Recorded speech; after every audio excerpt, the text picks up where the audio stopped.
Hello, dudes. Hello, hello, hello, hello. How's it going, boys?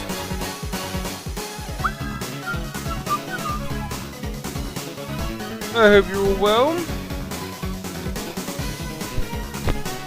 Happy Monday. Yeah, sorry it wasn't about yesterday. Bit of a recovery guy from drinking a bottle of wine.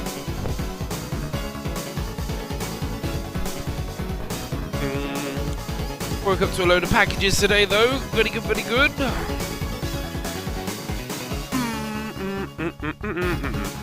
Oh.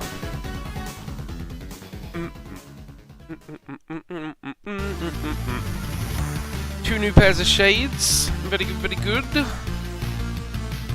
We like.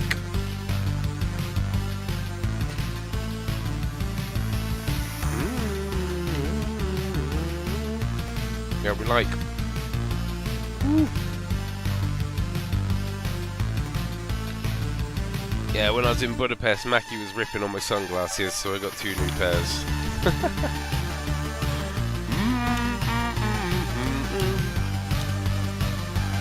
And I do like them, very good. Got a little gift for somebody in Orlando, some pretty lady. Oh, what else did I get?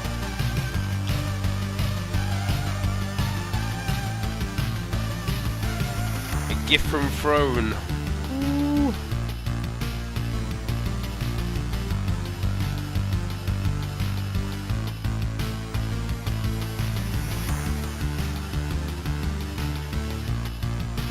Oh, here you lay. How's it going, brother? Let's have a look. What we got? Very good, very good. Oh shit. dnddice.com.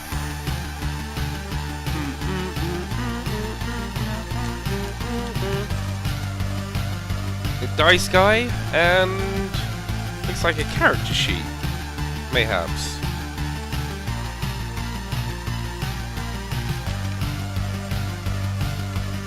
Oh, nice.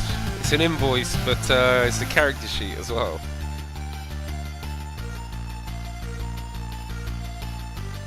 A mystery standard set of dice. What are these? dnddice.com. We humbly request that you post a review and pictures on dnddice.com. I can do that.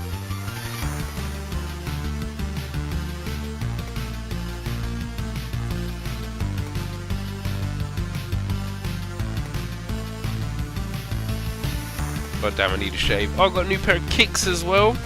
Cool, I've been going mad.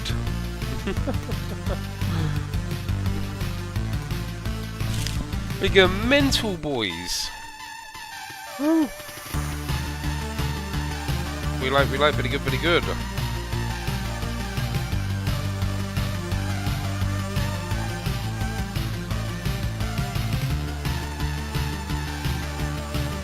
Got to be looking snazzy for Orlando.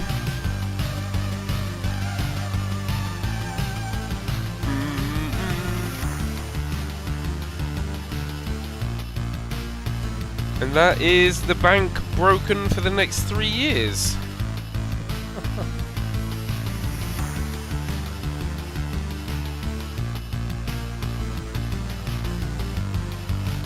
Yeah, it's like when the bank fucking shut down my bank account the other day. They're like, so there's been a lot of transactions going in and out of your account to America and American companies. I'm like, yeah. Oh, they're all legit. Didn't question Budapest though.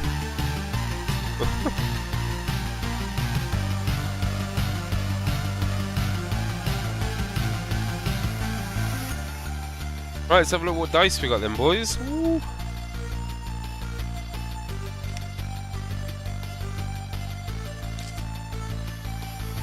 Very nice, very nice.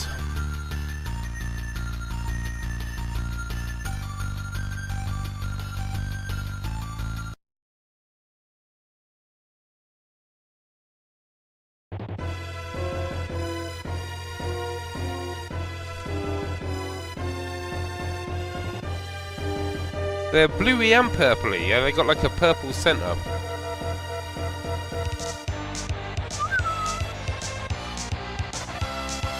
Alright boys, let's roll a D20. What's your guess?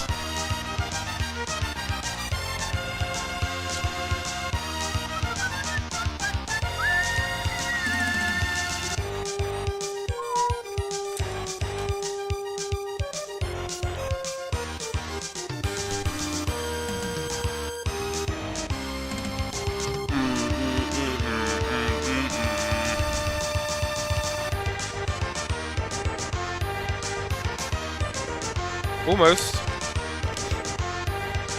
Oh, Lumi got it. Hell yeah. GG's. And that is a crit on chat. Crit love roll. Ooh. And a little something that I can't show you. It's for a special someone. Ooh. Yeah, many packages today. I'm still expecting loads of shit this week and it's still not arrived. I was expecting it to arrive today. I've got an actual pair of swimming shorts. Not these budgie catchers. Meow, meow, meow, meow, meow, meow.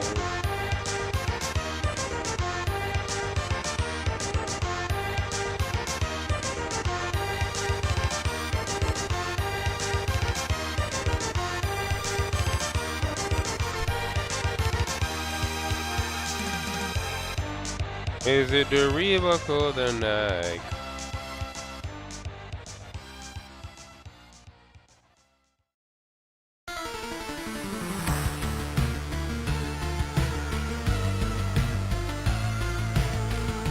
Sending you sending it to Florida. Are you sending it to the house or to Diana?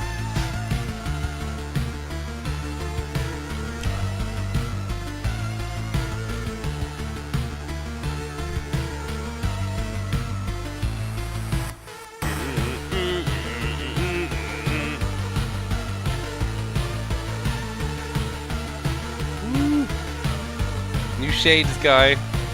Yeah, we're like they're the hangover shades. These are the daytime shades.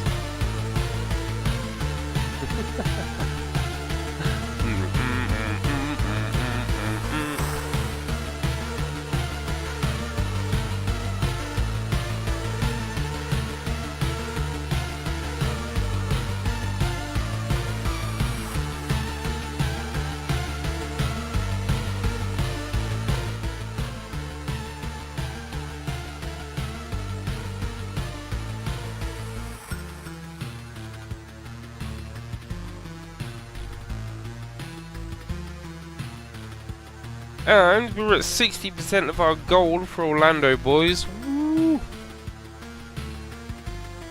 Keep chipping away. We'll get there. Like 7 more days of stream. 8 more days. 8 days. 8 more days of stream.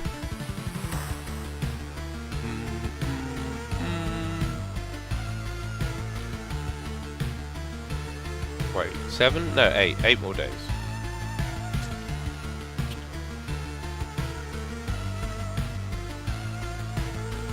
So yeah, Death Swing and Top Golf. Woo.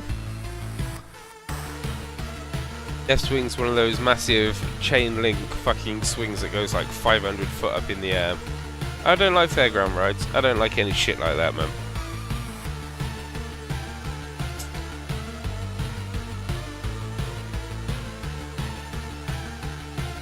But it is on the way to Top Golf, so if we hit it, we'll do that, and also stream Top Golf. Woo.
Right, let's see if we can remember the controls for it.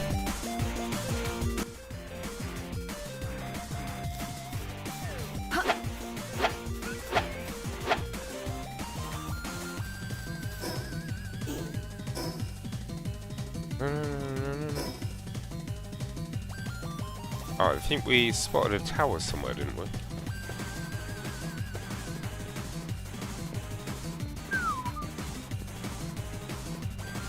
Ah, look at those cuties, man.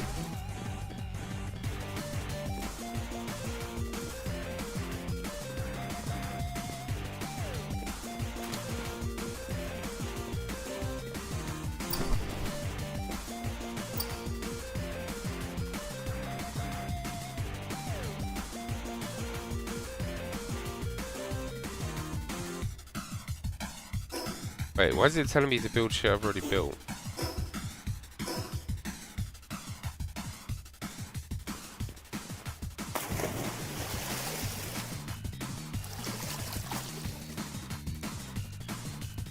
We're not going to make that over.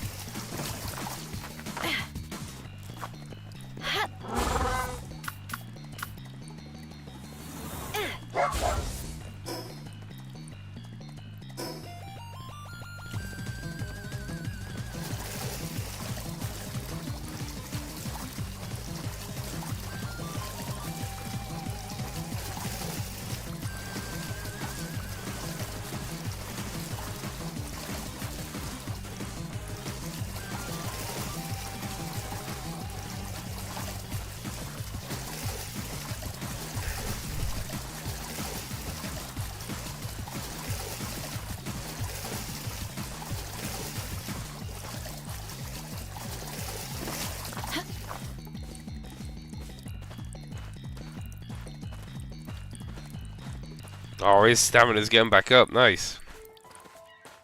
Oh, wait. What's attacking him?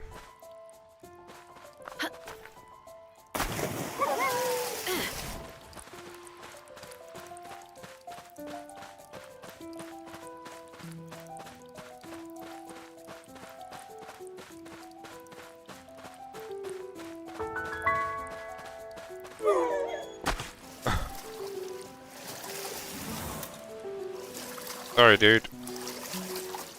For the greater good, though. How's it going, Zico? Good to see you, dude. Raggies, mildly, zip. Hear you later.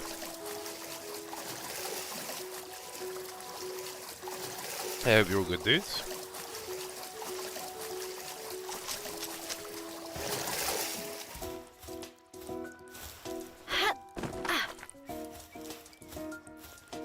Alright, we made it to new lands.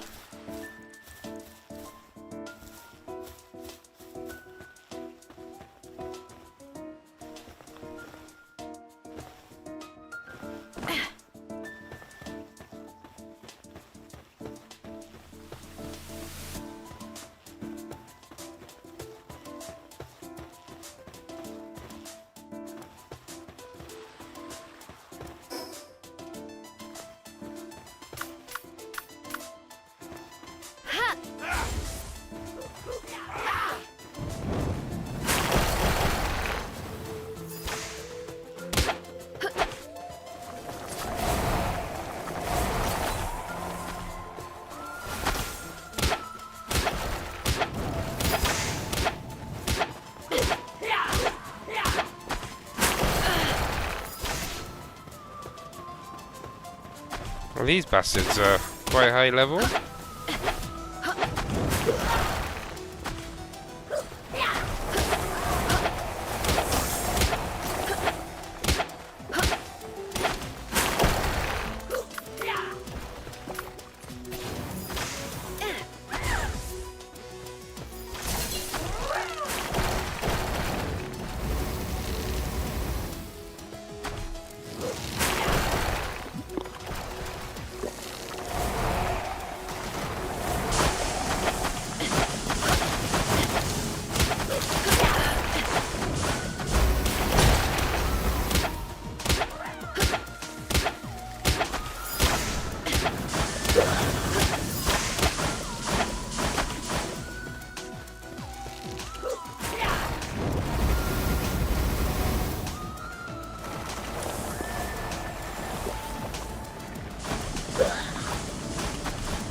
Well then, that didn't go very good. Let's try and find a teleport guy.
Old self-nuking birds.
Where's all the fucking teleport guys at them? Hello?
It's the land of no telepoints.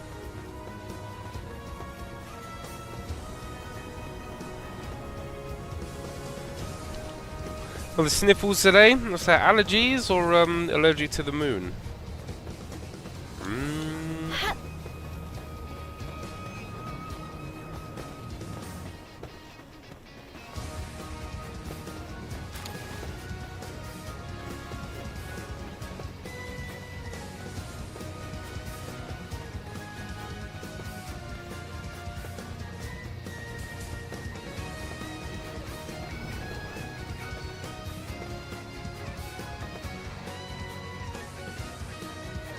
Oh, morning, Caleb Hart.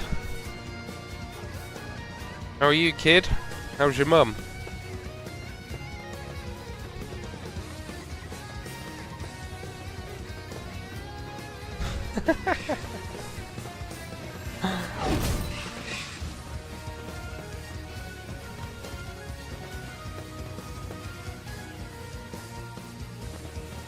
Oh, Bobo, how's it going, bro?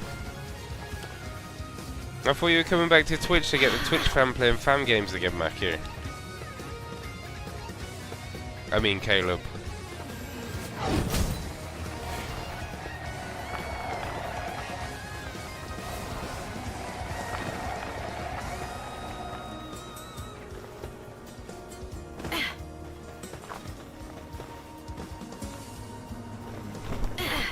You gotta talk him into it, dude. You can't just turn up every now and again then shower him. You gotta work your magic on him, kid.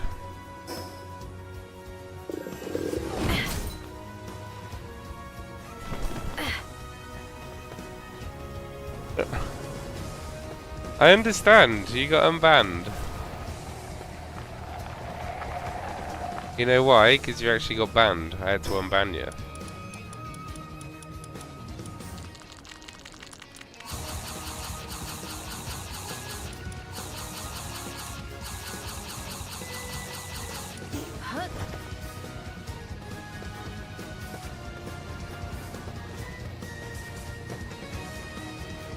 Sitting outside the clinic at the moment? Hell yeah, Bobo. Is the snow holding off or not? I didn't ruin it, kid. Oi, listen, we've had 2 good days of gaming together. You got the games you wanted to play for long periods of time. It's time you do something for us now, kid.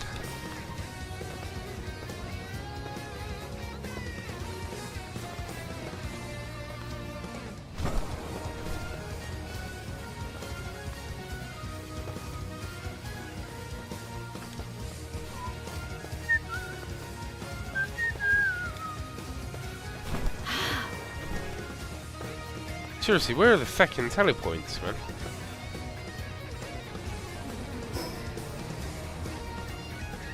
Ah, tower!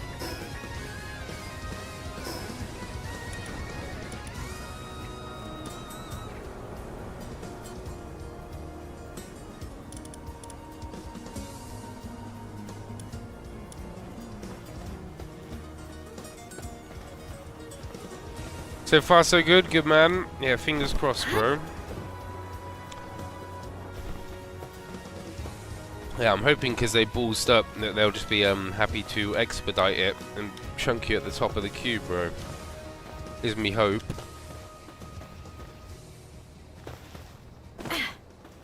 Yeah, how long's your session for? What is it, an hour? Hey, we're Moscow, and we've been styling the upper half of New Yorkers' faces for over 100 years. Chances are, if you've walked the streets in New York in the past, I don't know, century, you've passed a face with Moscow's on. And that face probably looks pretty cool. And that's because we pride ourselves in designing frames that are classic. Not classic as in everyone had them. Classic as in worn by people who know real style. As in style, with staying power. Whether it's a 1940s... These are pretty good, by the way. They got a nice little kick to them. Like a good pair of jeans, Cheesy hot like Pringles. like black on black in New York City. A pair of Moscows never goes out of style.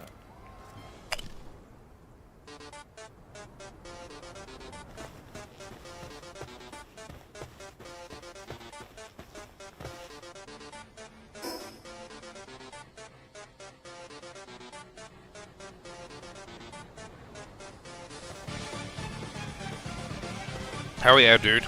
Just make sure you unleash the bobbo on them. They fucked up. All your flights, and say your accommodation, so everything's booked. Which need my passport, and you guys fucked up. Otherwise you're gonna have to refund me for everything I've already paid for.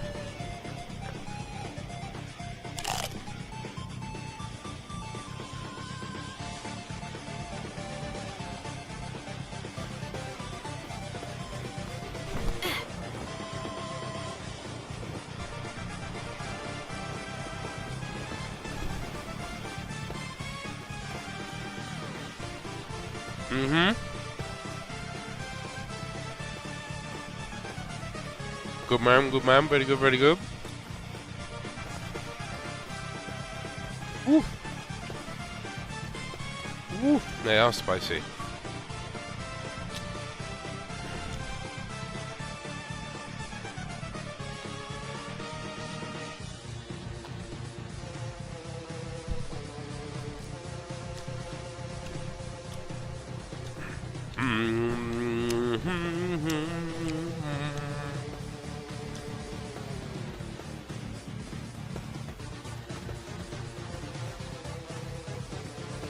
I'm not seeing a single fucking tally point, man. What the hell's going on? I'm getting scammied.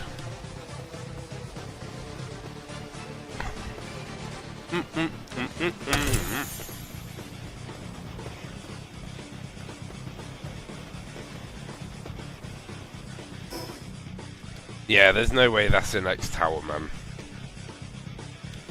That's miles away.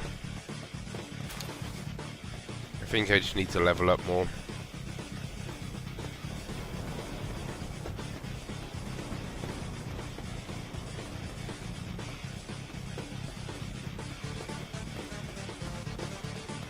Telepoint? No telepoint. Oh, green thing.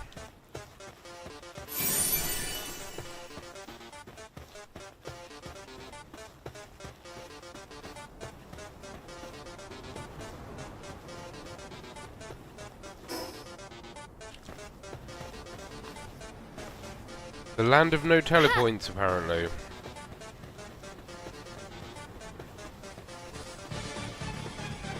Fuck it, let's just go to the tower. They're gonna be like that.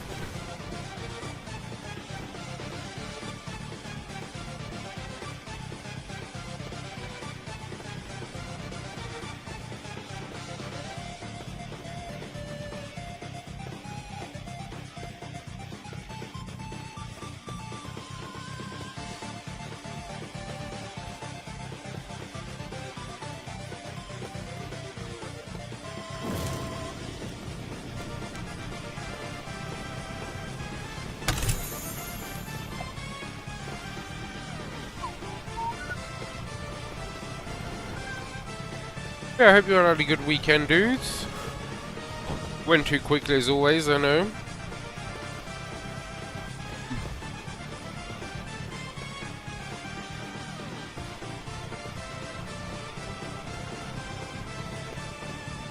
Don't do it, Zico. I won't like you when you're mad.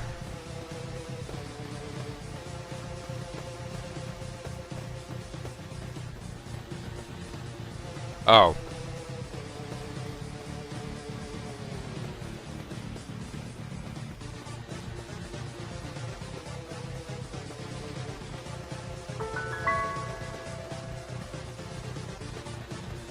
Secret shaft. I got a secret shaft here.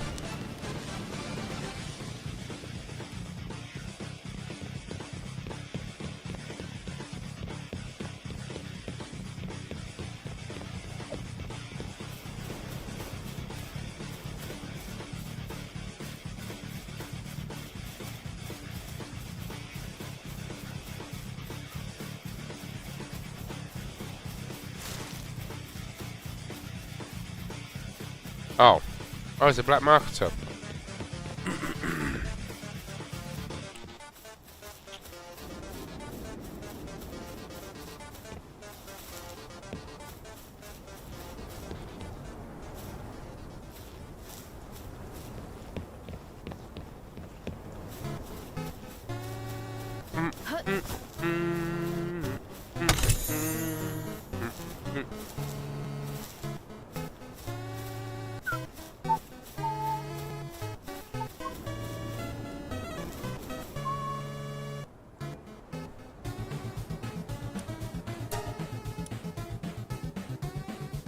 That's not contraband, I got all these, bro.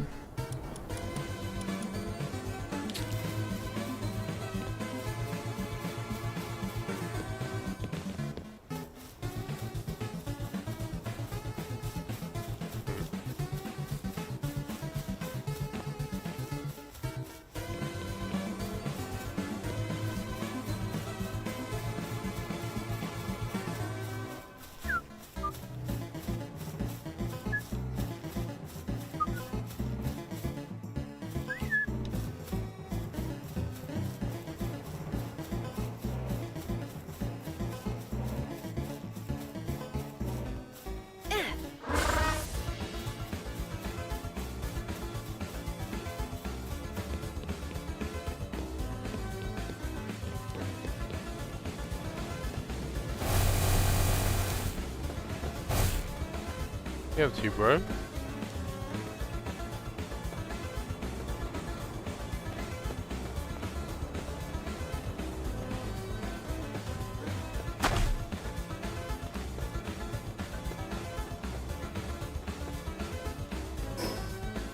Ah, there is one.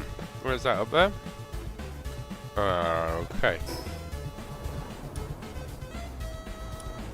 It is up there.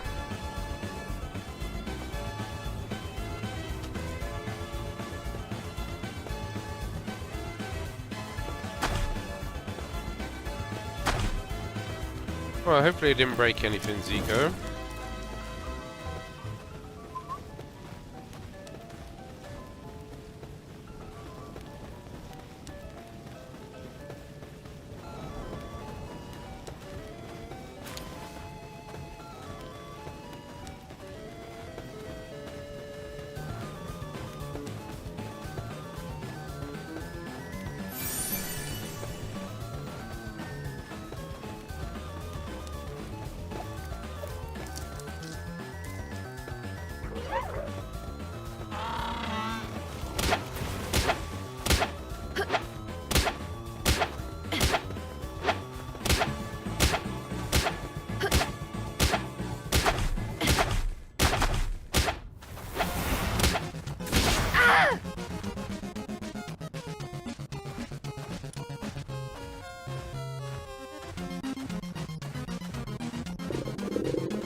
Oh.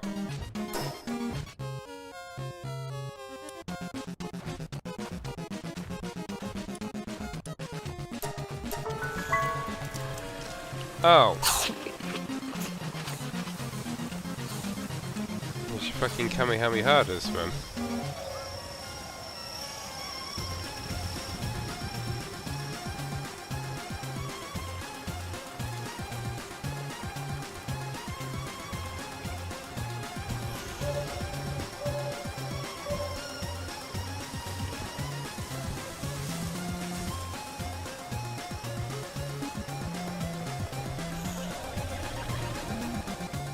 Oh, did I? Oh, how's it going, Moose? Good to see you, bro.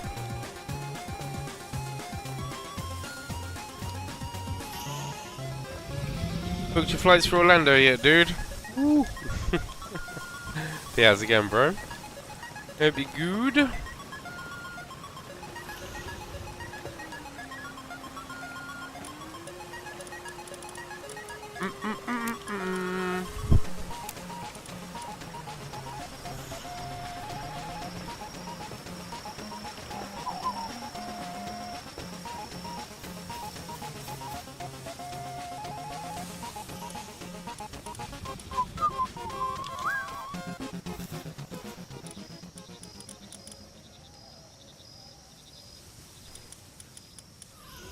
We're Moscow, and we're a family business. Not like that kind of family business. Come join the family at Moscow.com. Alright, adverts.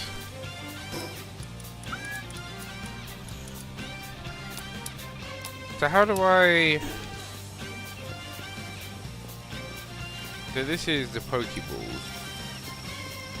Pardon me. This is production assembly. How do I...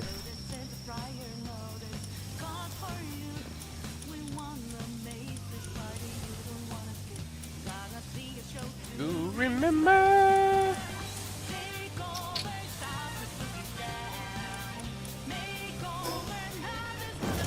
Yeah, how the fuck do I use this then?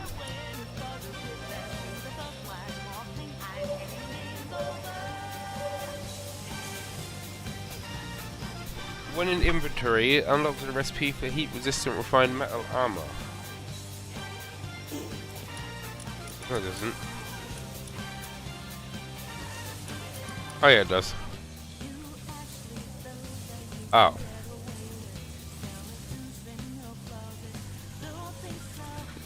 From shit I haven't got. You remember?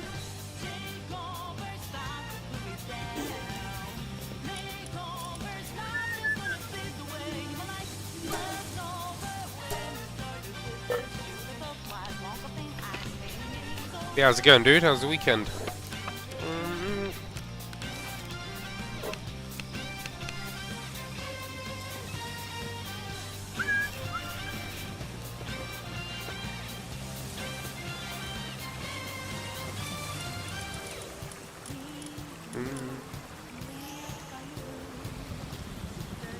Huh.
Enhance. Computer. Enhance. Here, and here.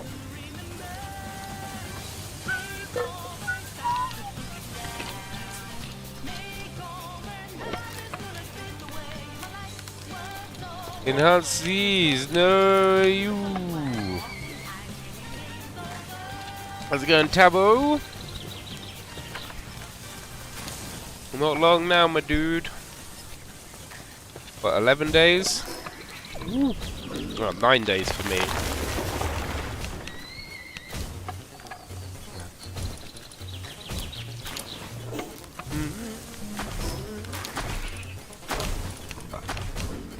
Oh, tomato seeds.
Yeah, I hope you've had a good weekend, dudes.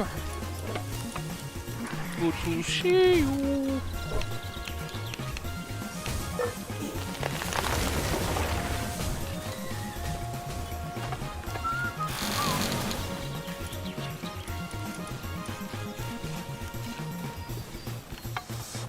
Meow, meow, meow, meow, meow, meow, meow.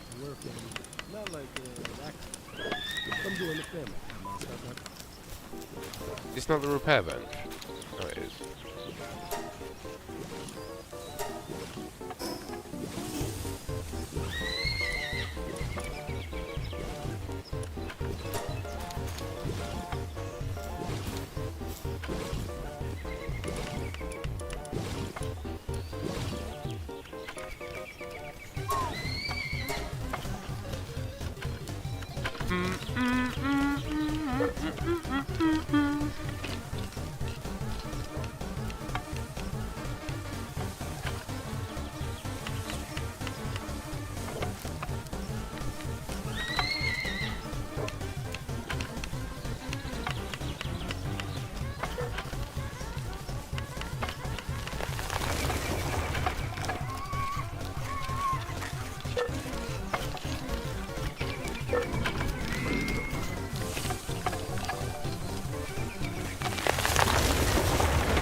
Either I misheard on the phone or they forgot to move my appointment from the 2nd to today. Oh, rip. Oh.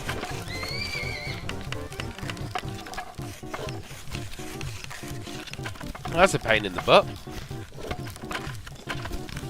Oh, at least it's sorted now though, dude. No point crying over spilt milk, as they say.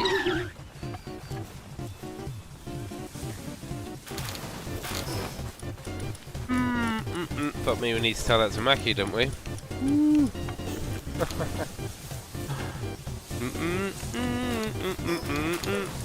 Spilt milk, kid.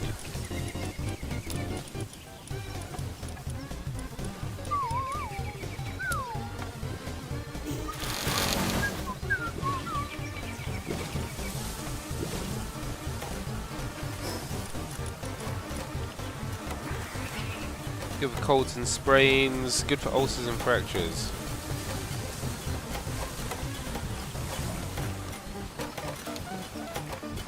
Is it a bit loud, mildly?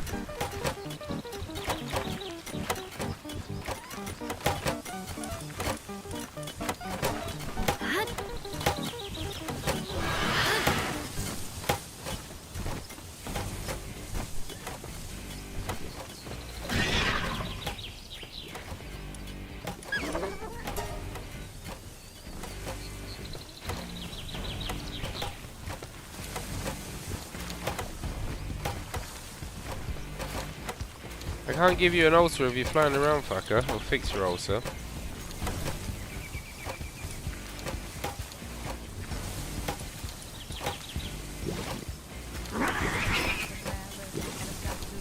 My decision. Moment. Oh, good luck, Bobo.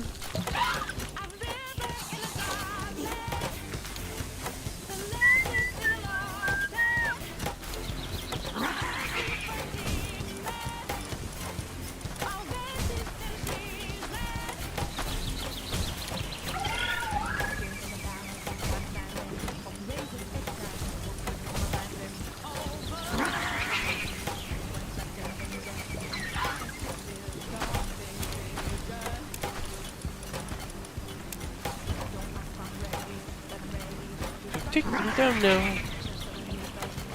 Yo, Zedmeister again, dude.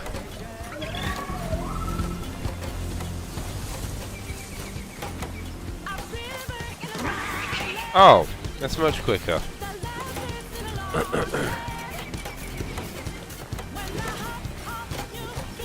Here, dude.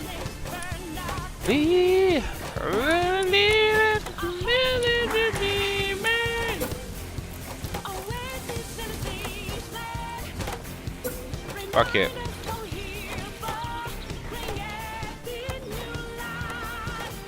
Your messages don't show up again. No, you get banned again, kid.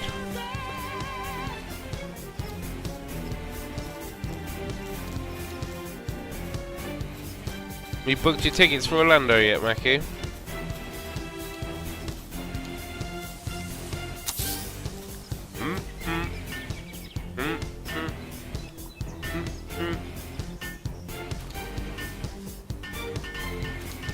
You wanna see my new sunglasses, kid? I got 2 pairs. These are the hangover glasses. Can't see nothing out of them.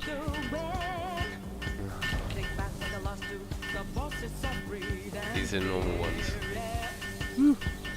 How's it going, Gunter? Yeah, I'm good, thanks, Zedmeister. How was your weekend, dudes?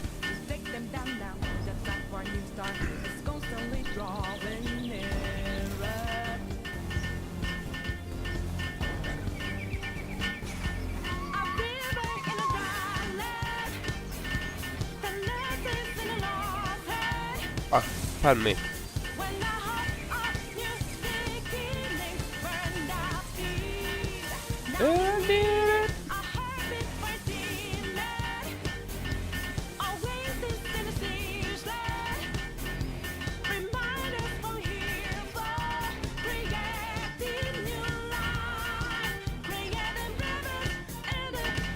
We got the week off? Fuck yeah, brother.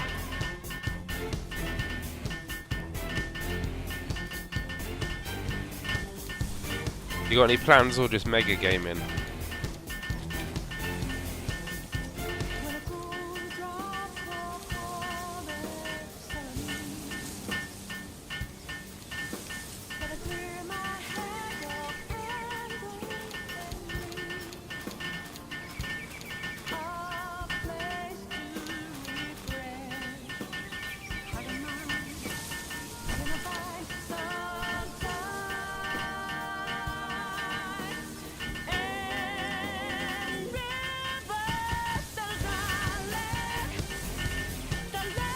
Hell yeah, what are we playing today, dude?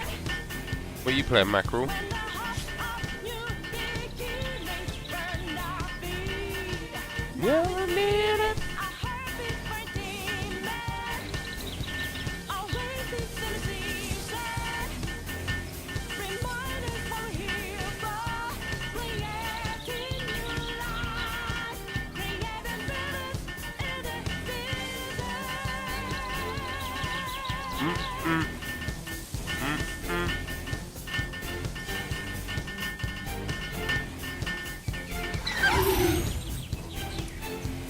Nice.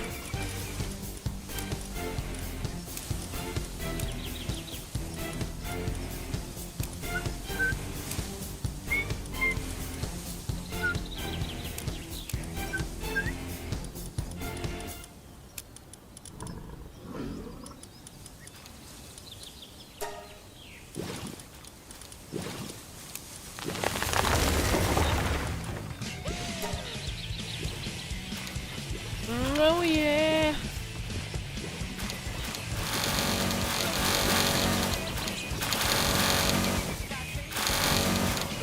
Follow my rainbow.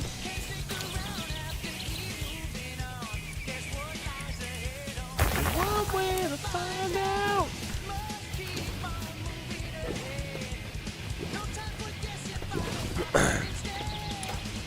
Trust me and what you can see.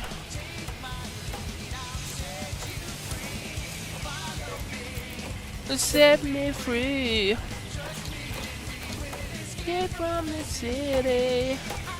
Make it through. Follow. Set me free.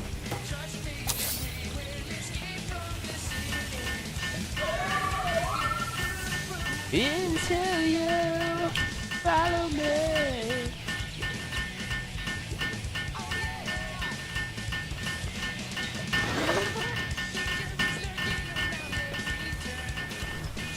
Alright in there, bro. Upsetting is not willing to do any tasks. Well, fuck you.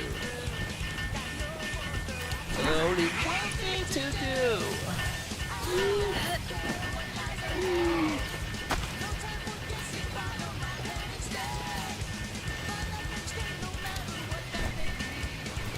Ain't nothing will set you free.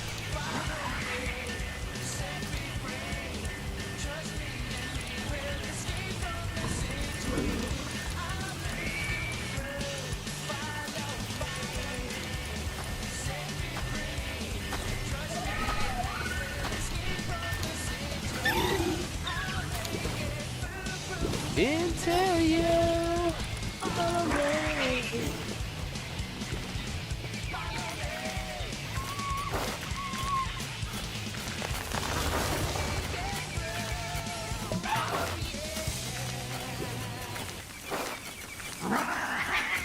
Hey, we're Moscow, and we've been styling the upper half of New Yorkers' faces for over 100 years. Chances are, if you've walked the streets in New York in the past, I don't know, century, you passed a face with Moscow's on it. And that face probably looked pretty cool. And that's because we pride ourselves in designing frames that are classic. Not classic as in everyone had them. Classic as in worn by people who know real style. As in style, with staying power. Whether it's a 1940s or 940 last Friday night in the Lower East Side. Like a good pair of jeans, like a pair of winkers. Like black on black in New York City. A pair of Moscow never goes out of style.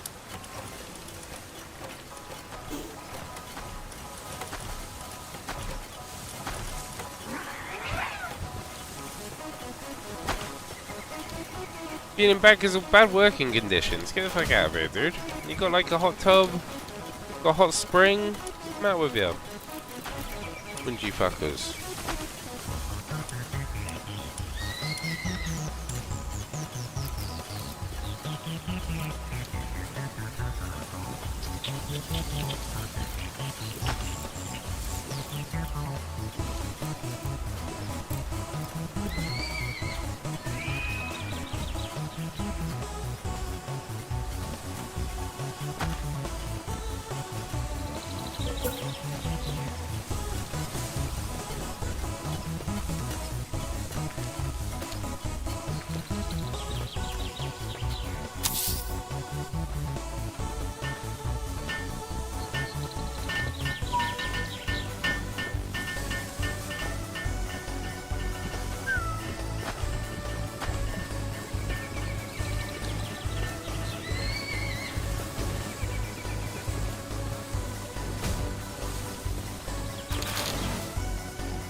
Man, he's literally sleeping in the hot spring. Fuck yeah.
Alright, we need to level up some more. Meh.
think we got those.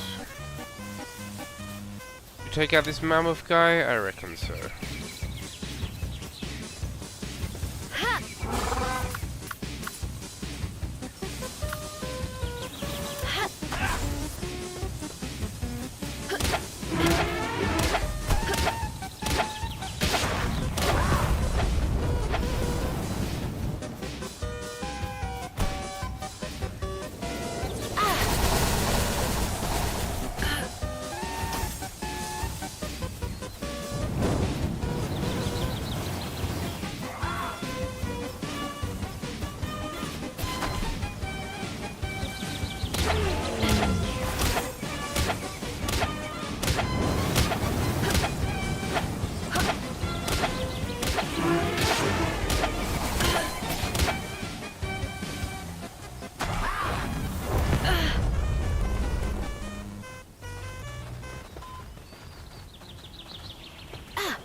Ah, you bastard.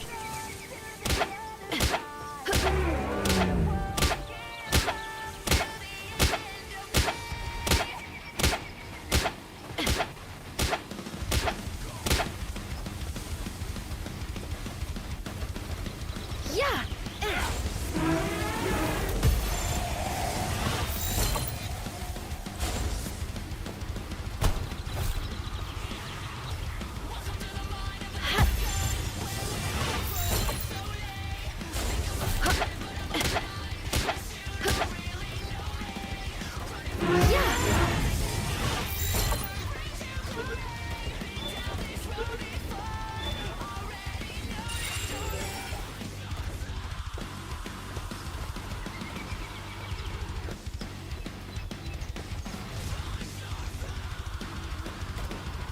Alright.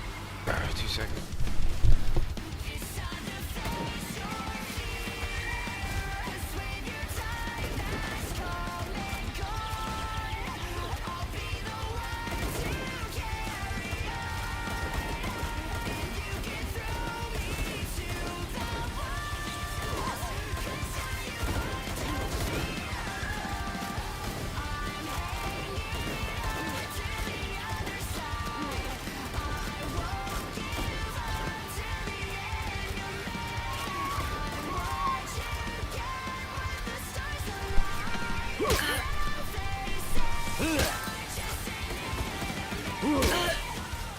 Cheeky pie guy, mash and cabbage. Let's go.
Cheeky hoggies.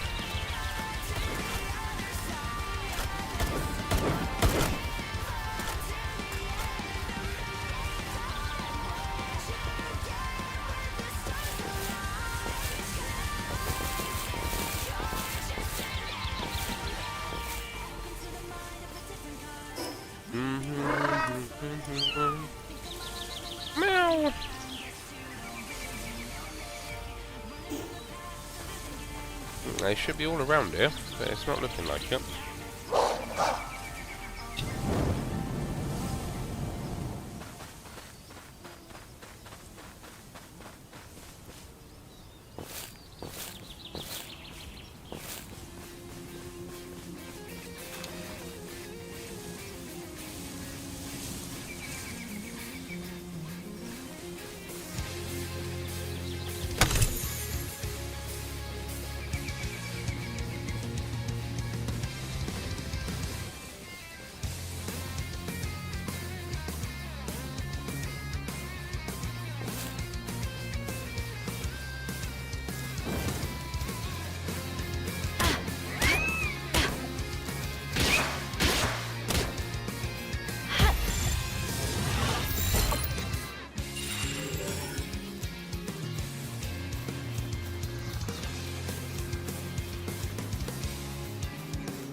Fuck is too quick.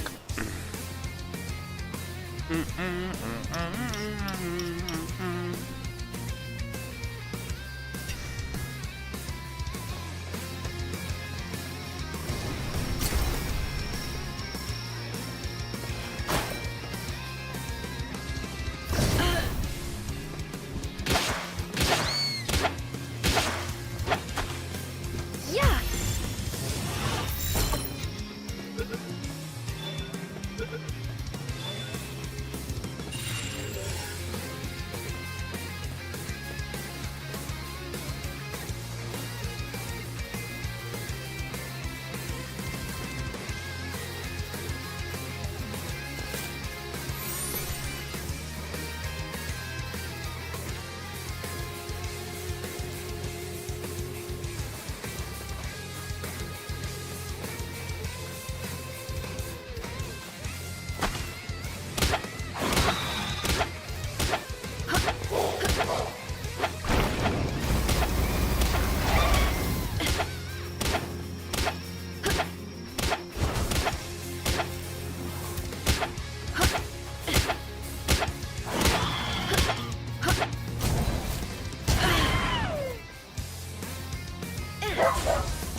What the fuck?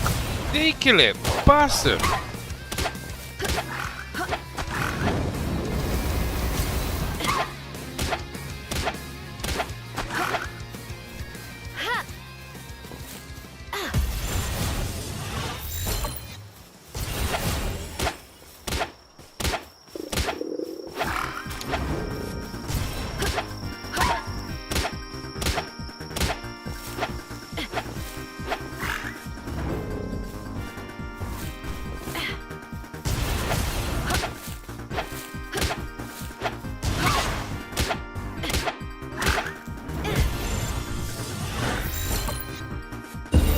Yeah, literally Zico, he's just like, fuck this. NTY.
Ah, fuck, I wasn't meant to kill that one. That's a nice pie though, boys. Steak and ale pie. We like, very good, very good.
Beating up small animals, I can see that why they advertised this like they did.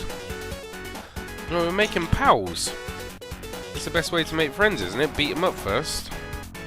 Meow, minute, meow, minute.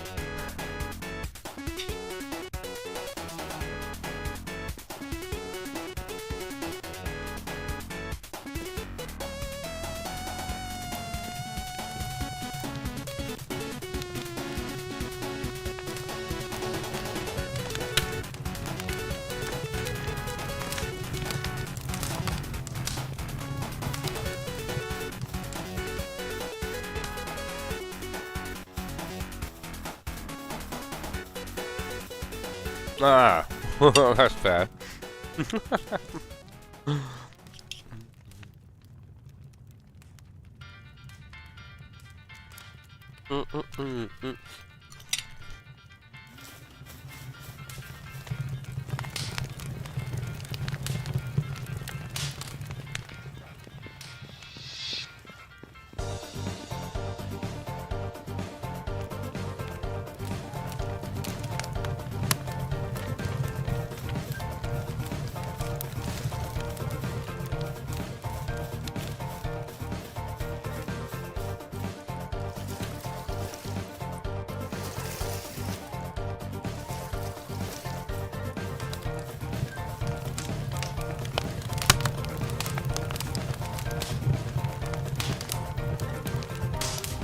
Meow, meow, meow, meow, meow. That's a big cognito.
Yeah, that's totally what they're based off of, isn't it?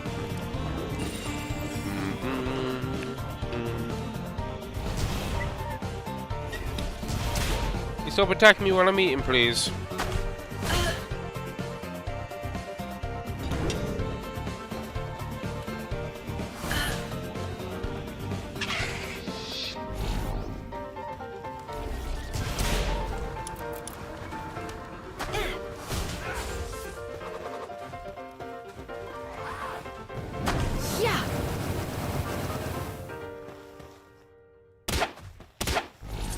we're Moscow, and we're some doing the thing. Yeah, there are like there's 5 towers, which are essentially the equivalent of gym leaders, and we've only beaten one of the towers so far. So 4 more towers to go. But anything you do in the meanwhile, like the survival crafting and capturing everything, are just like bonus sorts of gets. Yeah. But yeah, we've beaten 1 tower so far. And the next tower we found destroyed me. So I'm kind of just leveling up a little bit. Pardon me.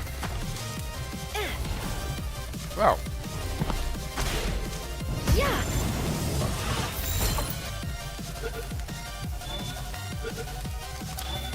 How's it going, Malphus Maximus?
Yeah, how was your weekend, dude? What did you get up to?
Oh, what's Blades in the Dark? What's it going to a jazz jam? Fuck yeah. Is that like at a jazz bar?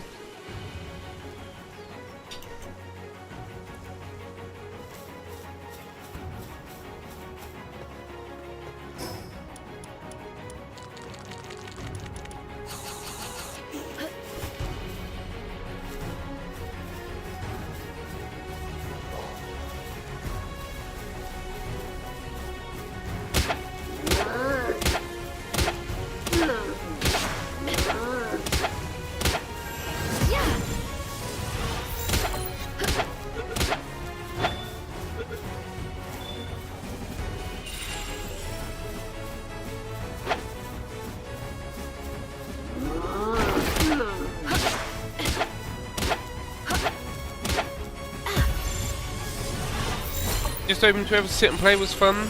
You didn't play. Oh, what do you normally play? Or what would you play if you're gonna get up? Yeah, that sounds cool as fuck, man. I'd love to go to a bar like that.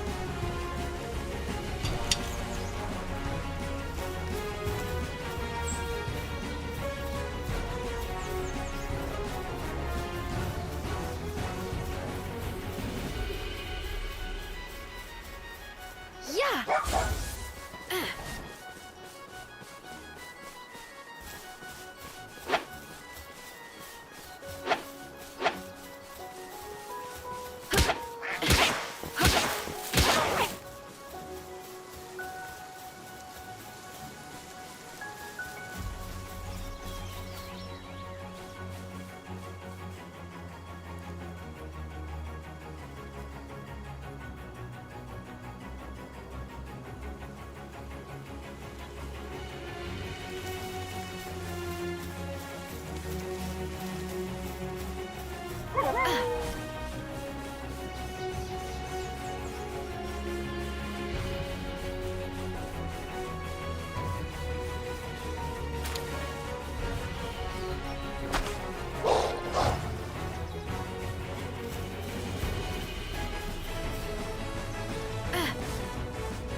Tabletop RPG, think D&D but more story focused, and you play with keep scoundrels in a sort of dark gritty.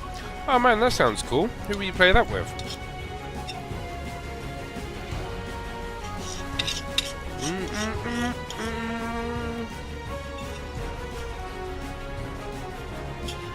That sounds cool as hell.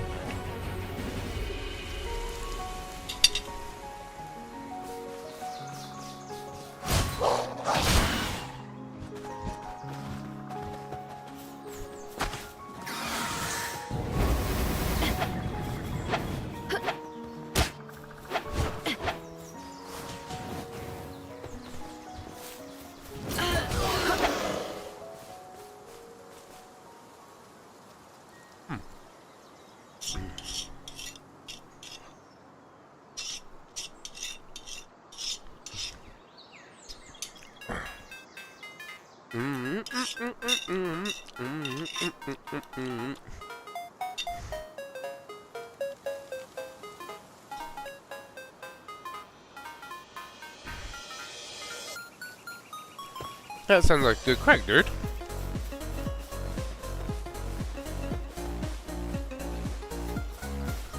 Right, let me just take my plate and that out. I should be right back.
Piano player?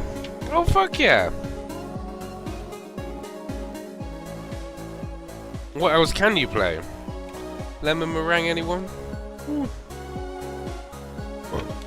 Oh man, Mouth the man of many talents, eh?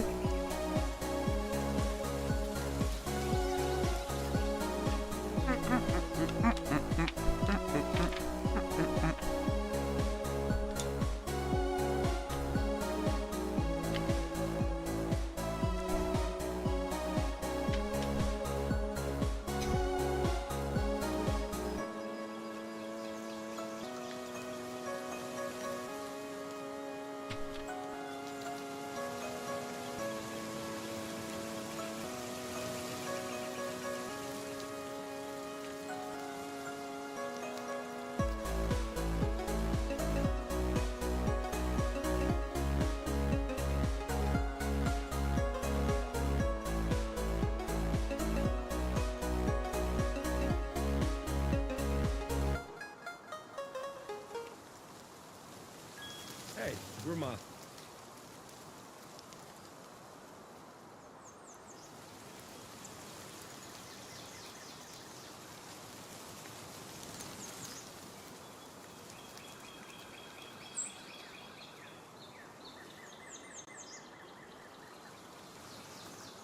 And we've been styling the upper half of New Yorkers' faces for over 100 years. Chances are, if you've walked the streets in New York in the past, I don't know, century, you've passed a face with mascots on. And that face probably looked pretty cool. And that's because we pride ourselves in designing frames that are classic. Not classic as in everyone had them. Classic as in worn by people who know real style. As in style, with staying power. Whether it's the 1940s or 940 last Friday night in the Lower East Side. Like a good pair of jeans, like a pair of wingtips. Like black on black in New York City. A pair of mascots never goes out of style.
Used to sing and play the trumpet? Fuck yeah, dude. Oh man, I love jazz as well. I'd love to go to a jazz bar.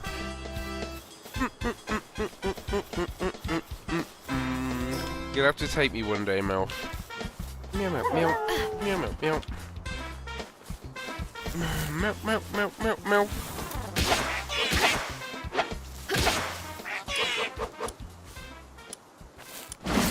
Oh.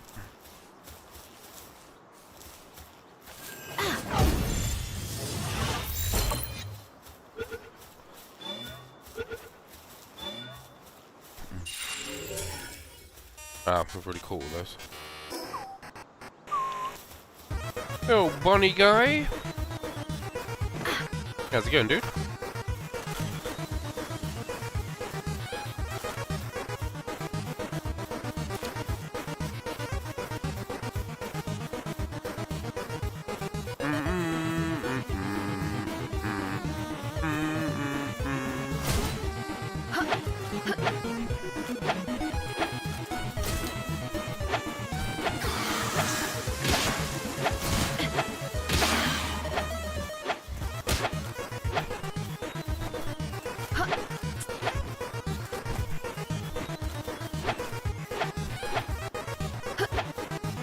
You motherfucker. Alright.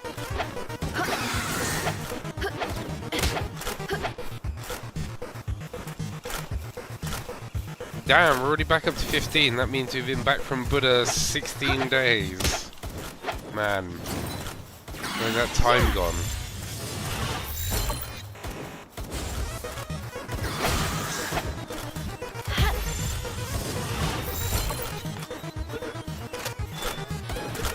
Oh, has it already come? Nice. Get some cheeky hoggies, if we.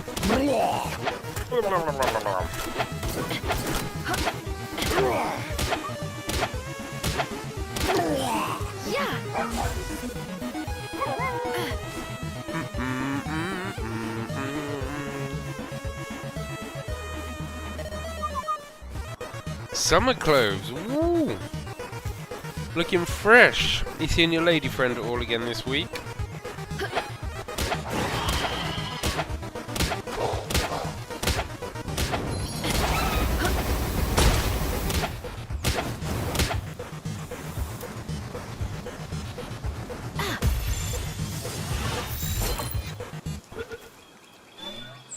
La Musaka! Oh, Mufasa! Say it again!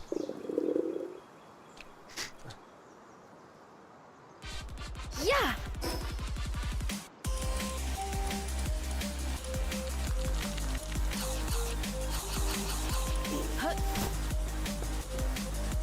Probably see her soon. Fuck yeah, dude.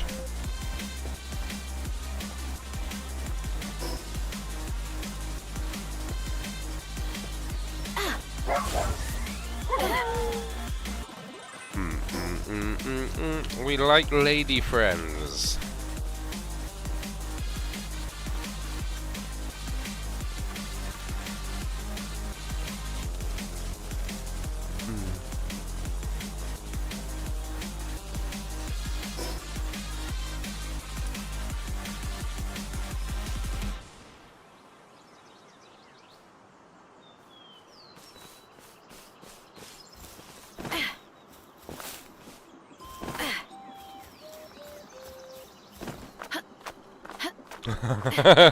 Me wife.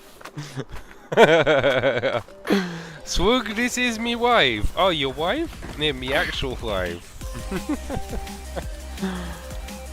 Hell yeah, brother.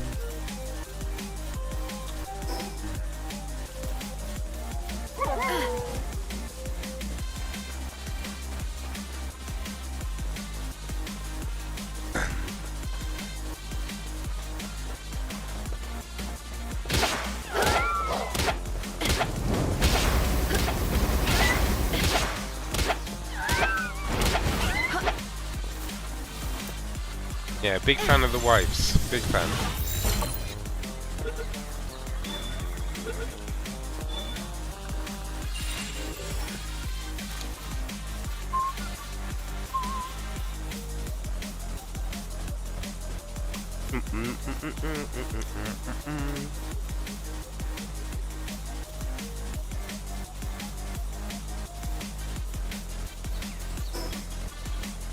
I know, right? She sounds like a keeper.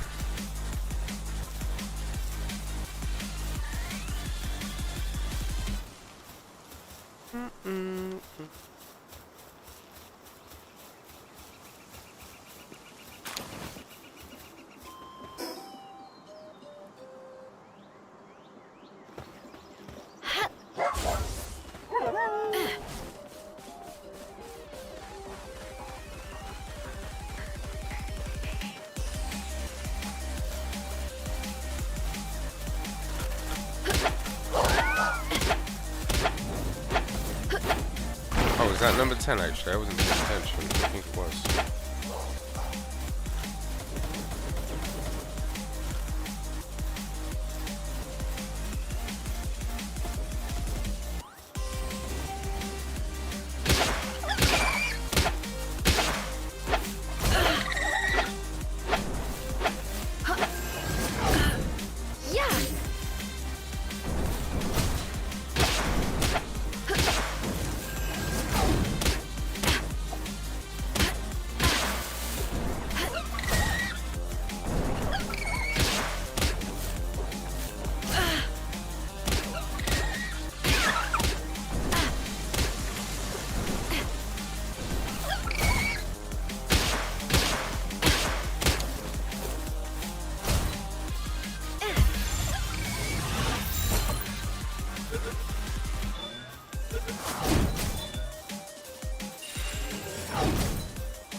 Pretty sure we need some more of these.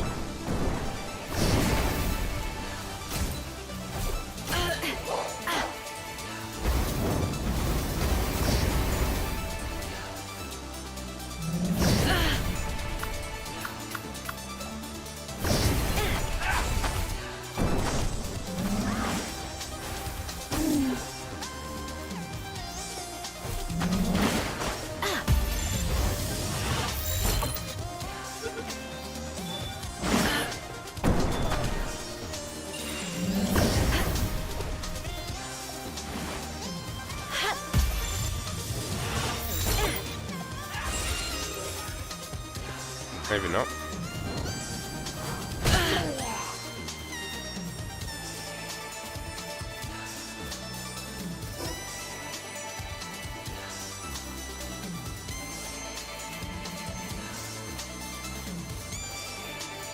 He really is, isn't he? Mega cuties. Be aggressive though.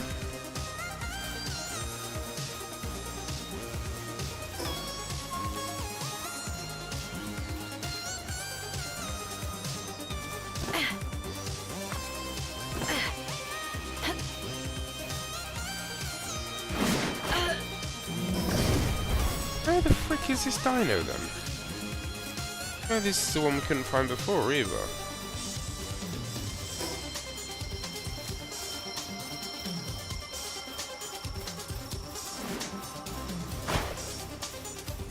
Oh, Bango, how's it going, dude?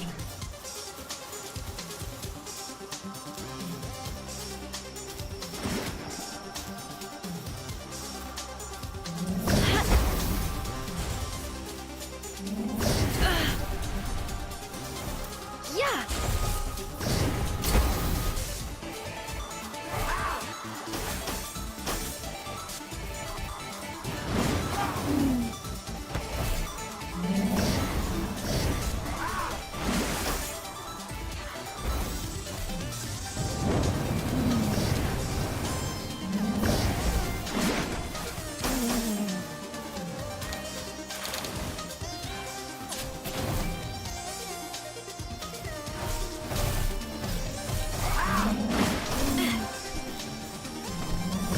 Thinking of finally using my Streamer's Choice votes soon.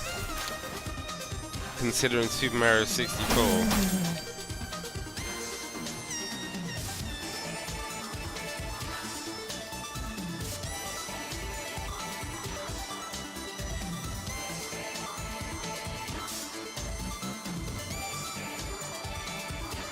I do. We've actually got to get off of disc 1.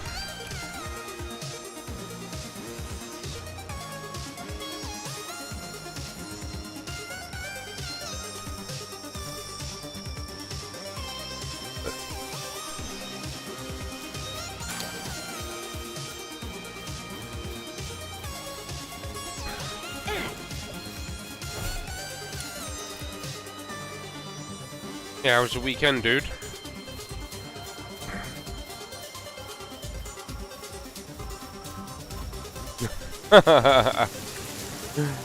we like, very good, very good.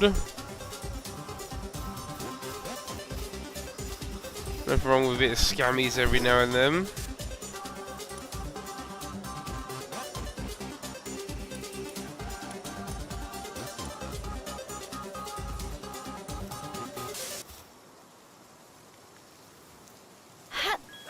Hey, we're Moscow, and we're a family business.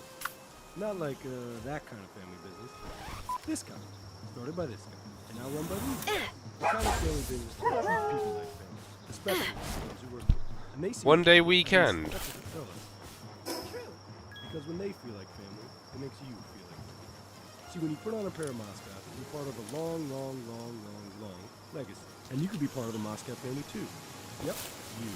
Grab a pair of frames and come join the family at Moscow.com.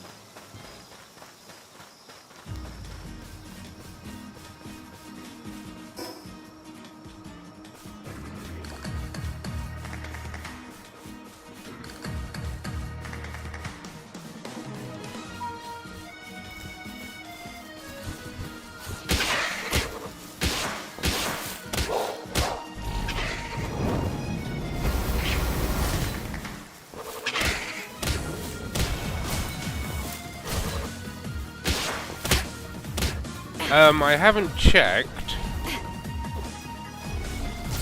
whether the Ghostbusters movie is off of bad audio yet or not. I don't know whether you want to watch that at some point this week.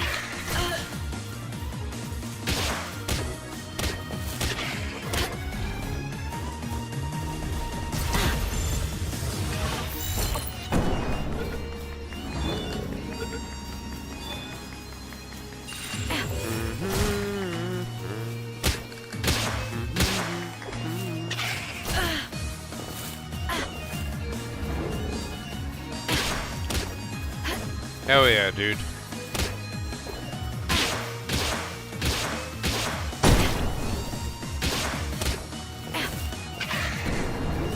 Yeah, last I checked for it, the audio was shit, like mobile recording audio.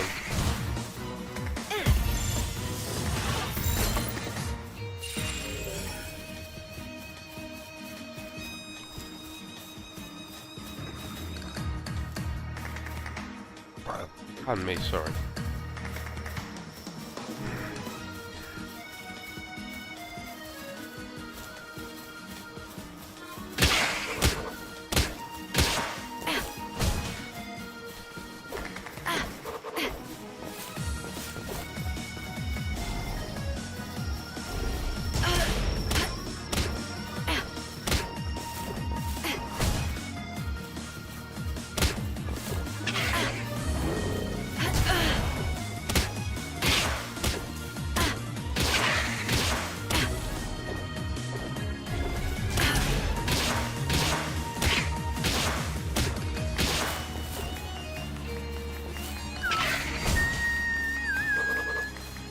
Uh-oh, Masaka's off the menu.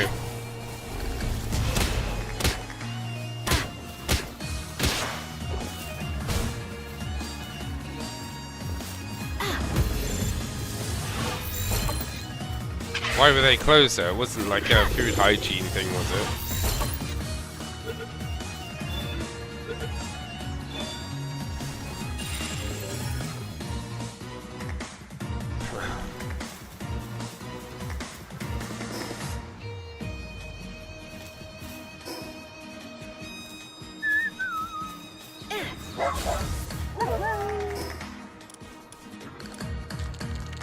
Oh, hell yeah.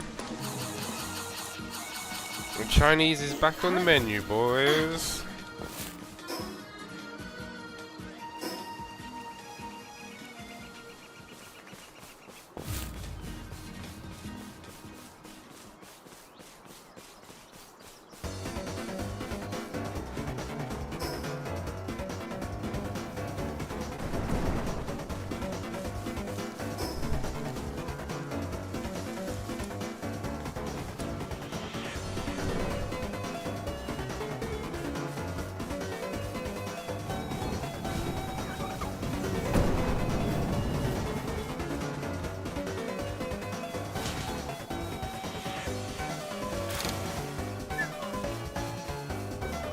Let's capture more plague doctors, we like.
Hyperballs.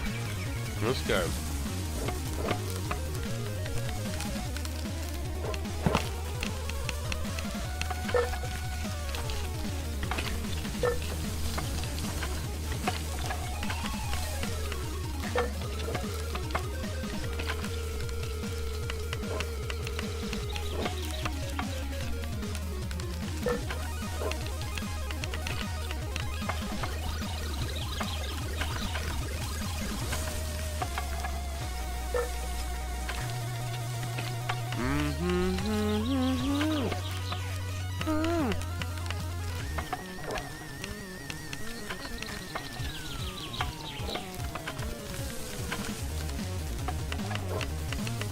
Yeah, I think I'm gonna go and take my vape into town tomorrow as well, Bonnie.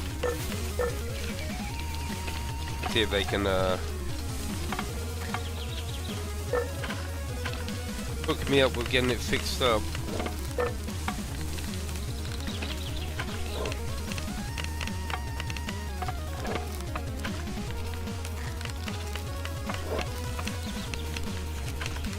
Get a new coil or whatever it is.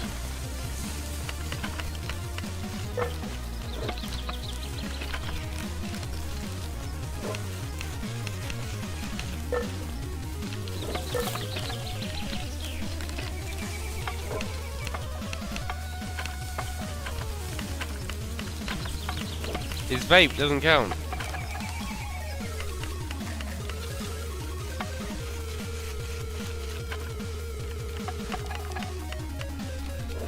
Yeah, it's a fancy one. It's quite a big one. I think I spent like 80 to 100 bucks on it, something like that.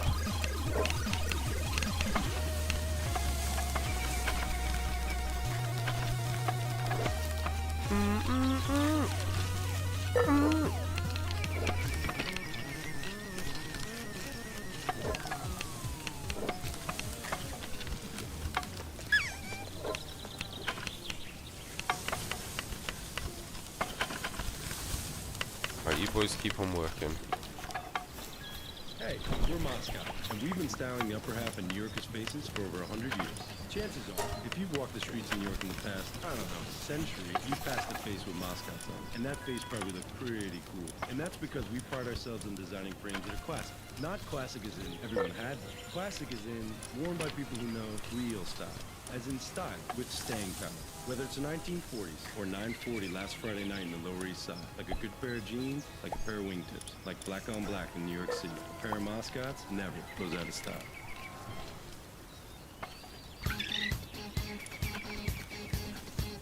Ordered a new one today. Our deal for nicotine liquids for 27 quid. Oh, nice. Yeah, I think I'll go and maybe get a new coil, etc. And test out some of their liquids as well, because they let you do like a try before you buy sort of thing in the shops, don't they?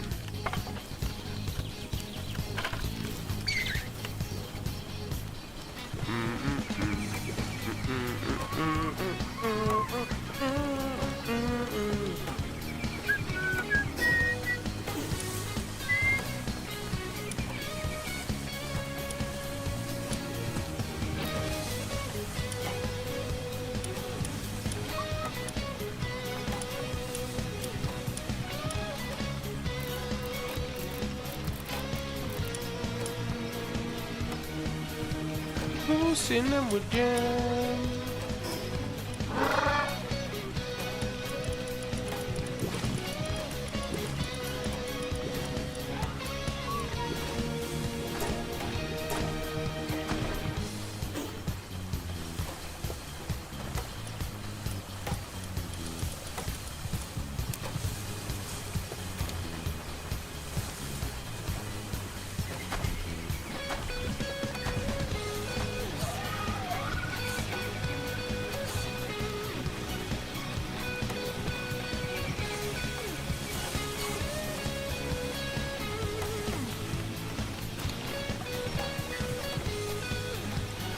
Five extra calls, $7.99. Oh fuck yeah!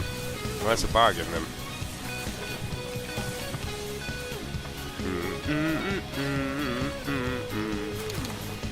Because yeah, I'm burning through these disposables. I mean, they're still obviously a lot cheaper than smoking, But I could be saving even more by just using the one that I've already bought.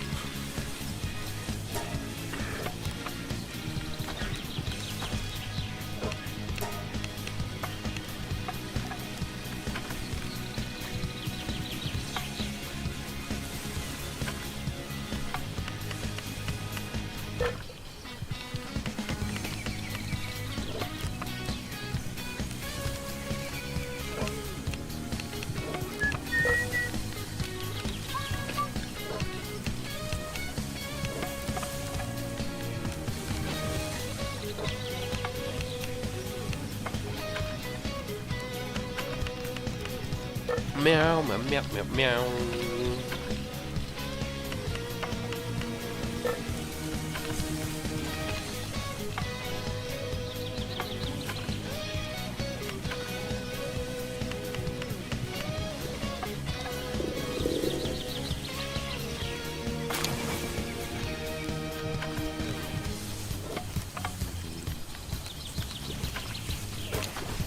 How's the wine?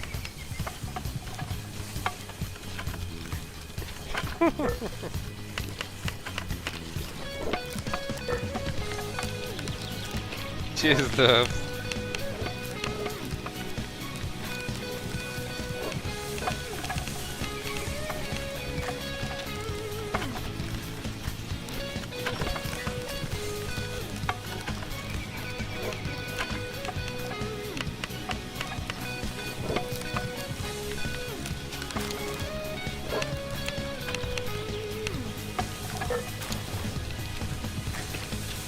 Ten at a time. Get 'em in! Get 'em in!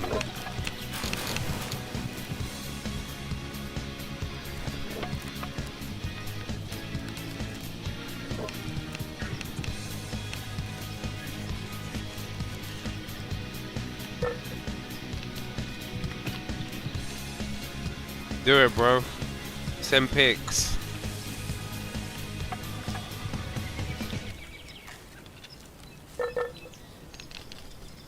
Send food porn.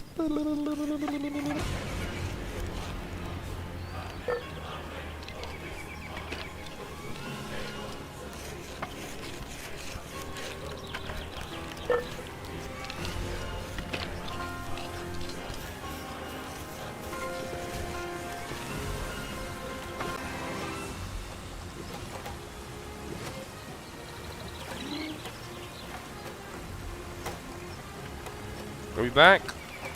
Fucking internet. Someone's gonna get banned.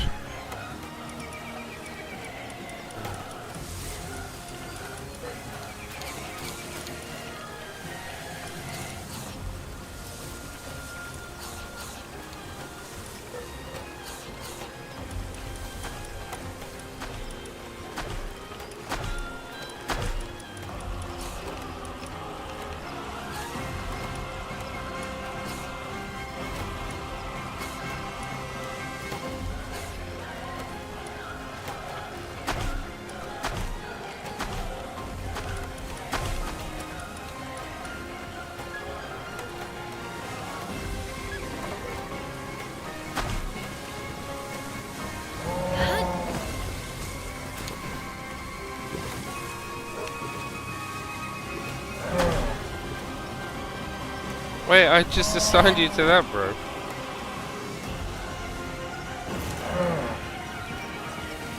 Bro!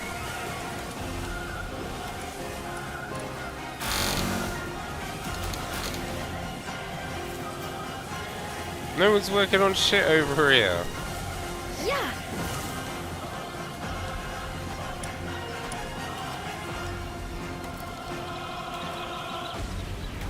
He's just like, no, fuck you. I can do it myself then, won't I, assholes?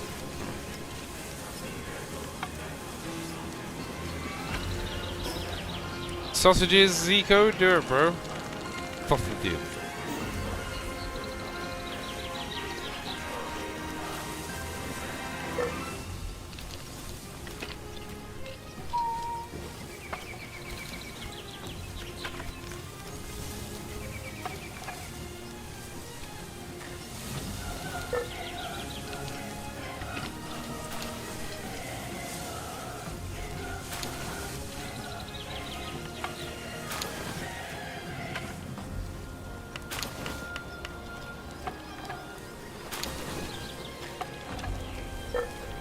Well, at least someone's come to help me.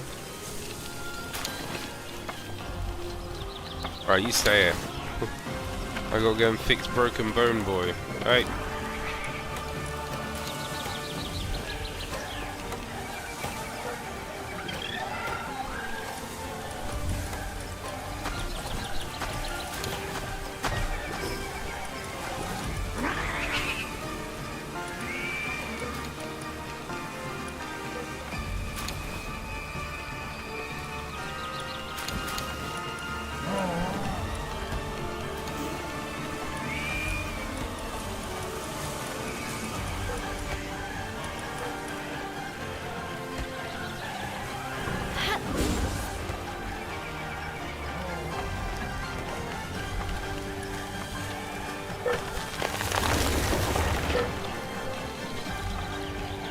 What's he up to? Oi! I need to talk to you. Have we got 2 merchants?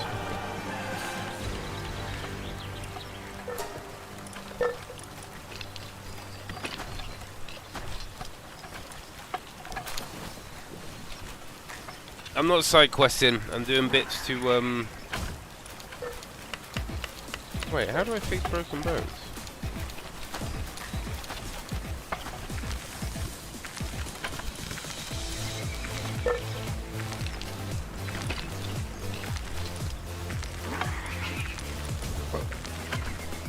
Yeah, no, we're having to level up for the next gyms, which means we've got to level up all of our base shit and stuff.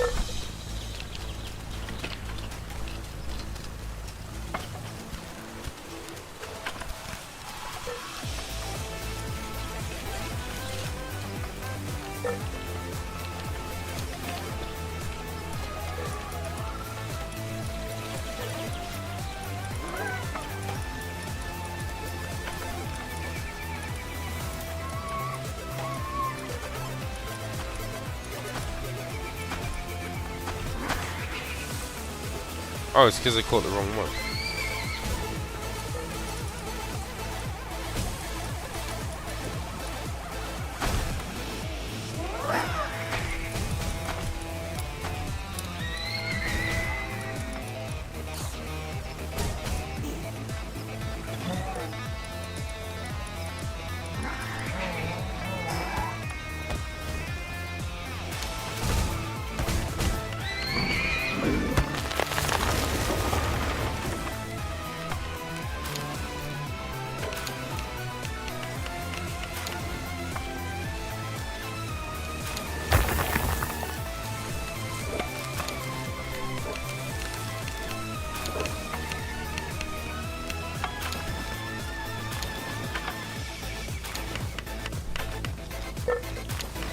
Oh, we go food coma.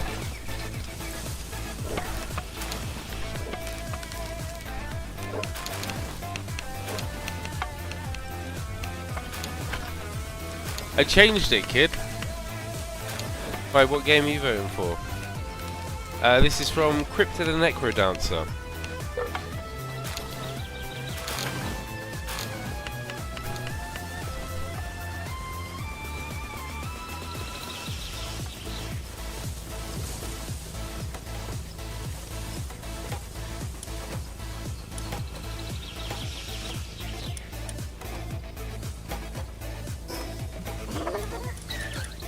Change you in a minute, kid.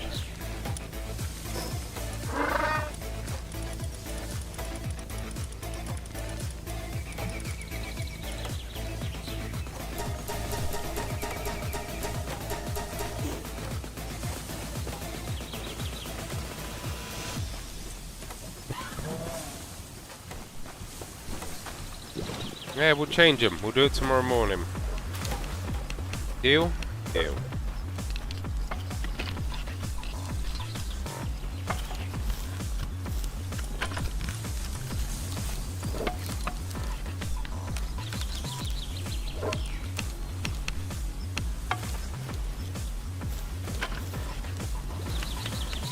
Good deal, kid. Good deal.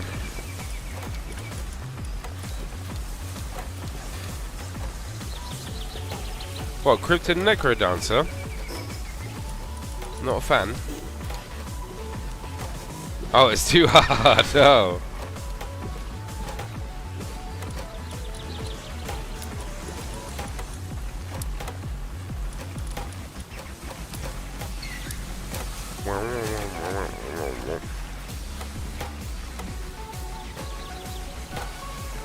Nope.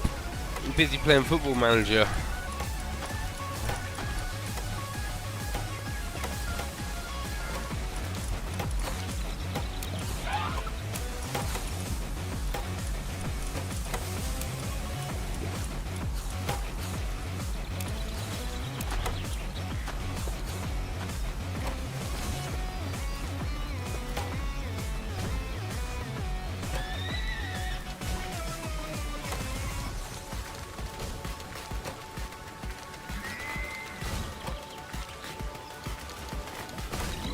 What's for dinner, kid?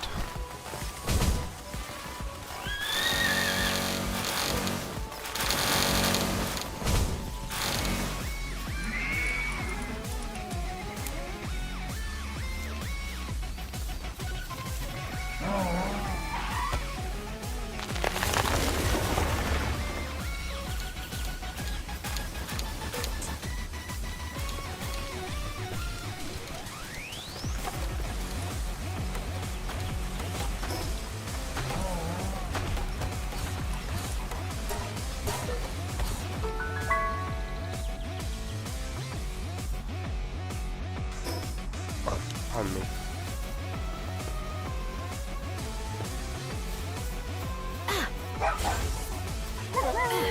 Many enslaved.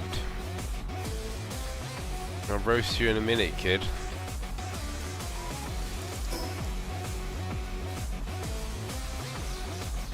Wait, what happened to his cave then? What was he cave in? Oh, I marked it.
Meow meow meow meow meow meow meow.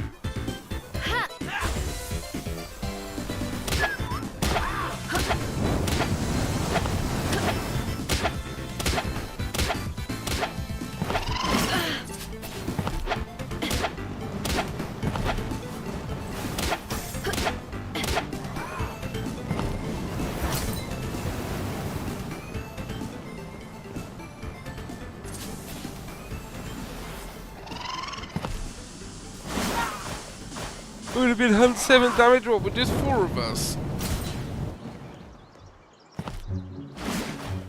Ah.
I can't get out of the water. There we go.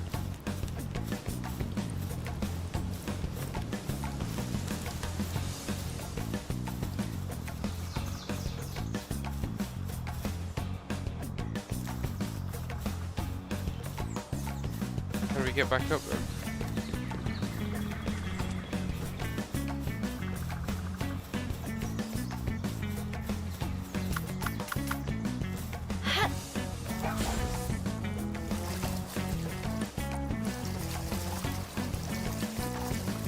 Nope, you've had your 2 days of gaming this week, kid. And you still didn't come back to Twitch even though we made a deal. Deal breaker, that's what you are.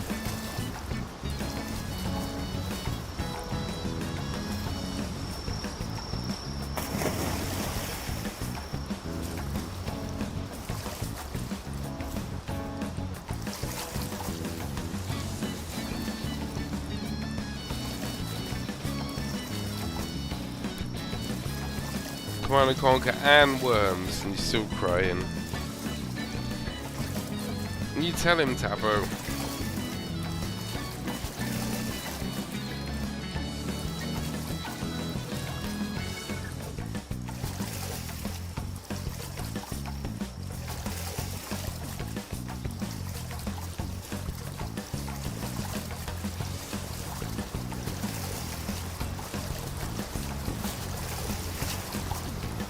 Ay, ay, ay. Sorry.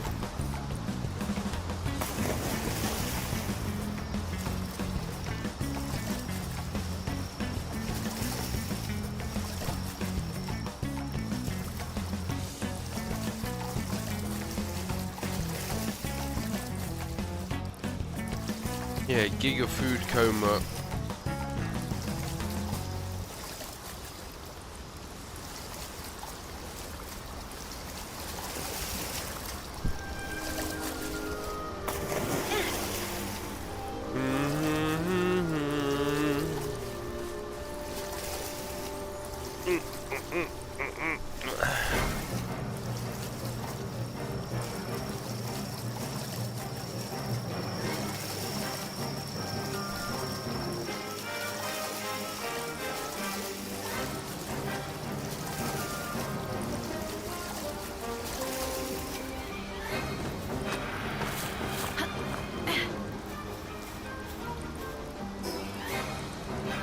Meow meow meow meow meow meow meow meow meow.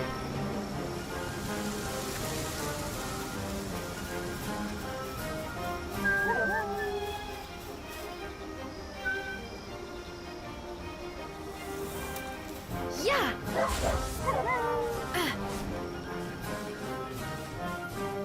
Oh.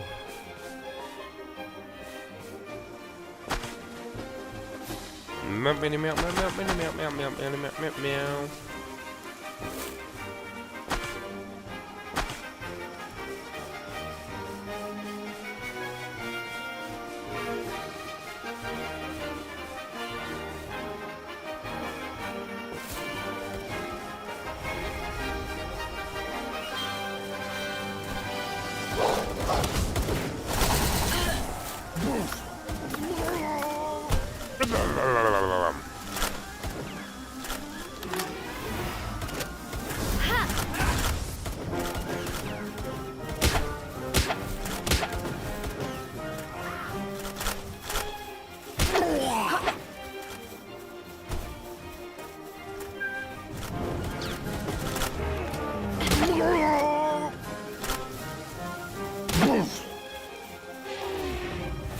Oh, did he kill it? Oh no, he didn't.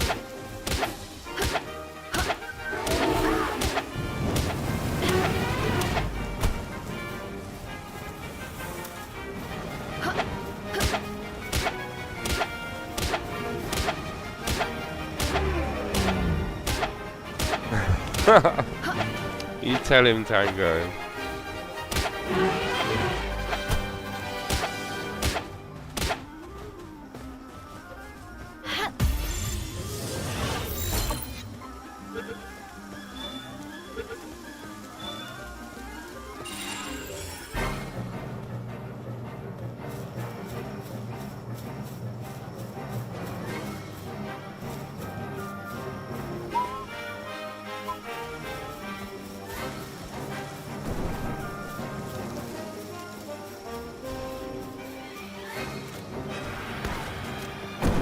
Yeah. Oh no.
Pain in the buttocks. I'll give you a pain in the butt. Do, do, do.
Those scam burgers.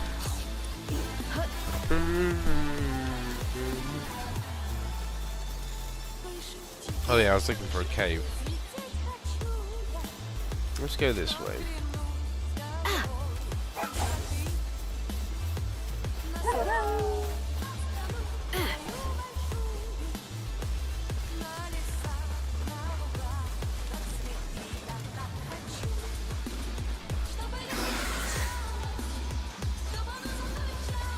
I wonder.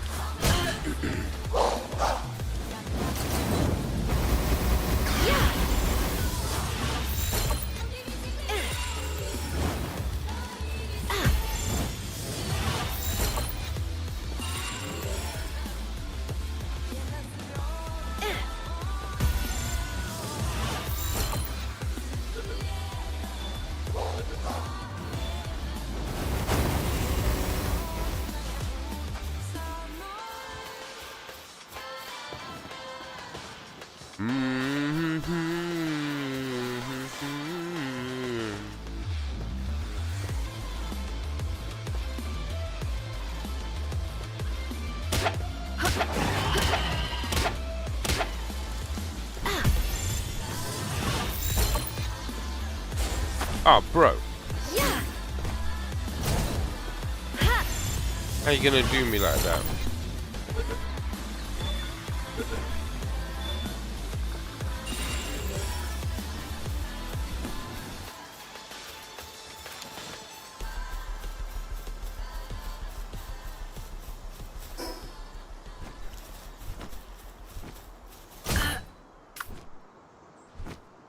We're Moscow, and we're a family business. Not like that. Yeah. Kind of thing.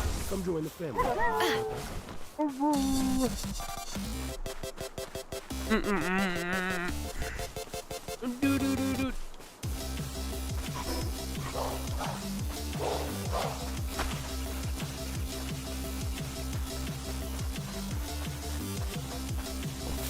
Meow, meow, meow, meow, meow, meow, meow, meow, meow, meow, meow, meow, meow.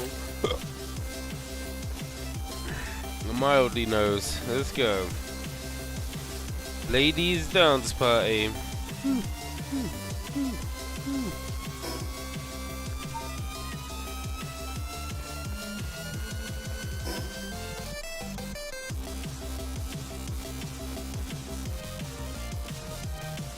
We like ladies and we like dancing.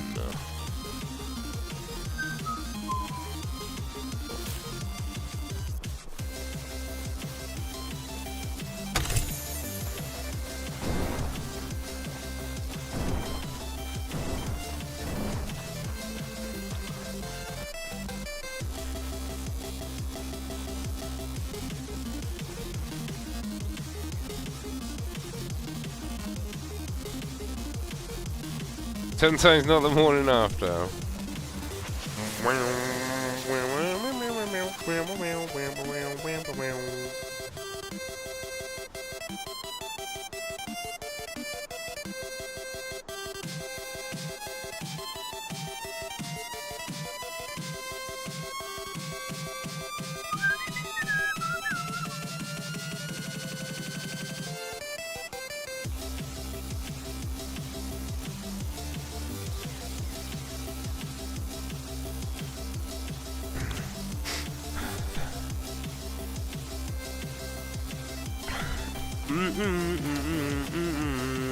Yeah, we might have a couple of those in Suicon.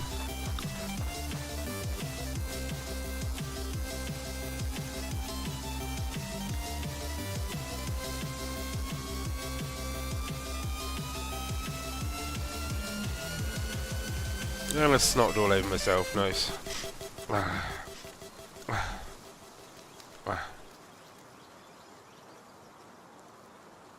all you young sailormen, listen to me. I'll sing you a song of the fish in the sea. And it's windy weather, boys, stormy weather, boys. When the wind blows, we're all together, boys. Blow ye winds westerly, blow ye winds blow. Jolly sou'wester, boys, steady she go. Up jumps the eel with a slippery tail, climbs up aloft and Oh, I don't get woken up when I go to bed. windy weather. Dead Man, on the other hand, I think he got woken up at like 3 in the morning. The wind blows, we're all together, boys. Blow ye winds westerly, blow ye winds blow. Johnny sou'wester, boys, steady she go. And then up jumps the shark with his. But that was when he had a basketball machine against his bedroom wall. Windy weather, boys, stormy weather, boys. When the wind blows, we're all together, boys. Blow Oh, naturally woken up. Oh, Jolly sou'wester, boys, steady still early. up jumps the whale, the largest swallow. If you want any wind, well, I'll blow you a squall. And it's windy weather, boys, stormy weather, boys. When the wind blows, we're all together, boys. Blow ye winds westerly, blow ye winds blow. Jolly sou'wester, boys, steady she goes.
A little bit.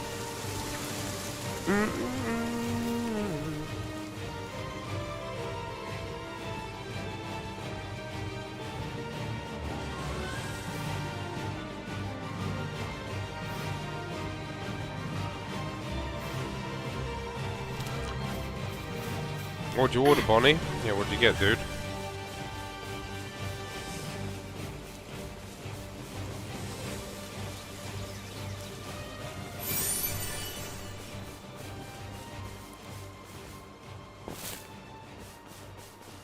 A large pork, salt and pepper spare rib, salt and house. Oh man, do want. No, you can't beat a good Chinese.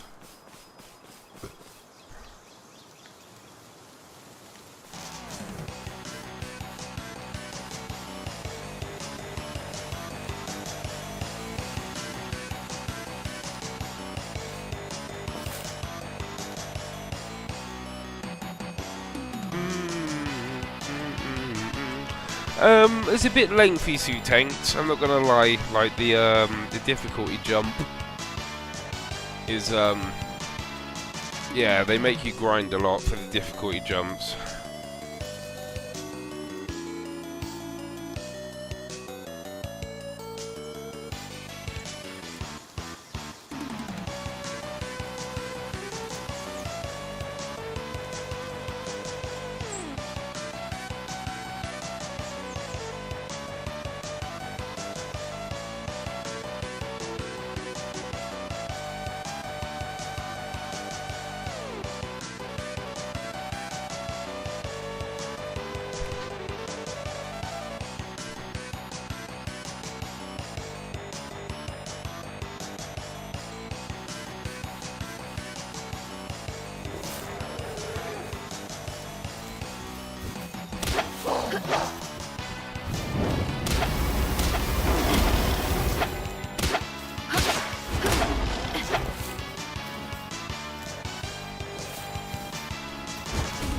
Oh, you killed it, you prick.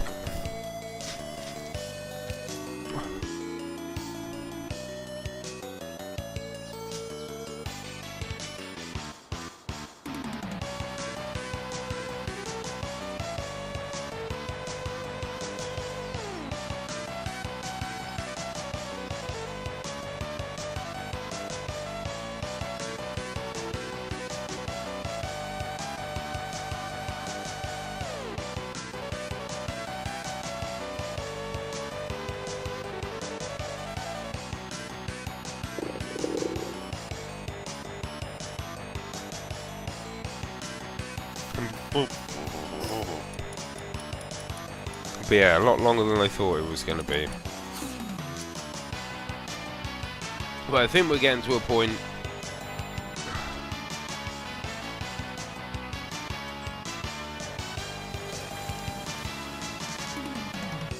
where we'll be able to make progress.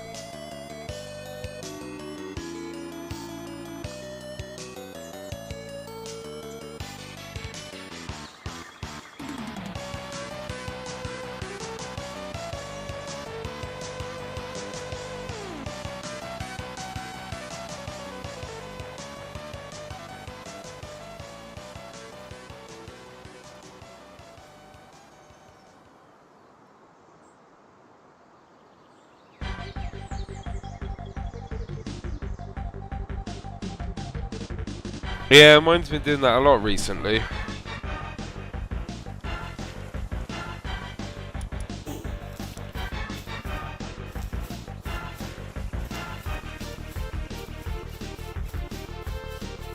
But yeah, how's it going, Sue Tanked? Hope you're good, brother.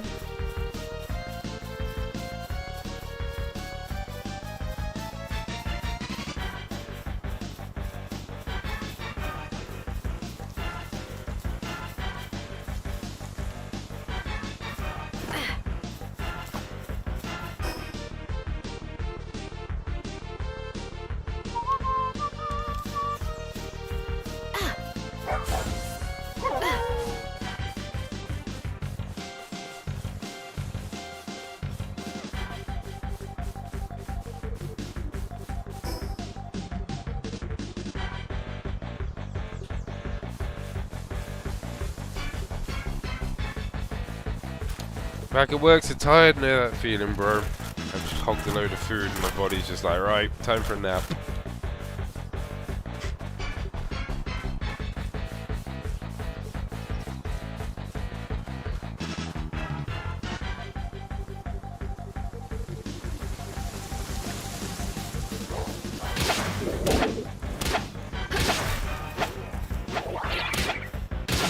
Alright up there, bud.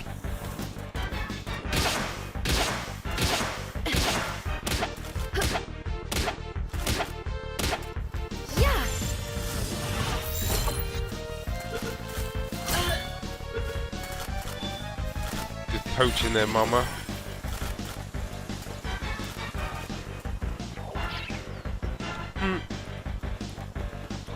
Yeah, literally, I could easily curl up in bed now, but then I'd be awake at 3 AM, so...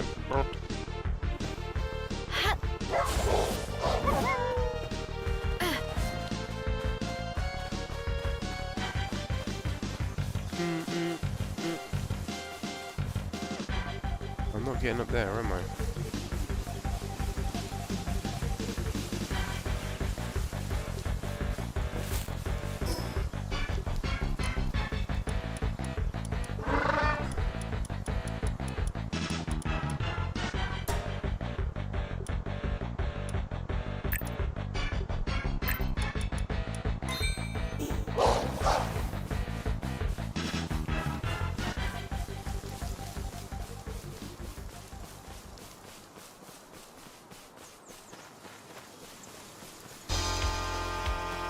Are we gaming tonight, my dude?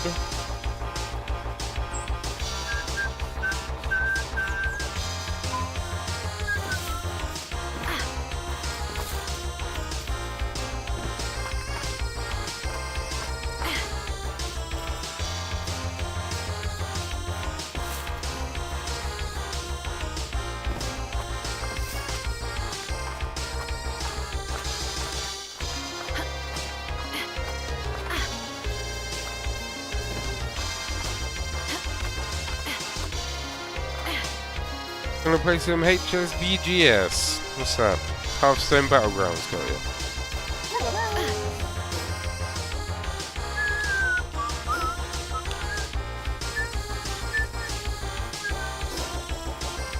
Good luck, bro.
Nice.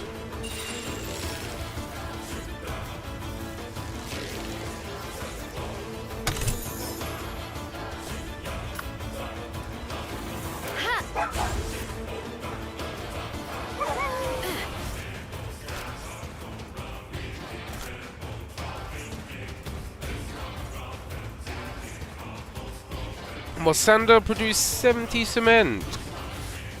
Thanks, bro.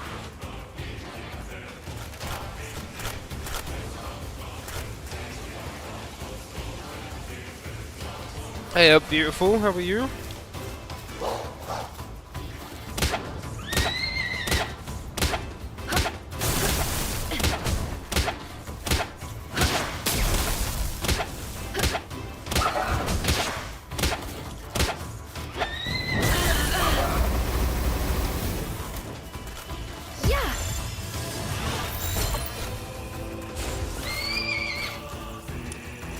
I got no spheres at all. Are you kidding me?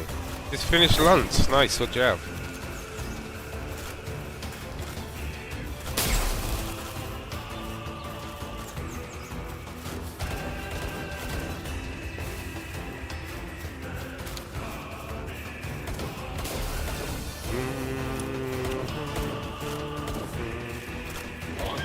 Oh, you killed it, you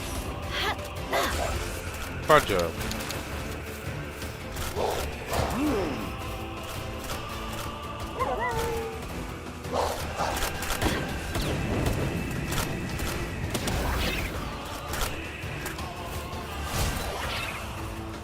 Spaghetti meatballs, nice. I hope it was tasty.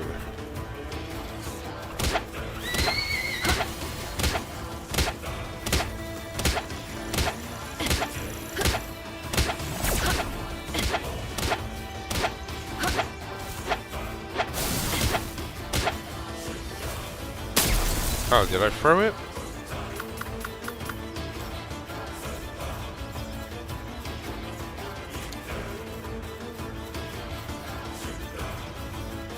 Look at this ass. Jiggle this ass. Jiggle this ass.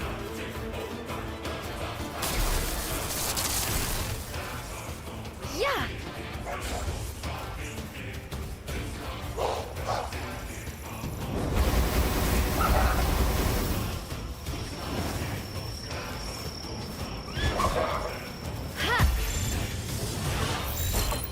Ass. Jiggle this ass.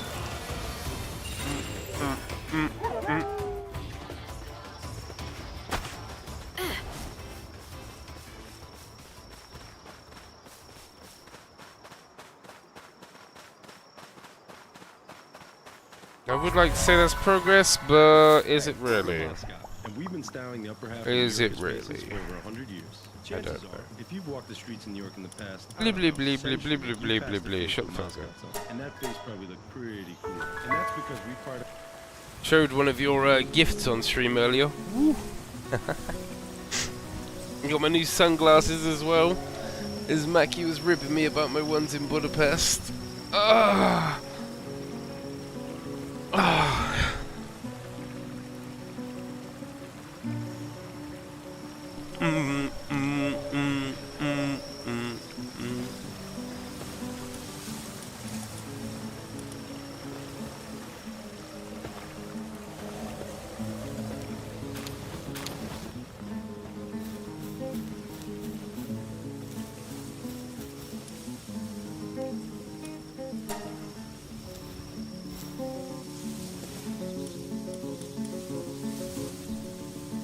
Pardon me.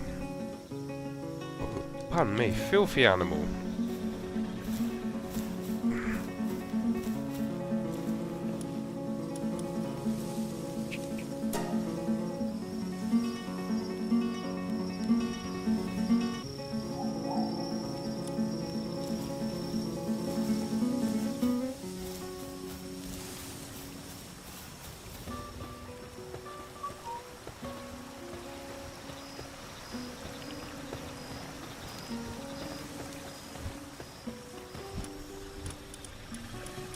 $3,000 wood, but no stone. Where the fuck is my stone?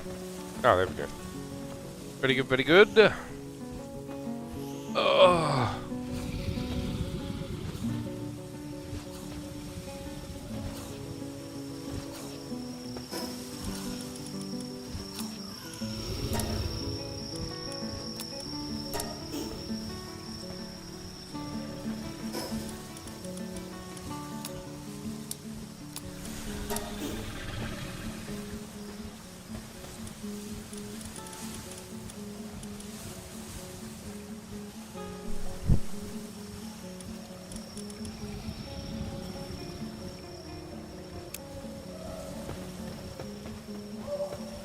Okay, new kicks, new trainers, new sunglasses. Some other gets coming this week. Ooh, many excite.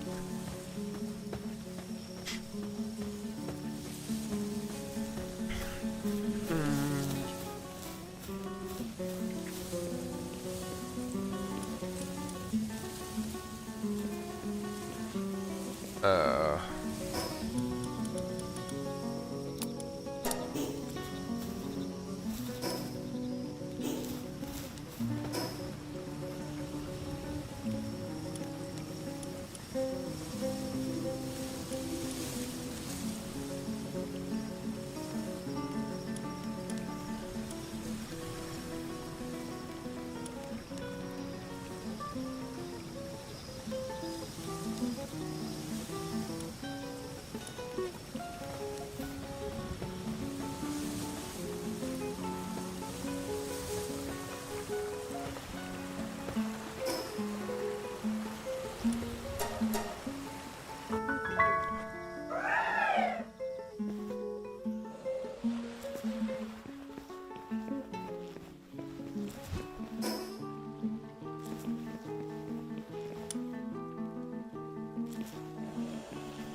And this is why you should mark where the caves are.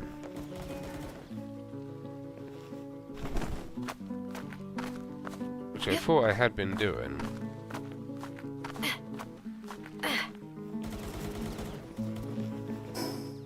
But apparently not.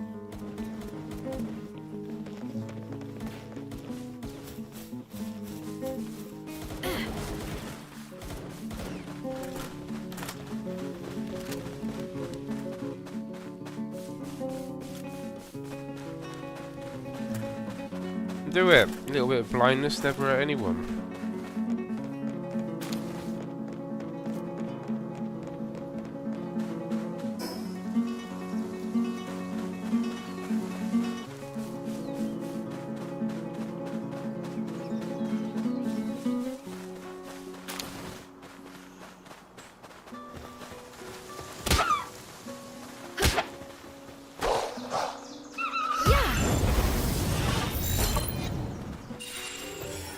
Nice, very good, very good.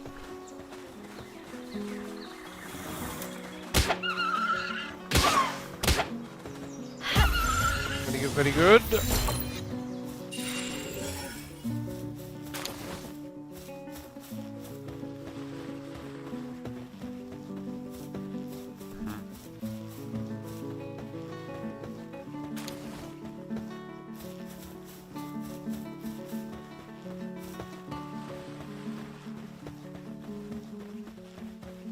Alright, time to kick ass and take names.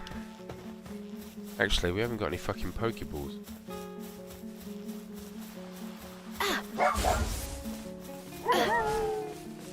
Time to kick names and take ass. Got them all our names.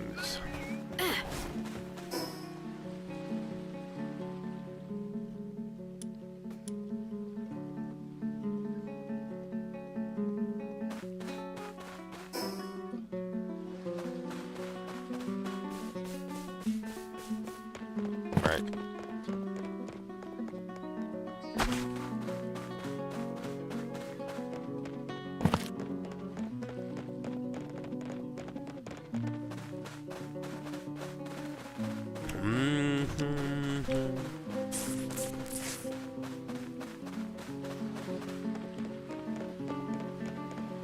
Yeah, no eclipse for us. The sun's already going down. They're already gone down.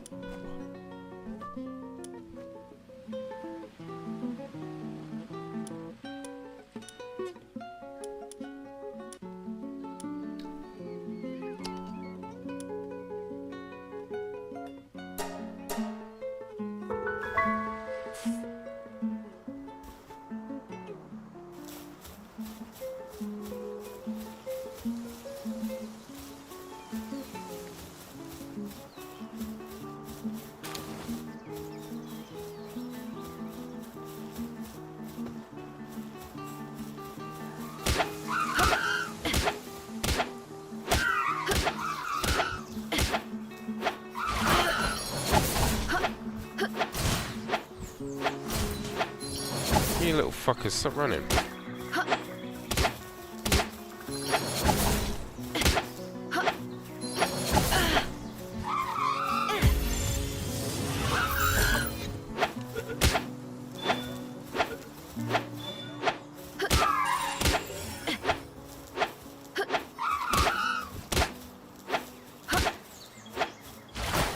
Oh, hell yeah, they got it on Twitch, Bonnie. What time's it meant to be?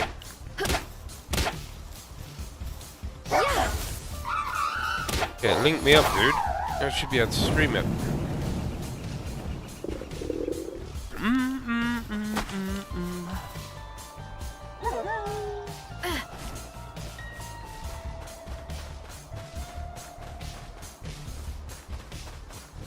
I'll do you in a minute. Ooh.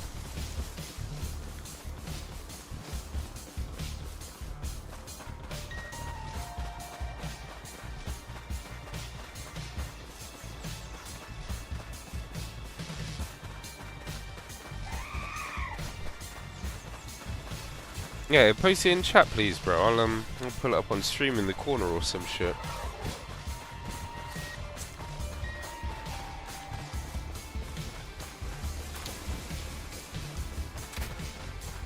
If you could, please, and spank you. Hey, what the fuck?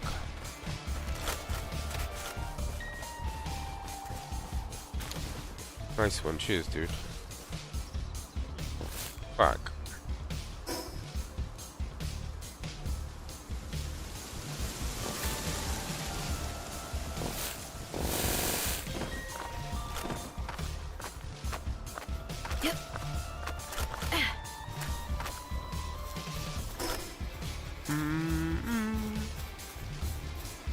Where the fuck is his cave then?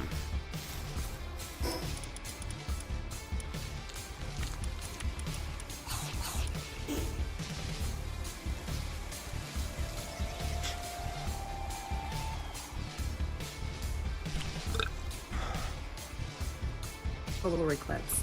I've heard that craters and features on the moon play a role in what viewers see on Earth when the moon blocks the sun.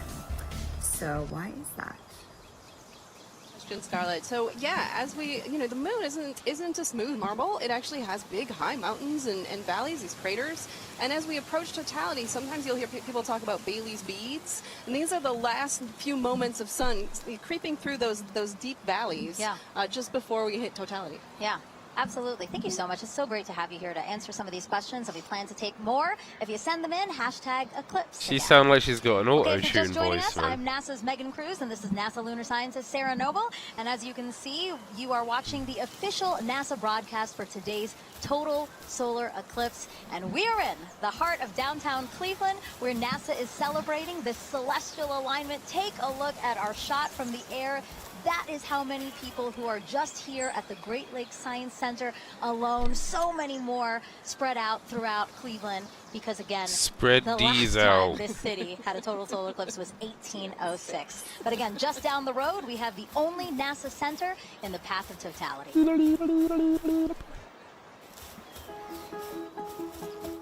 When it comes to NASA, I think a lot of people initially think of rocket launches in Cape Canaveral or astronauts floating above the Earth in the International Space Station. But Dickhead. there's a lot of research, and engineering, and testing that needs to happen before anything can fly. And we have those capabilities: supersonic wind tunnels, microgravity drop towers, vacuum chambers, and a research aircraft hangar. And that's why people from all over the world come to NASA's Glenn Research Center right here in Cleveland, Ohio. What we work on. We forgot the crack of the grommet. Communications. You need it for anything that flies. We like to say the road to the moon goes through Ohio, and that's because our test facilities are crucial to advancing the Artemis program. Part of our vision for going back to the moon and establishing a sustainable presence is having a lunar gateway. A lunar space station can fly successfully around the moon and sustain astronauts there. and we are leading the program that's developing the power and propulsion element. NASA's Neil Armstrong Test Facility in Sandusky, Ohio. It's the only place in the world where you can test a full-size spacecraft for all the extreme conditions of launch and spaceflight. Right now, we have the Orion spacecraft. This is a spacecraft that actually went around the moon, but we're using it as a test article now to make sure that in the launch environment, that spacecraft is safe. When it comes to aviation, every U.S. plane has NASA Glenn technology on board, which makes your flight cleaner, safer, and quieter. And looking at solutions like electric and hybrid electric propulsion systems that will reduce or give us different ways of converting energy that are cleaner. Our center partners with a lot of community organizations to share NASA's discoveries or just get kids excited about science, engineering, technology, and math. Big old NASA promotion. It was really cool to be able to sit like I was an actual pilot flying. I feel like I could potentially look into considering aerospace. We've also made it our mission to prepare Cleveland for the April 8th total solar eclipse. We demonstrated different types of hands-on activities for educators to share with their students, as well as the science behind a total solar eclipse. My favorite thing about Glenn is our people. Not only are they crazy smart, but they are genuinely good people. And we are literally part of almost everything NASA does. And so what's really great about being here is you're in the heart of it all. Total And joining us live eclipse is of now the NASA Administrator heart. Bill Nelson. So great to have you here for this celestial event. Thumbs up. Yeah. Thumbs up from the Administrator. Now, Administrator, why are solar eclipses so unique, such a unique opportunity to study our sun? Because you have the alignment of three celestial bodies. And unique things happen when that occurs. And it has a profound effect here on Earth. Just think about it. In the middle of the day, all of a sudden, it gets totally dark. And us Earthlings are not accustomed to that, and nor are the other little Earthlings. Right.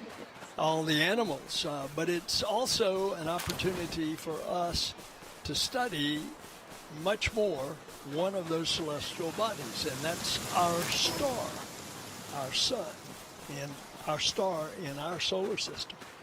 And we can find out more about that gaseous explosion that's coming out from the core of the sun when we can see it better. And we can see it better because we're not looking at the bright ball. You're suddenly looking at that corona, that mass of gases that are coming out from the edge of the sun. Right. And you don't have to be a scientist, right, to study this event, right? How do we get people across the country to help us study these things? Well, by asking them. Make a note of anything that you observe and then share that with us. All right, and Administrator, you know, we have to take precautions when viewing a solar eclipse. Remind everyone what we should be doing today. Okay, you've got some glasses. That's right. That's right. The glasses We're are all ready. absolutely essential. You want to put these on as it is starting to have that moon move in front of the sun, and we don't want you to damage your eyes. Right. And it's incredible. You put these glasses on in the normal sun of the day, you can't see a thing. Can't see a thing. But when you Yes. look at the sun, you will be protected. Administrator, thank you so much. We really appreciate your time here. And now we're going to head it back over to James at the eclipse board. Whew, yeah, the countdown is on. Just a few moments left until the eclipse makes landfall in Mazatlan, Mexico. Right here, you can see where that eclipse totality shadow is right here. It's going to continue moving very rapidly onwards to Torreon, where we also have a live feed covering all of this event. Super excited for that big moment. And let me actually just go to our moon board here, and we can play through this at 60 times speed. I'll zoom in a little bit here. And Scarlett Johansson had a question a bit earlier about the kind of rippling effect that we see of the eclipse shadow. When you first see this right here, at first glance, you might think it's low resolution or we're lacking some kind of information here. The inverse is actually true. This is actually incredibly high resolution, this shadow projection that we have, because of data that we've been gathering at our moon for more than 10 years, thanks to an orbiter called the Lunar Reconnaissance Orbiter. It's been mapping our nearest neighbor in incredible resolution. just really getting every single bit of valley or crater or mountain. All of those little imperfections on the moon are contributing to that shadow that we see rippling across the country. You're not going to be able to see that from the ground, but looking from space, you see that really cool effect of kind of the rippling there here. So let's just preview some things to come here. In Mazatlan, they have that last little crescent sliver of sun.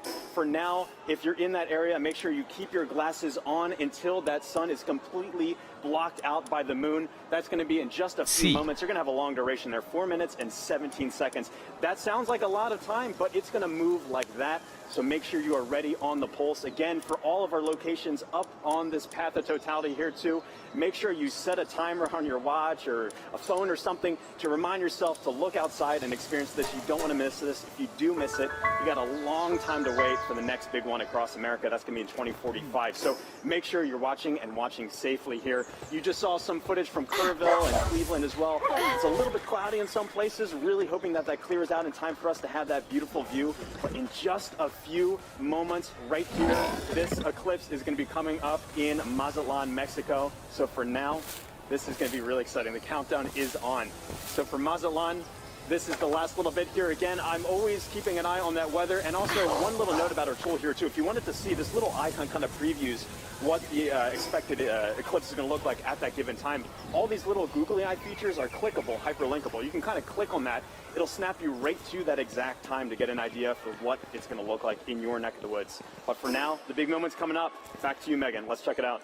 All right, thank you, James. And as you can see, wow, we just have a tiny little faint sliver left of the sun in Mazatlan, Mexico. We are expecting totality in 1 minute and 35 seconds. You know, joining us now to walk us through this, Kelly Korrick, an astrophysicist with NASA's Heliophysics Division. Kelly, tell us about the science NASA is about to conduct right now in Mazatlan. So science that they're going to conduct is about the WB-57. So we're going to fly some planes over and make sure that we can actually see that solar corona, that hot atmosphere that's around the sun that we're about to get once we reach totality. Yeah, and it looks like it's almost there. Yes, it's almost there. You know, we have a view right now of inside the cockpit of one of the WB-57s, or at least we're efforting one, because as you said, this is going to be a huge part of what we do in Mazatlan. Definitely, yeah. It's the there it is, Kelly. Oh, there it is. Oh, look at that view. So we're looking out. That's great. We're looking out, and it looks like we might be able to. We're seeing a lot of clouds, but hopefully a shadow as well as we're coming in to totality there. And so yeah, so these WB-57s are carrying 3 different instruments or 3 different experiments: 2 to look at the sun and 1 to look at our atmosphere, because our atmosphere actually responds to the eclipse, and we're trying to figure out how that ionosphere, that layer of the atmosphere, actually responds to it. And you said it does look like there's already a shadow over land. You know, we also have a shot, and we'd like to pull that up now, a shot of the coast and the fact that it's already going on over. And you know what's really cool about all of this is we do have eyes all over this thing because we are collecting so much data. Yeah, definitely. I mean, we have the stuff here. We also have rockets on the other side of the country being launched to, again, study that. Oh, look at that. There's the diamond ring. That's right. We're not there, but I feel the energy. Let's do tanks. Yeah, take it easy, bro. Yeah, so this is because of the craters Good luck, my and dude. peaks and valleys in the moon. We're seeing the last bits that are just getting through, and now we're getting to totality. Oh. This yeah, is good luck, Tanks. great. Catch you so later, you're dude. starting to see those pink fingers out there kind of sticking I'll give you out. a finger. Wow, so again, totality here in Mazatlan, Mexico, the first community in North America to experience the moon completely eclipsing the sun. And if you are in Mazatlan right now, it is now safe to remove your eclipse glasses for the next 4 minutes. And you mentioned some of those pink filaments that we're seeing, right? Can you talk us a little bit through that, Kelly? Yeah, so those are the filaments. They're helium rich. That's why they're appearing pink, and they're hanging out there. Those could be the start of space weather. So there are lots of tons of material, billions of tons of material that could possibly be one of those explosions for space weather. The reasons why we really study the sun and try to understand how to live with the sun.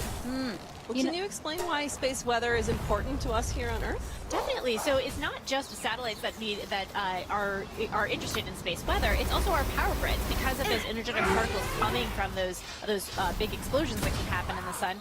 That could damage our power grids. It could also do things like interfere with GPS signals. And I know we all use our phones to navigate everywhere. So if we didn't have that, that would be a big problem. So we're looking to understand it better so we can all mitigate all those things.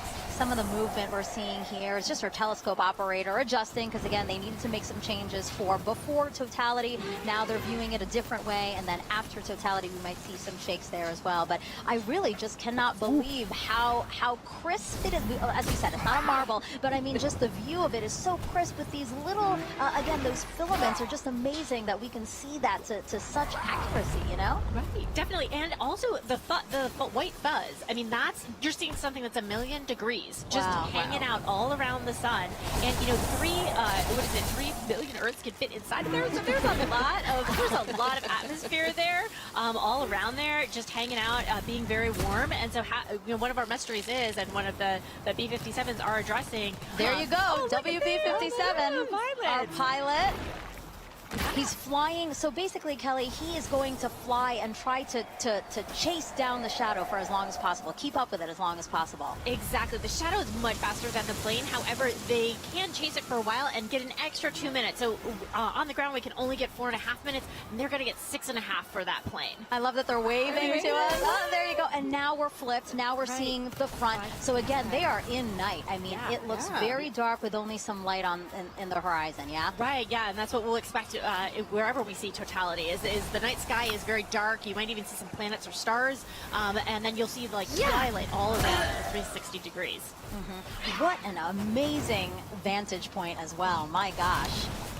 I'm very jealous. Kelly, are you jealous? I kind of feel like you're jealous. I'm kind of a little jealous. Yeah, I kind of want to, see if I can make a faster plane so we can, follow it the whole way. Plus, they're up above the clouds, so they don't have to worry about the clouds. Exactly. Well, I do want to say a big thank you to the WB-57 pilots and the whole team supporting them for that great view. That was awesome. Kelly, you have a wealth of knowledge when it comes to the sun.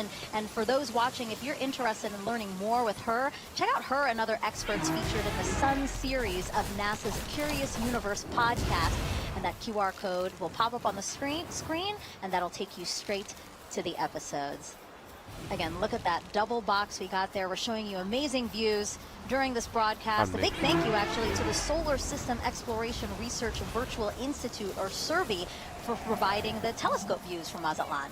Yeah, the survey team down there, the survey team is based out of Ames, but it is a collection of teams across the country and across the world that are sort of studying the intersection of science and exploration, helping us get ready for our next trip with humans to the moon. Yeah, that's amazing. Okay, totality is actually about to end in Mazatlan. Let's keep watching our screen right now for, again, what are we watching for, Kelly? We're watching for the diamond ring effect. So that's when the first bright light, we're starting to see it on the sun. Hey. So you're going to put your glasses on right now to protect those beautiful eyes, because now we're going back to the partial phase. Whoa, that's amazing. Wow. Oh. Kelly, that's a filter, by the way, everyone. That's why we're seeing that. But when you said put on your glasses, I'm so trained now to do it that I almost did it here in Cleveland. No, we're fine in Cleveland. We're still in Mazatlan.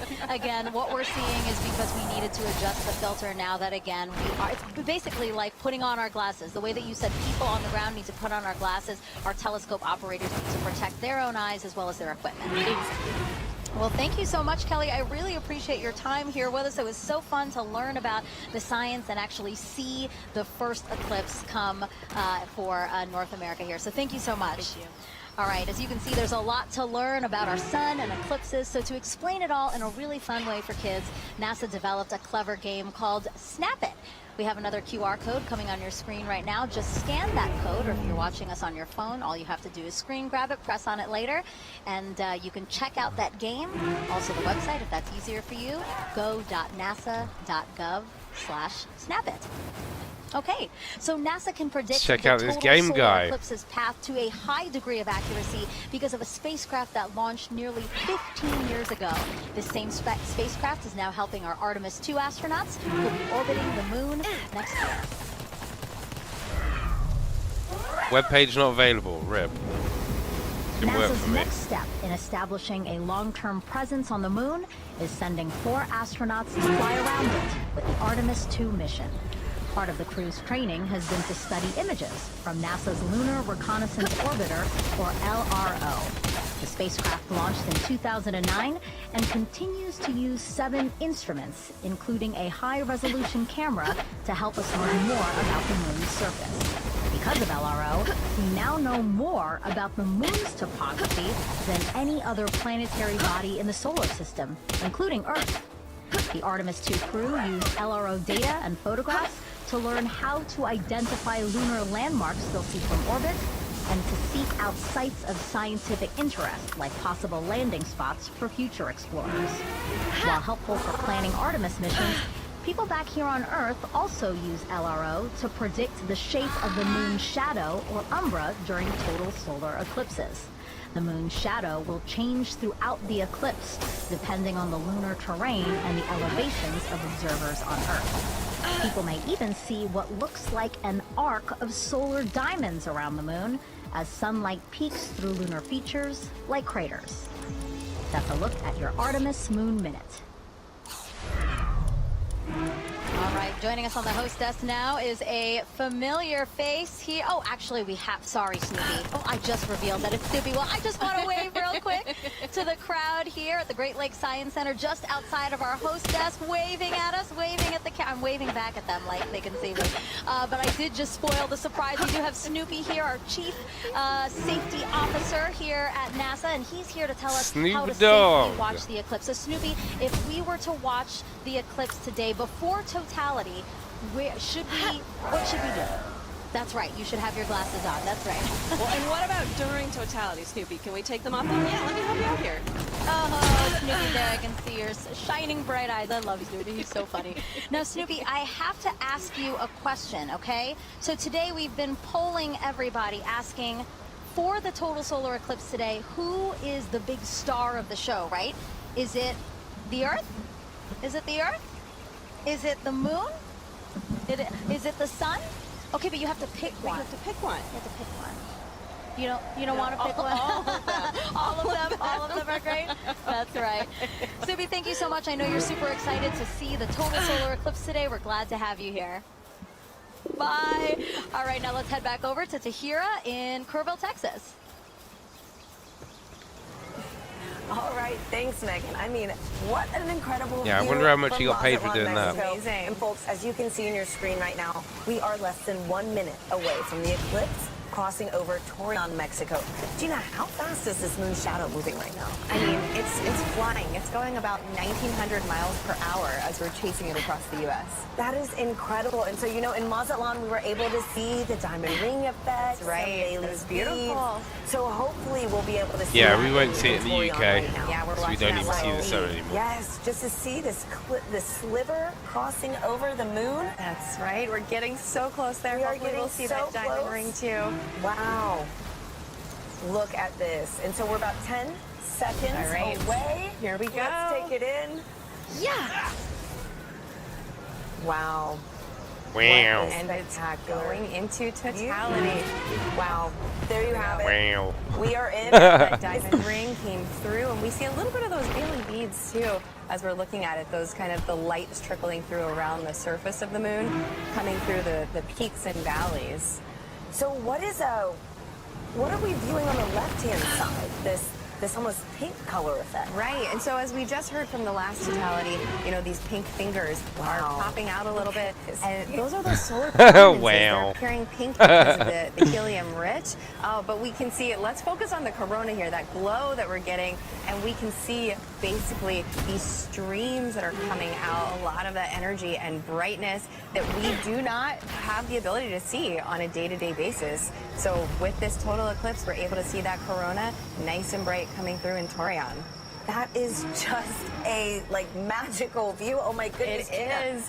Gina, okay, and so we've got so many questions coming in online right now from viewers watching this. Our first one is going to be from Justin, who wants to know, right now we are seeing a pretty clear and spectacular view of a total solar eclipse. Yes. But Justin wants to know, what will it look like if it's clouded over? Right, so the view that we're getting right now, you won't be able to see that if it's clouded over, but you will have effects going on, right? You'll get a change in the What will we temperature. see if there's clouds in the sky?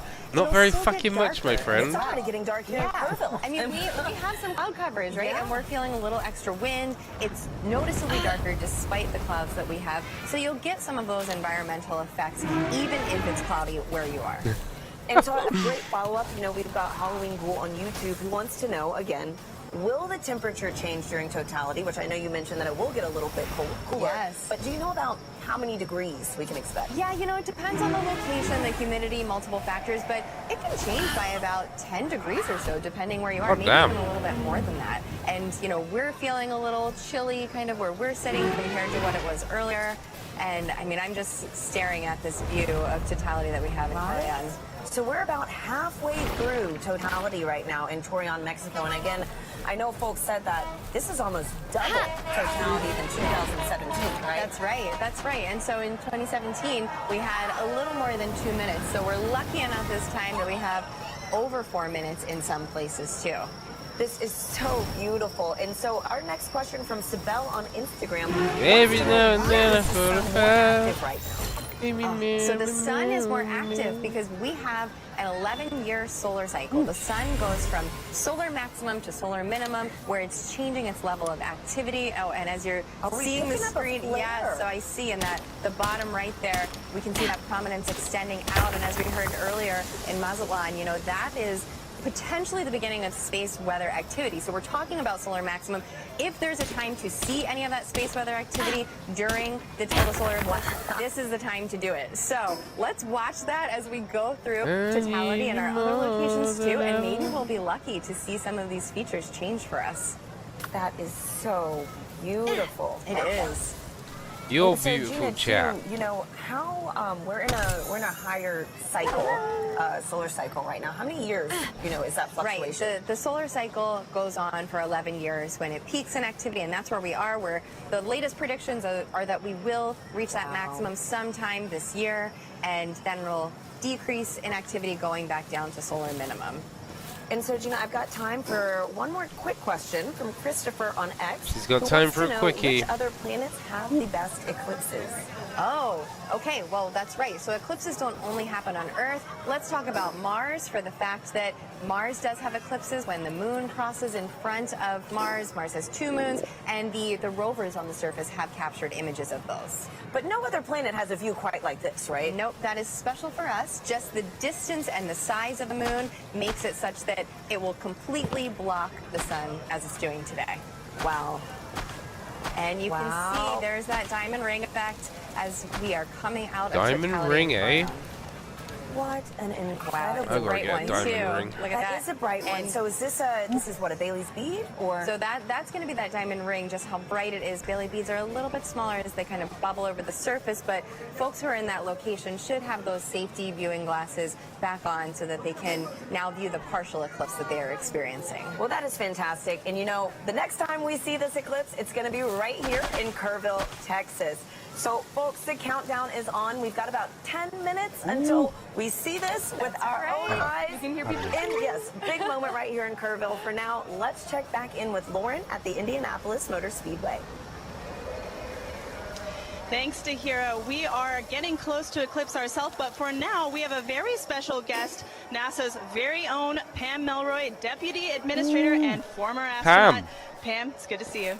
Oh, it's great to be here. I'm so excited. It's very exciting. So what's it like being in Indianapolis for an exciting event like this? Well, it's a beautiful day here, and I love the fact that we're here with thousands of people in the Indianapolis Motor Speedway, but we're joining with millions of people around America looking up together to the sky. Absolutely. And tell me, is this your first eclipse? It's not my first eclipse, but it will be my first totality. I've seen several partial eclipses, but there's something mystical and mysterious and in some ways unifying about a total eclipse, and we're all going to feel it together. Absolutely. We could not have lucked out more on this weather today. So as a former astronaut, we know that sun science and space weather are very important to keeping our astronauts safe. What is space weather, and why do we care about it? What is NASA doing to study it? Yeah, that's right. It's actually very important. It is of concern for astronauts who are in space because they experience the radiation of the sun that comes from solar flares and solar weather. But the reality is it's also affecting life here on Earth. It impacts the upper reaches of our atmosphere called the ionosphere, which is an electrified part of our atmosphere that is a conduit for communications. It's critically important. It can even affect power grids. And of course, if you ever have seen the Northern Lights, you've seen the effect of solar weather.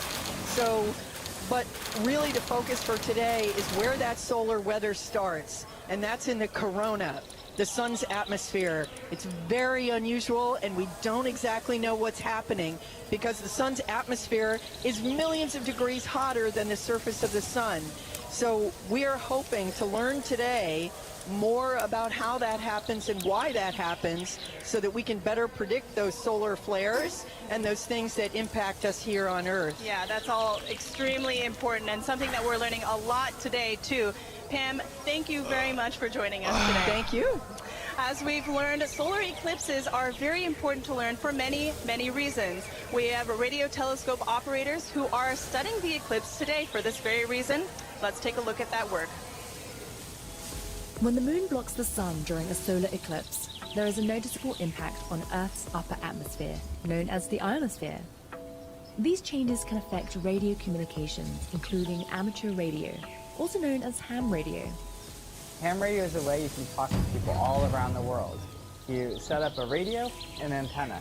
You talk into the radio sends a signal up to the antenna sends the signal up to the sky. It bounces off of the electrified layer of the sky back down to Earth, where you can talk to the person on the other side. During the 2024 total solar eclipse, the Ham-Sci Citizen Science Project is inviting ham radio operators to transmit radio signals. The goal is to have people make as many radio contacts as they can with operators in different locations during the celestial event. By recording how strong their radio signals are and how far they go, ham radio operators and scientists can learn about how the ionosphere changes during solar eclipses. Sometimes you can talk around the world, and sometimes you can't. And that's all based on what the ionosphere is doing, what the sun is doing. When it works and you are able to talk to these faraway places, I find that really magical. To learn how you can participate, follow Do NASA Science on X and Facebook.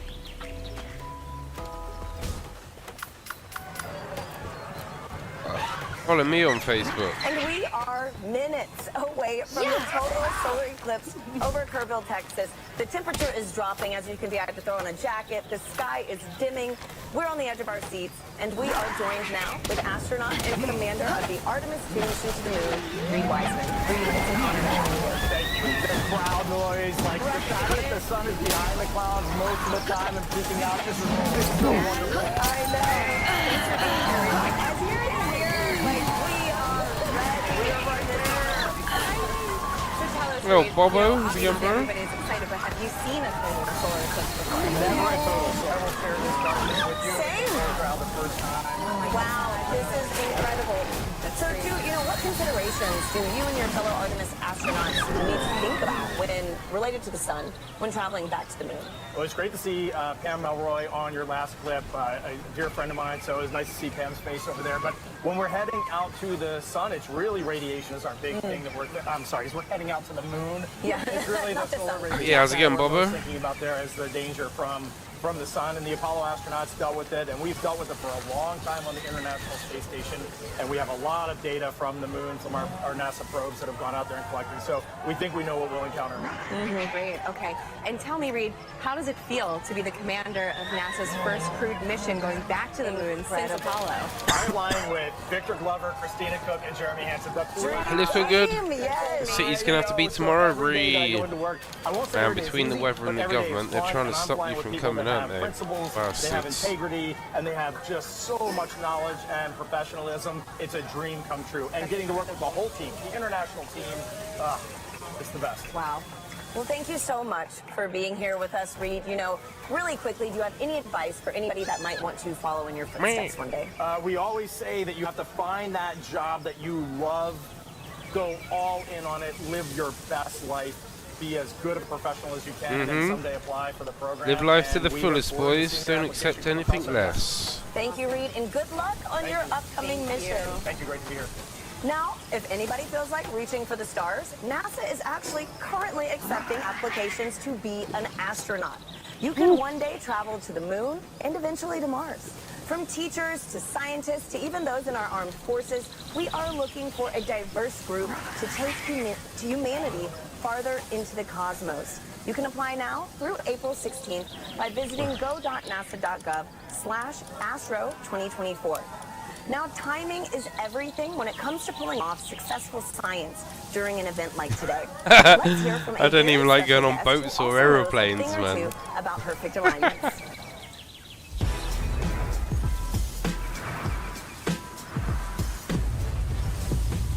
Hi, I'm Paul Dion, shortstop for the Chicago White Sox. What does it take to do my job? You gotta know your physics. Specialize in predicting the path of fast-moving objects at a split-second pace. There you go. Tabo's not far from the border, are you? How far? Two paths will cross. Just like NASA needs to know when the Earth, Moon, and Sun will align to predict the solar. Yeah. Do you not? You don't need a passport to go into Canada, do you? Do you get passport checks when you go to Canada? But seeing it in action is a whole other ballgame. And on April 8th, you can see just what I mean as a total solar eclipse crosses the United States. NASA has mapped the detailed shape of the moon's surface, so we know exactly where the moon's shadow will fall.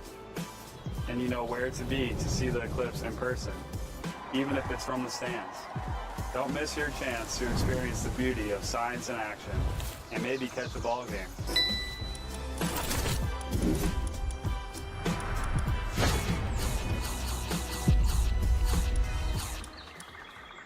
Oh, that's rip. We are about 2 minutes, under 2 minutes actually, away from totality here in Kerrville, Texas, which will mark the start of our eclipse coverage across America. Now, folks, we have a little bit of cloud coverage right now in Kerrville, so we are showing the Dallas feed. But again, we're holding out hope. Anna and I are thrilled to be here with Dr. Nicola Fox, who is the Associate Administrator of NASA Science Mission Directorate. Nikki, thank you for being here. Oh, I wouldn't be anywhere else.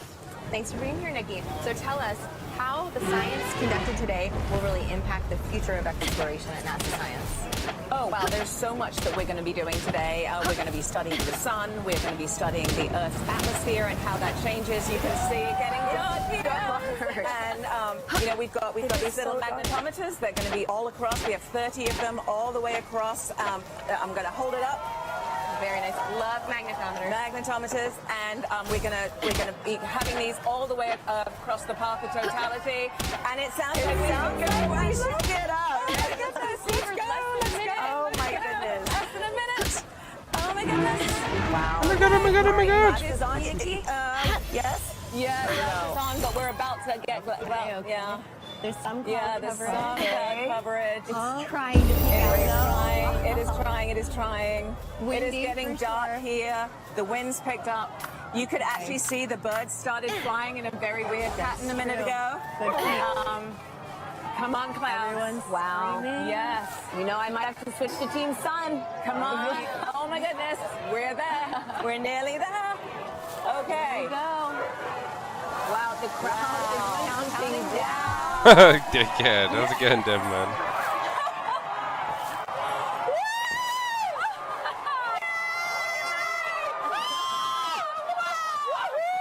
Oh my gosh,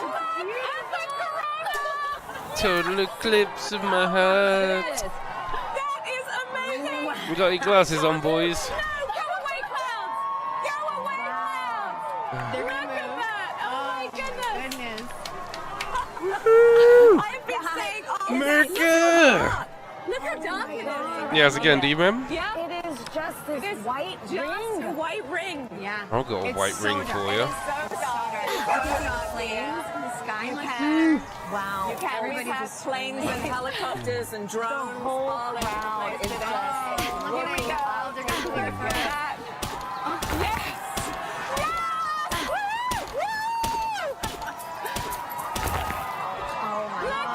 Just It's look amazing. at that. And we have about, what, 4 minutes to just fast. Quite, you're not going to have space in your suitcase, are you, here later? This really, again, reminds you that we are on this one planet, you know, in this larger system.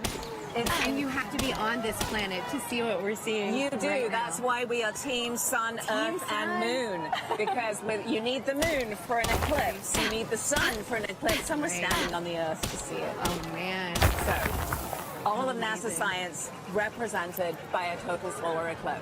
And something that, over 30 million of us today, at least in the path of totality. At least, yes. Able to witness this. 31 people living in the path of totality. So Doesn't imagine count how who many travels. people actually traveled here. Yes. Absolutely. Yes. This is getting me extra excited about all the science that we're doing. Right? Yes. Yes. Yes. All right, those clouds are playing tricks Those on us clouds now. are being pretty mean. Yes. It was nice to get a taste, though. Wow. True. It is so dark. It is. Got everybody it is looking so up. dark. I'm so Oh, that's happy true. that Yeah, you could ship them out. Yeah, I'll have a look in a able bit, to see dude. this take place. That's right. And it's been such a great atmosphere here all day. Every time the sun comes out, everybody cheers. Cheering, counting down. It has been incredible. And so, wow. That's true. Wow. Oh, Nikki, what's your favorite part about these? About an eclipse? Wow. Is this your first? No, this is my second one. 2017. I was in Nebraska and I saw it there. But I think there's just you can study the sun, you can study the corona, but suddenly you see it with your own eyes, and it's that feeling of just wow, that is our star.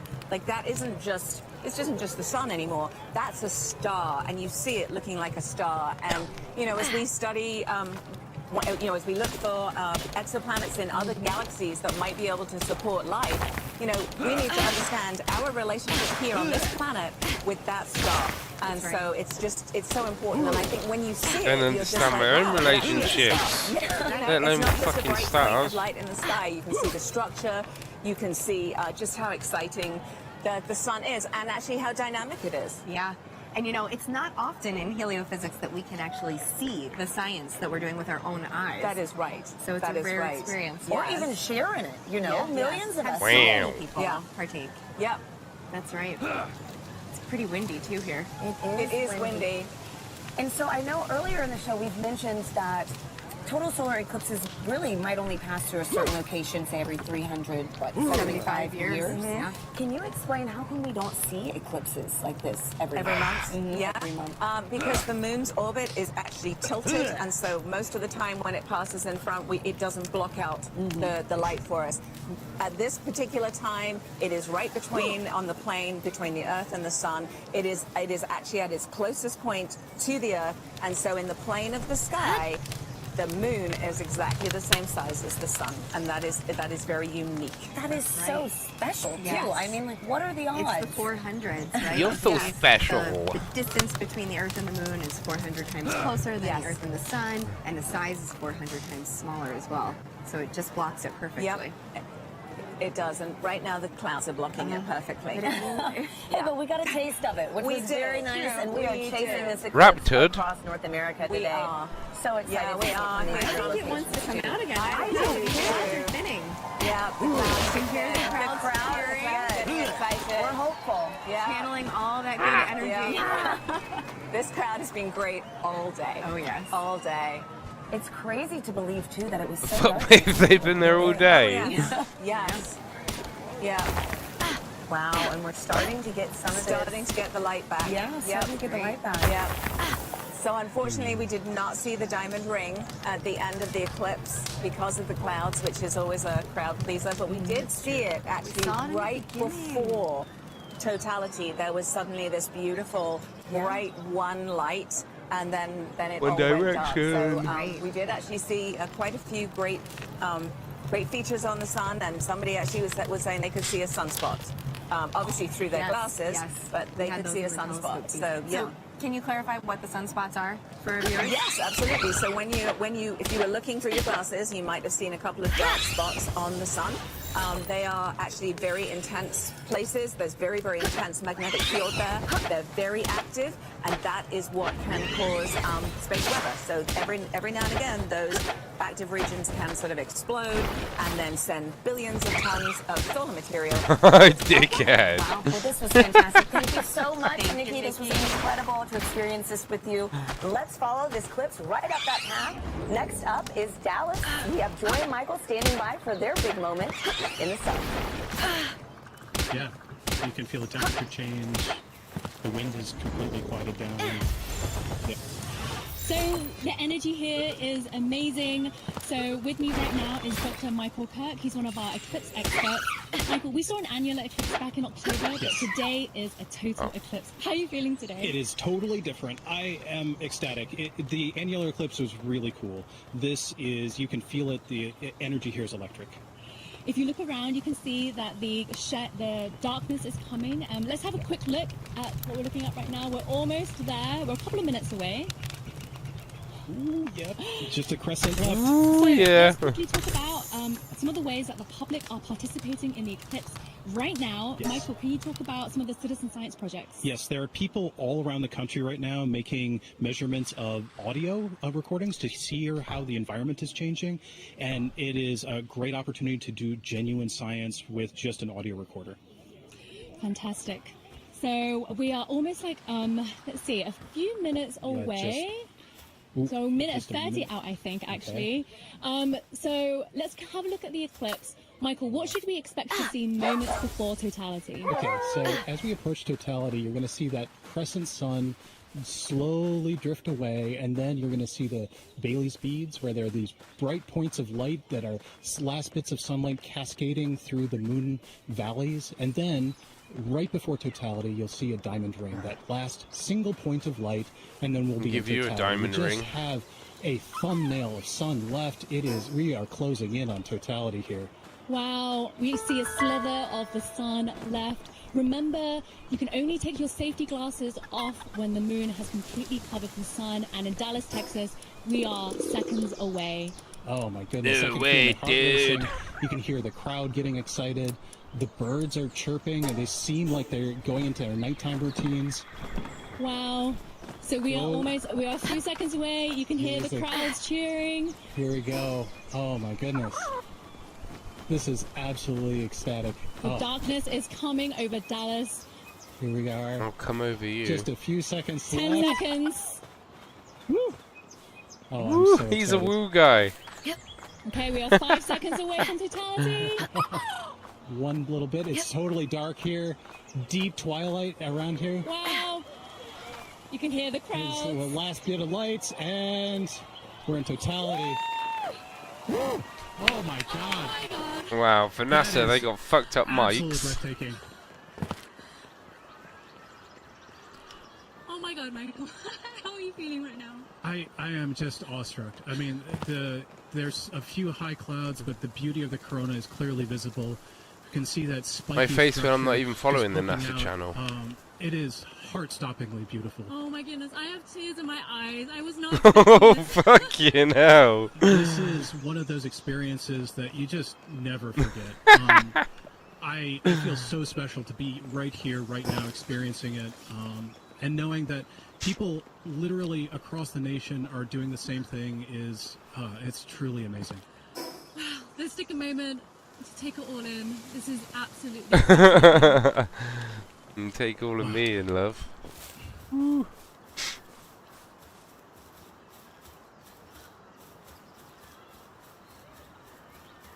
Spread 'em. You can see that spiky structure of the corona. That's indicative of our approach to solar maximum. That asymmetrical nature of the corona happens when we're in solar maximum. That's going to be happening in about a few months from now. So that means that this view of the corona will never happen again, ever. This is a completely unique view that even if you see a million solar eclipses, you'll never quite see one like this. So, Michael, you study the sun. What is it like to see the corona that you don't normally see? I mean, I just, there are no words. I spent my life studying this thing, and to be able to see it and feel it is, I mean, it's just tremendous. You can see a prominence in the chromosphere, the middle atmosphere of the sun is a pink spot, and that pink loop is what I spent 5 years doing a dissertation on. that one little pink loop, and it's just, it makes it all feel like it's in perspective now. I can't believe how clearly I can see those pink loops. And the structures in the corona. We can see I a can few see planets out as clearly well. now the They're sun brightly has shining in the gone. sky, and actually there's a plane racing across the shadow as we speak as well. And I just want to take a moment to say huge thanks to our telescope operator, Vanessa Thomas, for providing these views. This is just so stunning. People are applauding here, as you can hear. I mean, I think everyone here is getting exactly what they came for, which is just that sense of your place in the universe. This is our closest star, and being able to see the star like this is truly special. Okay, we have 1 minute left of totality. Oh, the time just passes way too quickly. The next eclipse won't happen across the US for another 20 years, so this really is a once-in-a-lifetime opportunity. Fuck me, we're all going to die in the next 20 years. Our friends up in Alaska will see their next eclipse in 2033, so I am like already thinking I need to go there. I mean, it's just it doesn't matter what I need to do. I just have to go there. Wow. So we're 30 seconds out. So right before totality ends, our telescope operator Vanessa is going to put the solar filter back on. But let's just cherish these last few moments of totality in Dallas, Texas.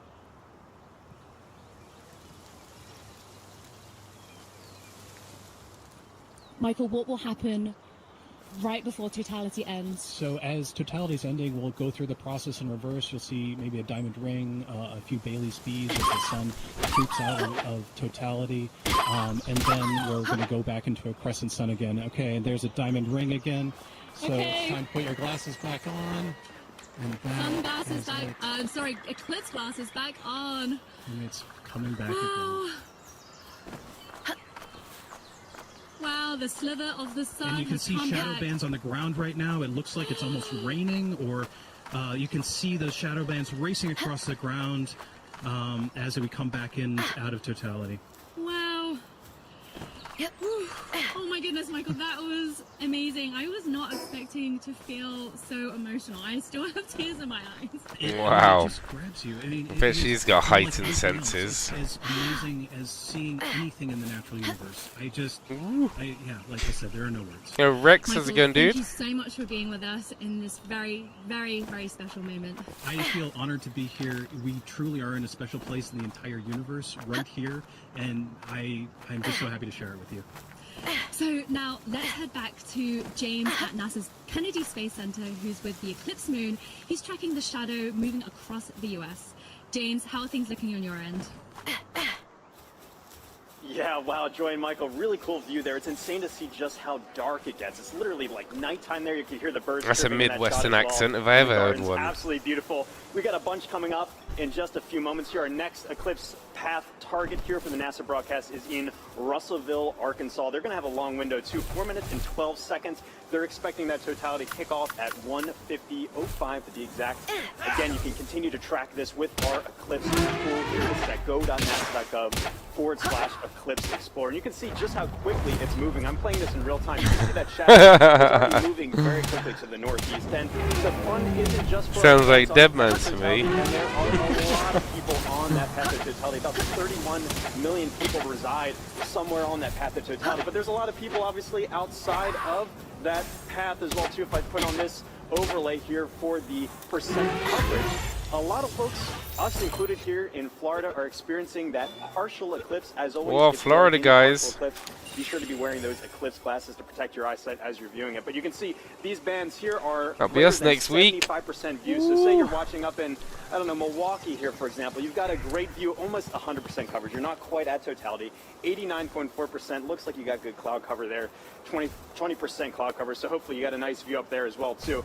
I've also put on this overlay here to show you just the amount of the duration of totality. You see a lot of our places are within this middle band right here that are getting more than 4 minutes. It may seem like a lot of time, but as you've seen just how quickly that can go by. Michael sounds like he wrote his whole dissertation of 5 Oh, years tree on plop? Yeah, it's those good. just It's a few bit moments lengthy, there. but This just passes I think so that's just the quickly. And survival again, if you miss crafting this, part of the next game. time you're going to have to wait for this in the U.S. is not going to be until 2045. So again, But yeah, good make fun, sure dude. you're previewing exactly when to expect that peak time of coverage wherever you are in our path of totality or even outside of that path of totality. So a lot coming up very soon. Again, our friends in Russellville look like they have great coverage there as well too. Only 9% cloud cover, so hopefully they're getting a really nice view. But let's check in with Jasmine up there to see. Hopefully you're looking good for there. How's it looking up in your way up in Russellville? Hustleville. Everything is looking absolutely fabulous here in Russellville. We could not have asked for better weather. So we are back here in the downtown Hustle, Depot hustle. area. Joining us now is heliophysics expert Dr. Patrick Kane, all the way from DC. How are you feeling about your very first total solar I'm eclipse? incredibly excited. As I'm watching all of the changes, there go the crowd. As I'm watching all of the changes, I'm thinking back to the textbooks that I've read, and this is, so it was all academic before. This is no longer academic. Yeah, so the feeling is very different than what we might read in a textbook. Patrick, just explain, describe the atmosphere around us as it's changing. Right now, as I'm looking around, of course, the temperature has been falling for the last 20 or 30 Mhm. minutes, but the light is dimming, and it's dimming faster and faster and faster. I agree. It's accelerating. The crowd is definitely getting excited. I'm looking around the ground to see if I see the shadow snakes. I don't, but this is just really exciting. I'll give you a snake shadow. We're feeling that cooler weather. Yeah. The crowd behind us. But yeah, it's good We're fun, also Tree Plot. feeling them Good fun, fall dude. a little Yeah, how are bit you? quieter too. So Right. we're going to take a beat of silence as we get into totality. I think we're less than about 15 seconds away. So we're going to also look over our shoulder with our solar With eclipse our glasses solar still eclipse on until we are in totality. Here we Mhm. go. Just a sliver of the sun left. Woo! I'm almost there. Crowd's getting excited. The crowd, yeah, all around us, completely electric.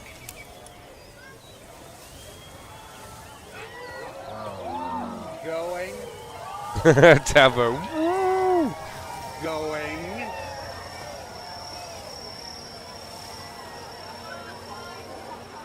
Wow. Oh my goodness. Here we are. Here we go. And the crowd goes wild. Oh my. Wow. We got some Bailey's beads. Absolutely stunning. That is spectacular. We see Venus over to You the see over the penis? side there. And Patrick, it came and went so quickly, but we did see a diamond ring We did at the very indeed. beginning there. Can you describe to us what is that? Sure, that diamond ring effect is due to the moon not being perfectly smooth. It's got mountains, it's got valleys. So just like here on Earth when we see a sunrise or a sunset through a valley, we just watched a sunset through a valley on the moon. As I walk through the valley of the shadow of death, you I said we take a could see look one at my planet, I life see it and right there in the realize sky. there's We see nothing any others left. as we're looking up. Yeah, we've got Venus on the over to one side. We've got Jupiter up If my here mama thinks to that the my left mind is of the gone. sun. And there's the corona. Absolutely beautiful. That is spectacular. Now, you also said that this is happening during what we're calling a solar maximum. Now, Patrick, does that mean that the sun is stronger right now than normal? Not so much stronger, just more dynamic. It's changing a lot. During solar maximum, the magnetic field on the sun is more chaotic, it's more disorganized. So you see more random directions for the jets of gas leaving the sun. Right. That is spectacular. You can see a stream. All right, we are reaching Wow. that halfway mark already, 2 minutes into totality. There's even just a hint of a diamond ring down at the bottom. I can see it. Yeah, we're looking at a diamond ring from Arkansas, the Diamond State. Now, Patrick, of course, as we've been talking about it, this is part of what we are calling the heliophysics big year. You are a heliophysics extraordinaire all the way from Washington, D.C. So what does that mean? Okay, so the heliophysics big year started out in October of last year with the annular eclipse. And of course, we take a pause here in the middle to watch this particular eclipse, but then it will end on December 24th of 2024 when the Parker Solar Probe passes as close as it's ever going to get to the surface of the sun within 9 solar radii. Oh, wow. And I'm sure that means a lot to you because you worked on Parker Solar Probe about 20 years ago during its inception. So tell us a little bit more about that. I worked on a concept study for Parker Solar Probe back when I was a graduate student in around 2002 or so. And back then, the idea was for it to actually dive into the sun rather than orbit the sun. So it was going to be a sun dive. Wow, that is fabulous. This must be a very full circle moment for you, right, This is Patrick? brilliant. This is absolutely brilliant. And that diamond ring has been Wait a minute. That's pink. What we are actually seeing is down into the chromosphere now of the sun. We're seeing a little bit deeper than the corona. I believe. It's because of the pinkish Yo, color. Fox We're is looking again, down bro. into the chromosphere, which is the Sorry, next alerts layer are of the derpy atmosphere of the today. sun. Sorry, Yeah. bro. Oh, wow. How's it going, dude? Wow. This is like nothing we have ever seen here in Arkansas, and like nothing we will see for Quite the a next bit, 2 Tabo. decades, right, Patrick? That's right. It's We're gonna be making 21 progress, years though. before we see it again here. 2045. All right, so as we are starting to exit totality, of course, we're Yeah, gonna we've be very done 1 out of careful, 4 with gyms. our eyes if needed. I'm We're getting gonna put those stronger. solar glasses back on, of Fuck course. me, that's bright with my sunglasses off now. And the crowd just erupting, falling quiet again as they watch this. Splitting through the air. Oh, wow. Well, we will be very careful then. Well, yeah. And why is that, Patrick? Again, those nocturnal animals are coming out, right? They As think far it's as they're nighttime. concerned, it's nighttime. It's time to feed. So they're coming out to feed on all the mosquitoes. Feed me, Okay, Seymour. got it. We'll be very careful for all those nocturnal critters around us right now. All right. We are getting closer. Get ready to put those All glasses right, back on. We're putting those glasses back on. The crowd is. Wow. Oh my God! Here in Arkansas, the Diamond State. Absolutely stunning. Outstanding. Beautiful. Patrick, we're going to turn around now and just one question I really do have to ask you before we let you go is, are you Team Sun, Moon, or Earth? I am Team Sun. Team Sun all day long. Fantastic. I figured from a heliophysics expert like you. We want to thank the city of Russellville for hosting us, Arkansas Tech University, and our telescope feed operator, Joe Mattis. Thank you so much. Thanks, now, Jill. let's get back to James Traley over at Kennedy Space Center. James, back to you. Yeah, thanks so much, Jasmine. What have you guys had there? So you were just right here in Russellville. You can see that shadow has now officially moved off and is on our way to our next target, which is up here in Carbondale. Carbondale is one of those very lucky cities because back in 2017, they were right at that intersection point of the 2017 eclipse across America. They're there again this year, but the difference is they're going to have a much longer slot. In 2017, they only had 2 minutes, 40 seconds, and that's not as much as they're going to have this year, which is 4 minutes and Well, let's play with the Rings Uranus because I'm wearing glasses. It's a different shade of pink and name, so I thought Diana said that. I was like, very excited to be able to track that for them as well. And also, some details about this tool here as well. If I click onto their eclipse time here of 1:59:15 local time, you notice this little icon comes up here. This is actually simulated based off real data from the Parker Solar Probe of what we expect the corona around the sun to look like. And as you just heard, the sun's a lot more active this time around. It's kind of like a wild hairball, if you will. Lots of different streamers and things streaking off the sun. So you've been seeing already in our coverage some really cool activity around that sun's corona. If you're really lucky and the timing is just right, you might get a coronal mass ejection streaking off the sun. Hoping that someone on our path gets to see that today. If you do, be sure to send us the photos. We'd love to see that as well. One other cool feature about this tool, too, is you can see the actual path that the moon is going to be taking across the sun. And all of this plays in real time if you time it up well. And so you can actually see, if I go to our live moment here, this is actually playing as what we're expecting in real time, the movement of the moon across the sun. Carbondale just had a little crescent there, and you can see that shadow is really closing in on them very quickly. Let me turn off the 2017 path and zoom in a bit here. You see they're nearing totality in just a few moments, and their weather is looking great. We've been checking in with them all morning and afternoon. 27% cloud cover. That time of totality is coming up at 1:59:15. Really excited. And then it's going to be kind of bang for a while afterwards for a lot of our sites. We're going to be moving on to Indianapolis, all the way up to our final target in Fulton, Maine. There is a lot coming up, and even again, still, if you're outside of that path of totality, have your glasses at the ready to be able to observe that partial eclipse. This is going to be going on for a while, but for now, let's take a look at Carbondale and see up close what it's looking like. How is it looking over there in Carbondale?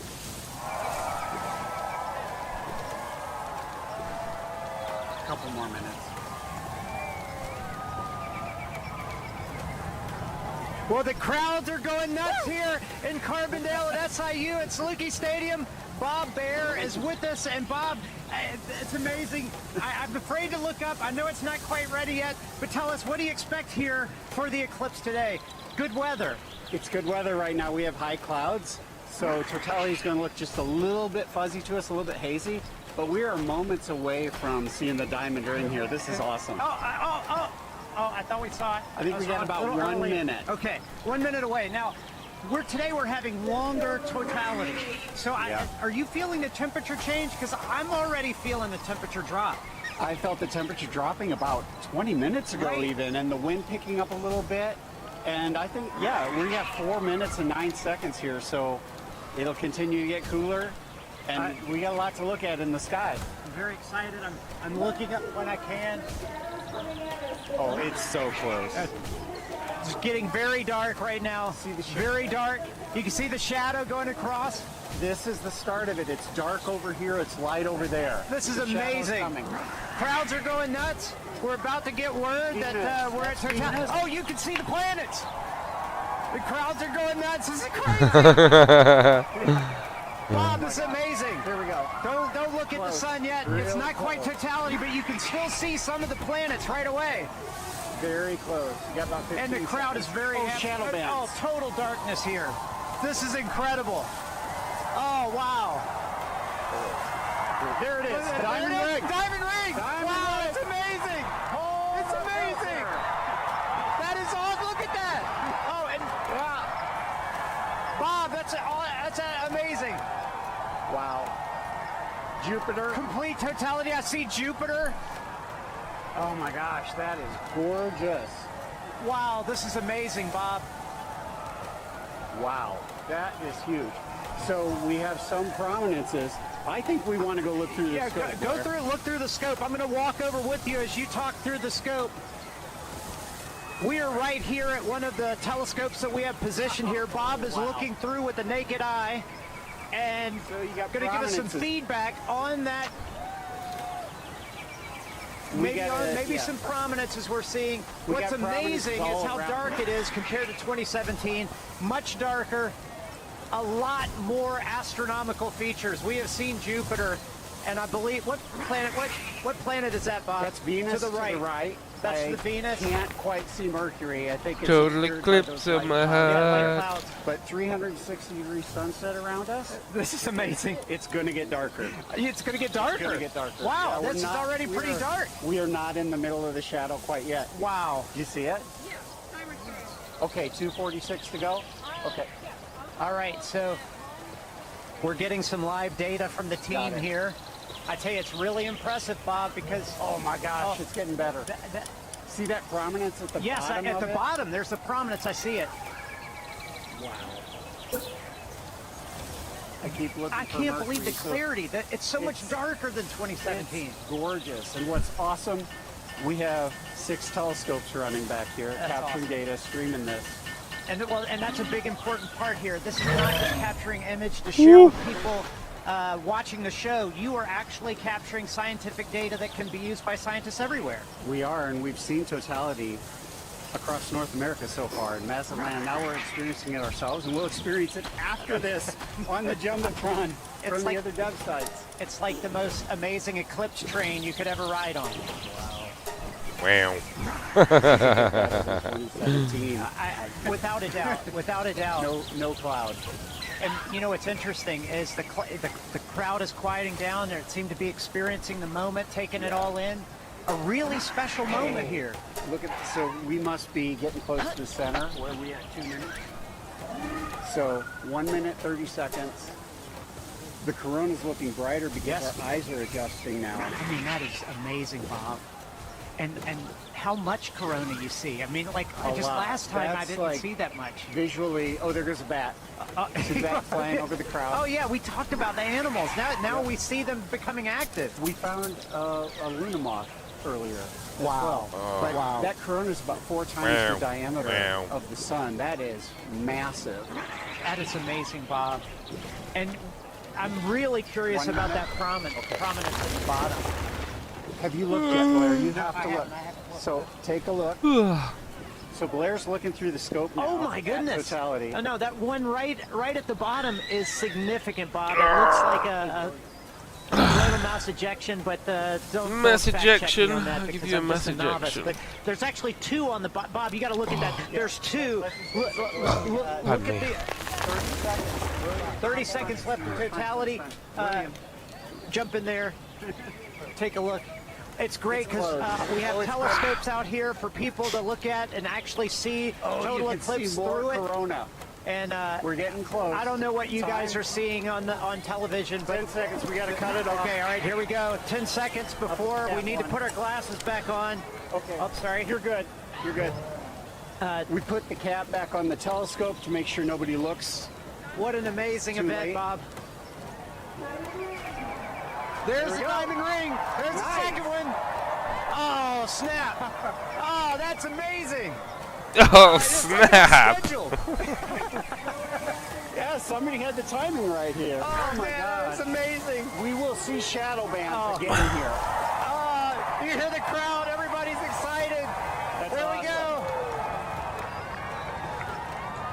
What an amazing moment here at Saluki Stadium. Oh my God.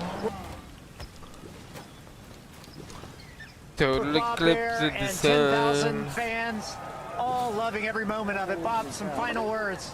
Well, I think we just had an eagle fly over. Okay, so, but incredible. Well, that's one of those things you said. We saw animal reaction. We heard it. We felt it. It was wonderful. So we got to keep an eye out for shadow bands. We're going to see them again in about 1 minute on the ground here. Okay, so we'll keep looking for those shadow bands on the ground, but I got to tell you guys back at the studio, I know you guys have seen eclipses already. There's still some to come, but what an amazing moment. Back to you guys. Good weather all the way to the end. Thank you, Blair. We are in Indianapolis. We are almost at totality. With me, I have Nikki Rail, the Associate Director for Flight Program for the Heliophysics Division, and Denise Hill, NASA's Outreach and Communications Lead for the NASA Heliophysics Division. You guys, let's get our glasses on.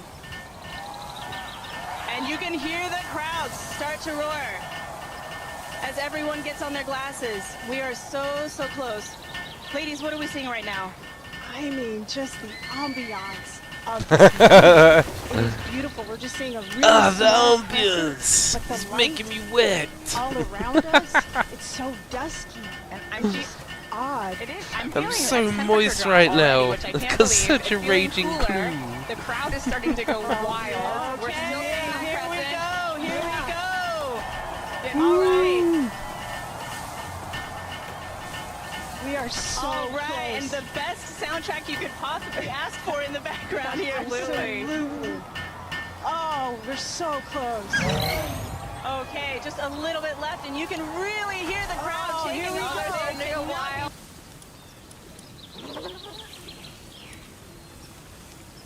Here we go. Yeah. Here we go. There we go. We're so close. Here we go. Almost. How the fuck do I make coal? We are so close. And we... Oh my gosh, there's that bright diamond ring in there. All right. Oh, wow. Here I can it see is. the... Yes. Oh my gosh. I can actually visualize the corona. I've always wanted to see that. Wow. Look at that. Fantastic. Oh my God, it's gorgeous. Oh my gosh. Absolutely An incredible sight. amazing. And dark. Wow. Wow. Look at how dark it is. Oh my gosh.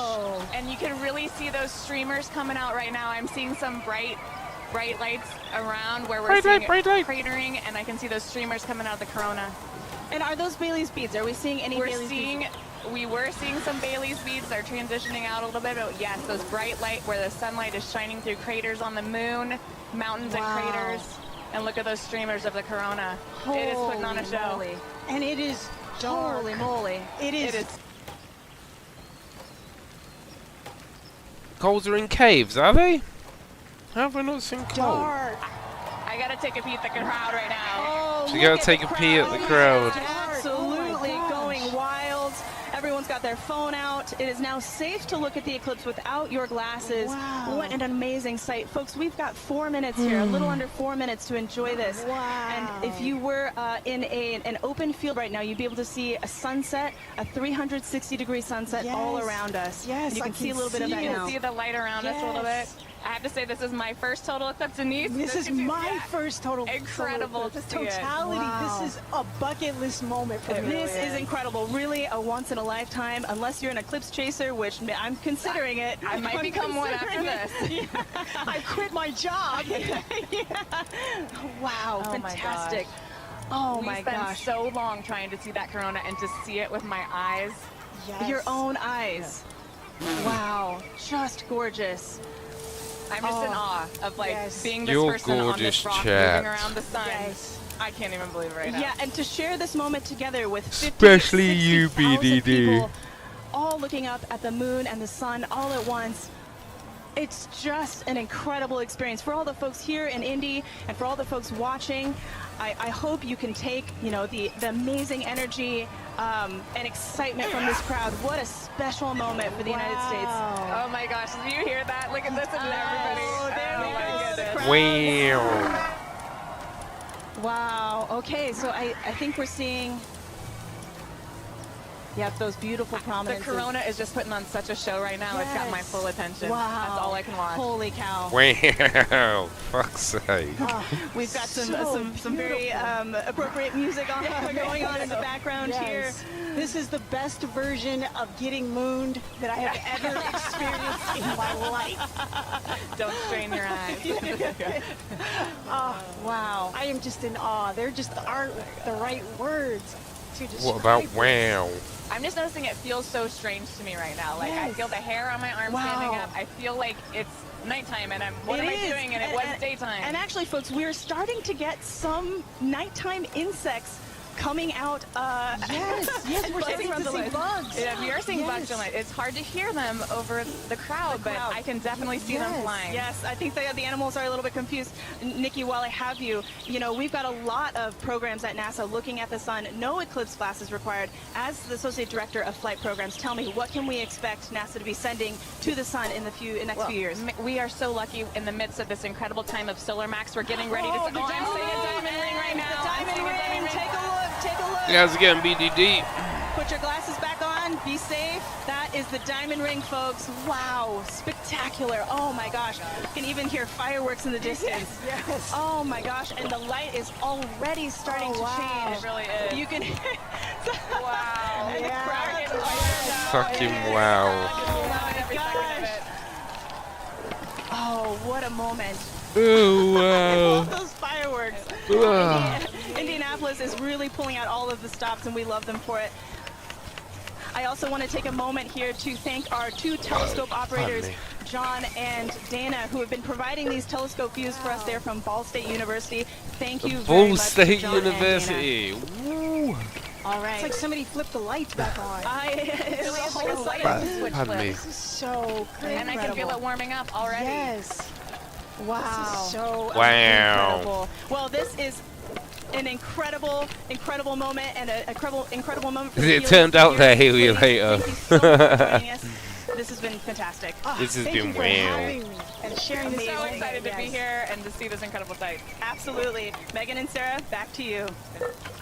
Oh, that was so fun to experience, and I can't wait for us to do it now. Take a look at this drone shot where you can see it definitely got noticeably darker. We feel it here. It's colder. The crowd is cheering now. They're ready for totality here in Cleveland, Ohio. We are less than 3 minutes away, 2 minutes and 18 seconds away from totality here in Cleveland, Ohio. The crowd over here to our right Really going feel the crazy, excitement. feeling the excitement. I'm ready for this. How are you? I'll get you it's super excited, cool. love. All of a sudden, it's really getting dark, and you're starting to feel it. Yeah, Cool. it's like they just dimmed it out. Now it's like Spread 'em. this happened within the last couple of seconds. But let's take a look around, because obviously we're not the only ones enjoying the total solar eclipse today. We have some we have some eclipse viewing events that we've seen around the country. So why don't we take a look at some of those? Twitch. Oh. Wow! Oh my Wow. God! This is Times Square. That's the NASDAQ tower, and they are taking our feed live right now, and we're seeing. That looks like Ohio shit. sun. They're only going to get a partial eclipse today, but they get to watch our eclipse with us. Yeah, I'm really glad that they can do that. Wow, look, that sliver of a crescent just left. It's actually perfect on that building. It's perfect on that building. It looks like and you can see some shit. people in the foreground taking a look, stopping to watch. It's hard to stop in Times Square, right? But they're stopping to take a look at this with us. Beautiful.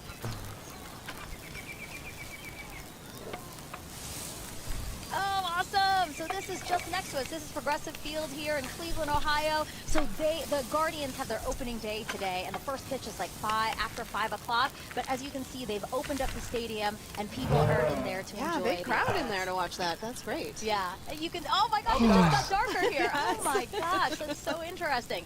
And then Mentor Civic Amphitheater again. The field starting to fill. and everybody looking up at the sky for their opportunity to see today's solar eclipse. This is us back here in Cleveland. Everybody looking up at the sky. We have 30 seconds until totality here in Cleveland, Ohio. Oh my God, I have goosebumps everywhere. Everybody's starting to cheer. I might cry. I kind of feel like crying. Oh my God. It's getting so dark so fast. Wow. It's like night just Wow. descended on us. And look at the crescent slowly disappearing. Crowds cheering here. Cell phones up, cameras up. 5, 4, 3, 2, 1, and totality. Wow. Totality, everyone.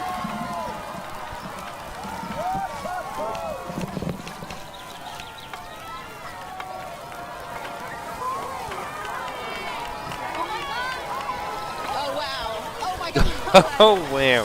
Wow. I know I wasn't sure because we had some high clouds, but oh my goodness, you can see that corona extending out. Oh wow. Yeah, the clouds were really bothering me. It get very cloudy here in the last hour and a half, but we have a great view here in Cleveland, Ohio. Yes. Wow, look at the Wow. corona. For fuck's sake. Wow. Everybody's got their How was no one telling them to say wow? Wow. Pictures of what the shape of the corona Well, might count look boys. like from our NASA scientists, and it looks exactly like they predicted. Oh my gosh. Oh, and you can see Jupiter and Venus. Oh yeah, look at that. So Jupiter's to the upper left of the eclipse that we're watching, and just to the right of it is Venus. Yes. Oh, and I see some of those pink protuberances we've been talking about all day. Wow. And again, all around us you see light, but just at the top where we are. 360 sunset. Exactly, exactly. Yes, Indianapolis had described that as well.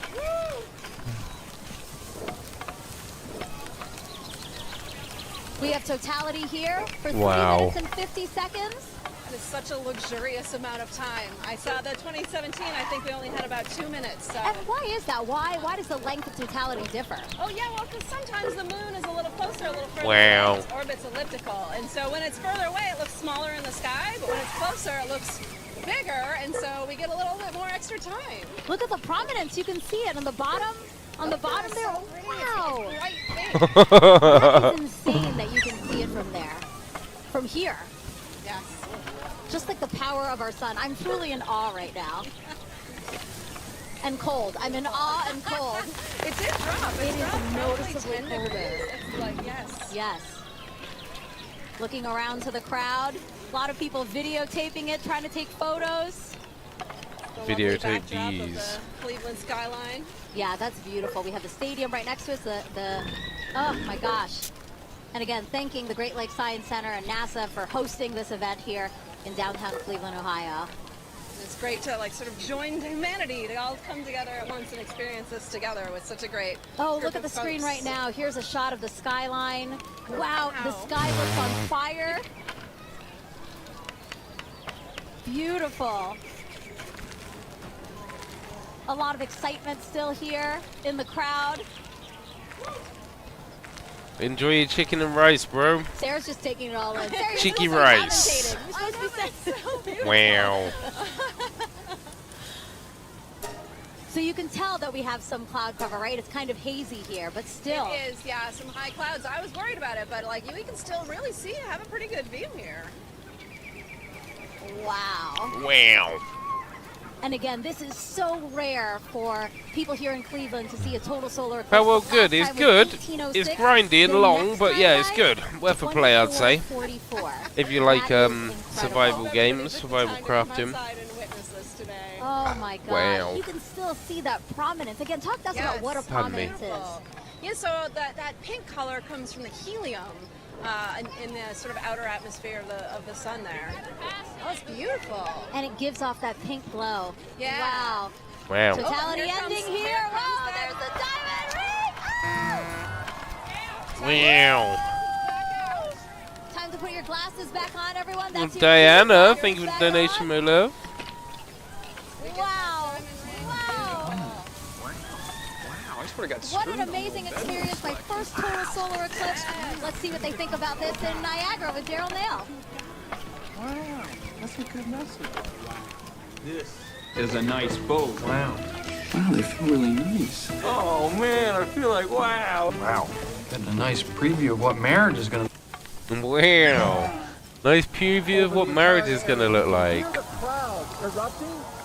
I need that preview. When the eclipse has been seen, Wow. we are under pretty Where did that cloudy come from? conditions, and David Cheney is with us. He's a program executive with the Heliophysics Division. Wow. David, Wow. it's a challenging situation to be in order to try Thank to you for see the this donation, eclipse. my We've love. seen glimpses. We have seen glimpses, so we're basically spending our time staring at the sky, hoping for a little bit of a glimpse of what would be a totality. So right now, the sky has just completely gone dark. You can see all the lights, basically, everybody's cameras and everything else are all making it lighter. And it's gotten significantly colder as well, just over the last several minutes. It's I can see clearly now the wheel We've been has listening gone. to everybody across the country enjoying totality and seeing it clear. That's not the experience we're having here. In fact, it's so cloudy that our telescope operator, Jessica Bellina, who's working very hard to try to get a lock on it, has not been able to get that telescope feed dialed in because she has to have a view of the sun in order to see it. So we don't have a feed for you from Niagara. What we have is just every once in a while you'll hear part of the crowd, only part of the crowd will cheer because I guess they kind of have an angle through the clouds to see just a little bit. Yeah, and the clouds are really only cleared out enough occasionally to even need eclipse glasses. So for the most part, you have a thick enough layer of clouds that you can see the eclipse without them. And it's just fine. So a lot of us have been able to just take regular pictures with our cameras. Let's take a look and just kind of enjoy the moment of darkness that we're in now. People have come from all over the world to meet. Now you can see some. It looks like it's a little bit lighter up there. Our spotlights are blinding these guys. Can we turn the spotlights down? So there, oh look, you got a little bit of eclipse right there, with people watching. So we're just catching little glimpses of things as we look up into the sky. So this might not be as exciting as some, but this is what we get. We're just hoping to have a little bit of a glimpse. Well, we've got 3 minutes and 29 seconds for it to happen. We're already a minute or so in. Right. We heard there's going to be skydivers that are going to jump out. Probably hard to see them. Yeah, I don't know that we'll get to see the skydivers. You can't see any of Niagara Falls really. It's basically all like as if it was night for us here. Addicted to Stardew Valley, hell yeah, brother. You can see some of the light come in from the other side. So we're taking now a view of Tupper Lake. That's oh look, there you go. Right. There you go, totality right there. We're getting totality right now that we can see. There it is. We just got a really nice clear spot right there. So wow, got a little bit of hole through the clouds so everybody could see.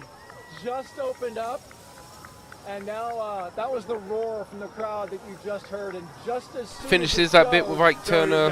Would look like. What film is that? We're getting right now. Wow. You can see a little bit of hint on the side as it's shining through. Down there, duck down. Yep. Jessica, so here we go. I've still never seen that. Another little view right here as it's starting to peek out around. Oh, there it is. So we're getting starting to peek out just around right there. Yep. Well, totality is complete. Yep. Well, that was a fun experience to watch and hope for, like just everybody else around here, hoping for a view. And we got it. That was a unique experience. Bring the lights up. And suddenly night is turning into light and day. Yeah, we're getting some light again. Oh, although that's a lot of light. I was worried there for a second that we weren't going to get anything. David Cheney, thank you so much for joining us. Appreciate you sharing this experience. I was really worried that we were going to see something. Fortunately for everybody here in Niagara Falls, we got to see a little bit of the eclipse. And yes, we did. That was great. We're cheering now. Thank you very much. All right, you're welcome. As we take a look around the falls, and people have not moved. They are still looking up, enjoying the partial eclipse now. We're going to bring in Jeremy Hansen. He is a Canadian Space Agency astronaut who has been at the falls with us for the past few days. Jeremy, you're going to be on Artemis 2, Force Commission. Talk a little bit about that. I'm going to be looking over your shoulder here, Daryl. Hey, put on your glasses. It's still pretty safe. We got a lot of cloud cover, but That's true. That was actually, I think, exceeded the expectations. Well, I mean, when your expectations start off with just clouds everywhere. Yeah. And I didn't think we were going to get anything. How did you feel when it finally fell through? It felt like success because we all really wanted to see it in totality. And we might have only saw it for 5 seconds, but we did get to see it. And we could see the corona, and that was just very special for me. So I really like that. And then when it passed totality, it was like this amazing, hopefully the camera captured it, but just like an amazing sunrise coming across the clouds. Actually, the clouds kind of made a nice backdrop for it. So that was pretty special. That was very unique, very special. I'm so glad and a little relieved that we got to see a little bit of it. That was the moon passing in front of the sun. You're going around the moon in September of 2025, currently scheduled for that. You'll be the first Canadian to do so. Let's do it. Spain's only 2.5 hours away from me. What are your thoughts on SWCON 2026? You can imagine I have a lot of thoughts about Artemis 2 and what Bree, Christina, Victor, and I are getting ready to undertake. But if I have to boil it down, a lot of it comes down to pride. I'm really proud of humanity for taking on these big challenges. I'm really proud of the United States for their leadership, for creating this opportunity where other countries can express our genius, bring real contributions to the program. And now Canada is going to be the second country in the world to send a human into deep space. And it's got nothing to do with me. It has to do with the genius that the world is sharing. I just love that. That's amazing. I want to mention real quick, we are in full totality of the Tupper Lake, New York. We're in northeastern New York. Getting some extreme probing. Light is continuing to shine and get a little bit brighter. Yeah, quick flight from London. We really felt super easy for me. 4 days that you were here interacting Yeah, with the public. it'd be nice to do Spain. There's I mean, I haven't got to fly across halfway of the world. Around this celestial event that's happening and around space exploration in general, which I find really uplifting. I don't think space exploration solves all the problems or challenges of the world, but I do believe it is one of the pillars. Yeah, of your those turn to solutions. come to me. It doesn't matter what problem you're looking at, space plays a role. And I love it when I see our youth getting fired up about, asking me, how do I work at NASA? How do I work at the Canadian Space Agency? We're on the U.S. side here, but I've had Canadians come up to me. It's just something that brings us together, this spirit of humanity. This experience we're having here, it's a very... Yo, Vicious, how's it going, bro? We're all out here, just being human and sharing something special. And sharing it together was really neat, that communal part that you talked about. Like, I felt a little bit of a bond with everybody here now. You as well. Appreciate seeing you and having dinner the past few nights. Just happened to work out coincidentally. Really enjoyed the time. Great words today, and we will all be rooting you on for your mission coming up in September of next year. So good luck. Be safe. We'll be rooting you and your crew on. Thank you, Jeremy. How's it going, Vicious? I don't know if you saw it when you're on camera because you were busy, but the birds, they just went nuts in totality. Did you see that? No, I didn't see it. They're all up here. They came out of the woodwork. I mean, there's been birds all day, but it was sort of like birds filling the sky. I thought that was really neat to see. Anyway, thanks for having me today. It's a pleasure to be here. Thank you for fill that out in your Citizen Science Journal. Make sure you put that in there because we're doing that. All right, thank you, Jeremy. And I just want to say thank you also to treatment? New York. I hope it's going State smoothly, Parks, bro. Niagara Falls specifically. We couldn't have done Yeah, this good luck, without dude. you. So thank you very much. We're going to throw it now to Kennedy Space Center, where James Traley is tracking totality at Tupper Lake. James? Chimkin. Yeah, we like Chimkin. That's right, Daryl. Yeah, we are still in totality in Tupper Lake. We are nearing the end of our eclipse across North America. You can see our last target of the day, Holton, Maine, is all the way up here, almost off your screen. This speed of the eclipse shadow is moving so quickly. Yeah, I hope across the ground treatment's speed going is about okay, dude. 2,000 miles per hour, so that is a fast clip.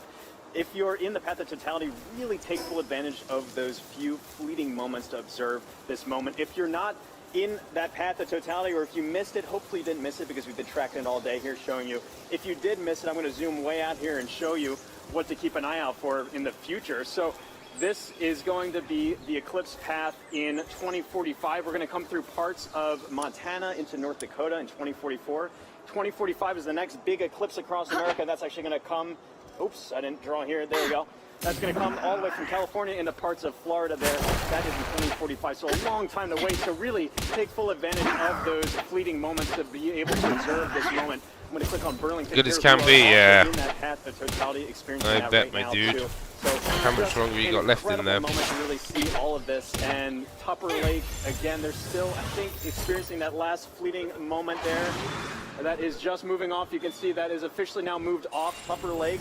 Really a fantastic shot. They have that now, that diamond ring effect, that really beautiful shot there. This is, again, such a quick moment, and this doesn't happen very often. It's really a once-in-a-lifetime moment. Let's take full advantage of this. You can see just how close we are now to Holton, Maine, who are our last stop of the day on our NASA coverage here. This is then going to continue on into parts of Canada and beyond.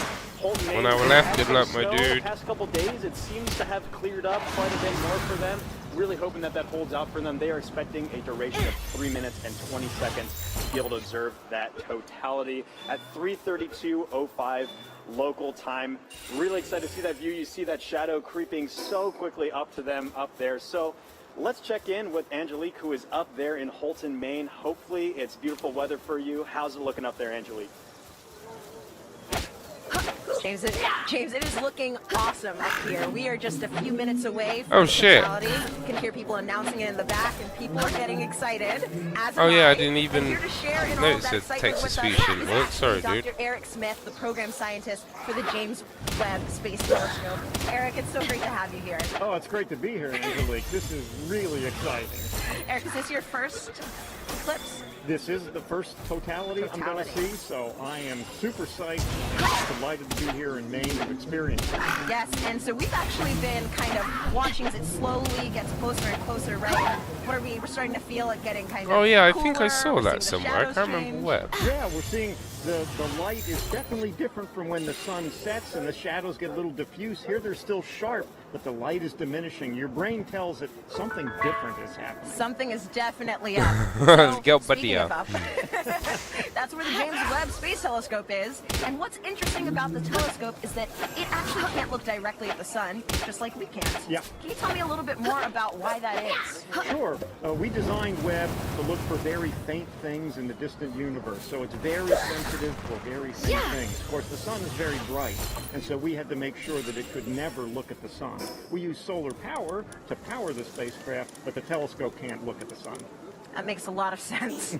Now, as it's starting to get a little bit closer to all of No, the I can't find daily it. It's the speeds and second, diamond, like, let's go ahead and put on our Is glasses. that the second tower? Because the other tower I found was up here. Wow.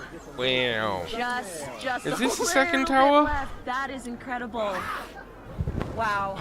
Wow. So, Eric, I have a couple more questions for you. Another thing that I was wondering about is how we can use actually eclipses to study exoplanets, which are planets outside of our solar system, Right. using, I think, the I transit got there, method. but I Is got that my what ass kicked. Yeah, right now during an eclipse, the moon. Sorry, you can hear everybody getting excited. We're getting very close to totality here.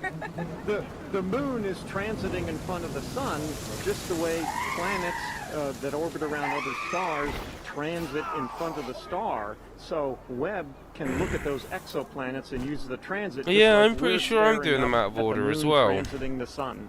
Gotcha. And so a transit is, like you said, literally just when something crosses in front of something else. That's right, transit. Okay. Very cool. So throughout the broadcast, we've actually been able to see the eclipse through different telescope feeds. Can you tell me a little bit about what the difference is between, actually, we're going to go ahead. Oh, here we go. We're getting the days. Oh my gosh, it looks like just a few more seconds until we are in complete totality. Oh my gosh. 5, 4, 3, here we go. 1. You can hear everybody cheering. This is incredible. So let's go ahead and take off our glasses. We are in totality now. Oh, you can see the coronal spikes. Amazing. That is Beautiful. incredible. You can see a planet in the sky that you couldn't see before. Oh, wow. And I think, is that one of the, Wow. oh gosh, the Yes, and there's some drone. There's a drone up there in the sky, too. Oh, my goodness. Oh, wow. It's incredible, the rays that you can kind of just see coming off of the corona. Wow. Yeah, stunningly beautiful. Yeah, that's Yeah. got to be one of the most amazing things I've ever And seen. you see the gradation in the sky color down to the horizon. Oh my too. goodness. Yeah. I am seeing a bit of that 360 degree sunset. Yes, yeah. That is really cool. It's amazing. Even though we're in the total shadow, Right. The corona is still pretty bright. It's incredibly bright. You could read by the light of the corona. I think I would have some trouble reading, but I probably could. I could technically read something. So, Eric. Oh, and actually, we have the International Space Station flying over right now. So they are actually seeing not one, but two views of the eclipse. They're able to see not just the moon passing in front of the sun, but they're also able to see the shadow of the moon passing over Earth, which is absolutely incredible. I mean, I can hardly imagine a view being better than the one we have right now, but if there is one, it's from the space station for sure. Wow. So yes, they're able to take some pictures of that, and that is just incredible. Just incredible. One of the things they told people to do if you're far away was to hear how nature changed. And it was interesting here, we're of course surrounded by a lot of people, just to hear their reaction when we went into totality. It's true, the humans in nature have not gotten quieter, but louder, I would say. That's how you find the chocolate flying garden, legit. The loudness has a different kind of character to it. There's almost like a, I mean, I don't know if wonder has a sound, but I think this might be it, yeah. Hushed awe. Yes, hushed awe. That's wonderful. And I can see just one little red, I guess, like protrusion coming down there. Red spots almost. I noticed those too. That's cool. Now there are two. Yeah. Wow. That is just so cool. Yeah, I like the 360 sunset. It's a little hard to see behind us. But it's, oh, we've got at least one or two drones. Yeah, some our robot overlords. Of course. And so, Eric, I know that, I mean, clearly with the drones, people are starting to get involved in the eclipse, and I know that there are lots of ways that people can actually get involved. One of those ways is with citizen science. Right. Do you mind talking about some of those opportunities, how people can actually... Sure. We had citizen science programs where people could use their cell phones to take pictures during the eclipse. And we're getting ready to come out of totality. And here we go.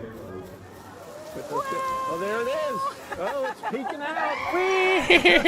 Everybody is cheering. We have just made it to the end of totality. We're starting to see the sun just peeking back it's out amazing. again. Now just look at the ground, how much brighter it's gotten. It is already so much brighter. Oh my god. So wild. That was that is crazy. But also fastest 3 minutes of my life. Look at that feeling, love. All right, well, that was incredible. Incredible to get to experience that here in Holton. Thanks so much to the city of Holton, and also thank you so much for coming out and hanging out with us and experience this wonderful event. Oh, it was my pleasure, and congratulations to the city of Holton here for doing such an amazing job covering the eclipse. It was amazing. I mean, well orchestrated. Above and beyond. Yeah. And I want to say, of course, a special thank you to photographer Dave Bowman, who has been giving us these incredible images from the telescope feed. And we're going to enjoy as the rest of the eclipse kind of ends here, going back in the direction that it came. And with that, we're going to send it back over to you, Megan.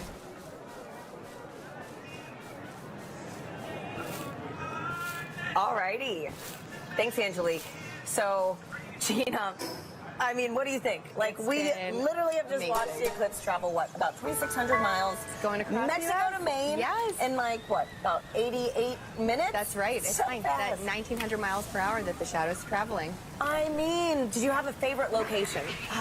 For me, I think between Russellville and Dallas, just getting to hear some of my colleagues and their excitement too. Hearing them go, wow. So, I don't know. I have to be a little bit biased. We did have some cloud cover here, We did. but to see it with your real eyes was just... And we had that moment, which was... We did, yes. Oh, it was amazing. And so it's really cool, too, just to think about how millions of us now have this shared moment of what could be a once-in-a-lifetime event. It's true. And so, folks, we have time for some more questions from our viewers. And again, we have another great question from Mackenzie, who's in the 3rd grade. Okay. Let's roll it now. More Jump King Wayne, good question. Not tonight. I'm ready for bed already, man.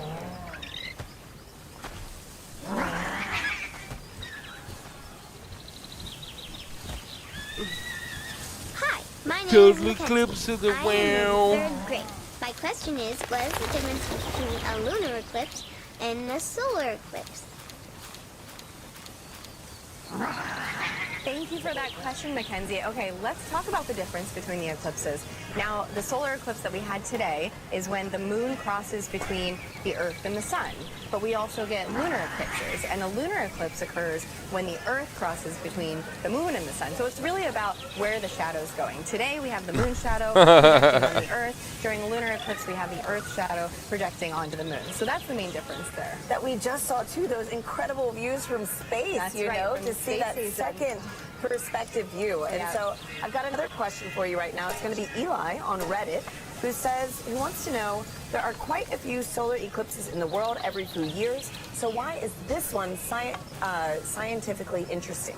Okay. So yeah, we do get solar eclipses and lunar eclipses maybe 2 to 3 times a year. However, the total eclipse that happens today, total eclipses are about every 1.5 years. And that is a rare opportunity for us to look at the corona, study the corona in a way that we can't do that joke during stuck the with other me, types of pardon solar me. eclipses that we have. It was a good one, solar man. maximum. Exactly, during the solar maximum. So for this one particular, you know, we were talking about the solar Very activity that good we were one. seeing on the limbs during the totality. Yeah, there's just a bunch going on today for this eclipse. And so too, right now we've got another incredible view. Oh, look at that. These are live views from space, which is just mind-blowing in general. And now we're also to see the moon shadow across the Earth. Wow. It is just amazing. So, you know, Gina, too, thinking about how many people across North America today witnessed this one moment, it's a good reminder that humanity has been experiencing these eclipses for centuries. And, you know, there are different meanings for these events in different cultures. Let's check in with Joy in Dallas to learn more about indigenous astronomy. Joy. Hi and welcome back to Dallas, Texas. I'm with Dr. David Begay. He's an indigenous astronomer and also a member of the Navajo Nation. David, thank you so much for joining us. So when people think about science, they might be thinking of Western science. So David, how does that relate to indigenous science, and what did the total eclipse mean to the Navajo people? I think the knowledge on the eclipse goes way back from time immemorial, I'm told by my elders. And they knew that when you look at the sun directly, you can damage your eyes permanently. And so they knew that about the danger of looking at the eclipse with the naked eye. So people were encouraged to go inside to ensure that people weren't looking up, especially the kids. So it goes way back. And as far as eclipses, it's a time of renewal, the sun alignment with the moon and also the earth alignment. The whole cosmic cycle goes through a regeneration process. It revitalizes the process. And so it's a gift that goes on for many years, over and over. It's a cycle.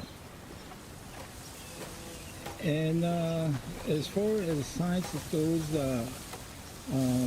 there's different definition of science. Thank you, David.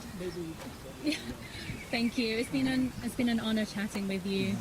So, thank you to everyone here for joining us. Thank you for that Arboretum for hosting us for this very, very magical moment. This has been an experience of a lifetime and one that I definitely won't forget. So let's head back to Tahira and Gina in Kerrville, Texas. Thanks, Joy. We're joined now by Jamie Favors, the director of NASA's Space Weather Program, to tell us more about some cool science that launched today during the eclipse. Welcome, Jamie. Thanks, Tahira. Hey, Jamie. Hey, how are you? Filipino And so Dota can you tell us, Raid just why sounds did NASA launch interesting. rockets before, during, and after the eclipse today? Sure, so it's really to capitalize on this really unique situation. You know, things like this happen every day, you know, going from daylight to, you know, sunset into, you know, darkness. It happens so quickly that we can make these measurements one right after the next. to really understand very precisely what's going on in the atmosphere. With sounding rockets, we can do that so quick back to back, the way we can't do with some of the really large rockets. Okay, so Jamie, how high did the rockets actually go, and what's special about this area of the atmosphere? Sure, and we just launched the second of those three just a few moments ago, and that's going pretty well so far. These particular rockets are getting about 250 miles above the surface, pretty close to right about where the International Space Station flies. And before you ask, everything's safe. We take care of the. And it looks like we've got a playback of that right now. Oh wow! Can you walk us through this? Sure. So from Wallops Island out in Virginia on the Virginia Space Coast. So these rockets have multiple stages to them. So you're seeing one stage burn for a few seconds, then that drops off, and then the next stage will light to eventually take it all the way up to about that 250-mile mark above the surface to make those measurements in the upper atmosphere. Wow, that looks incredible. Oh my gosh. Okay, and so what is that area of the atmosphere, and why do we care about it? Yeah, so it's the upper part of our Yeah, we'll have to atmosphere give called those the a watch next ionosphere. stream, dude. That's really from a perspective of heliophysics, where we really see a lot of that interaction with the sun and the earth. We care about it because that interaction can change the way our GPS signals work, our communication signals work, and even up a little bit higher, we start to see the influence of the sun actually causing the atmosphere to change its density in a way that can impact the way satellites work with the Earth as well. Perfect. Okay. Great. And so, Jimmy, today we've been doing this fun poll, to see who is Team Sun, Moon, and Earth. What team are you repping today? Well, other than Team Science. Don't choose the wrong one. Well, my bosses would make sure I go for Team Sun today for sure. Oh, man. Okay. Well, thank you so much again. Thanks, Jamie. And, folks, it is time now to say goodbye to our friend, James Traley, who has made sure we've known where and when to look up all day. James, thank you. Here's James. Yeah, thanks so much, Tahira. It's been fantastic tracking this eclipse across North America all afternoon with you. If you're still in the path of totality, you might be in a boat somewhere off the Canadian coast taking this all in. I hope you enjoy that view, that fleeting moment. We've made a big journey across. I can zoom out here on our eclipse board. You can see we started all the way down here in Mazatlan, Mexico.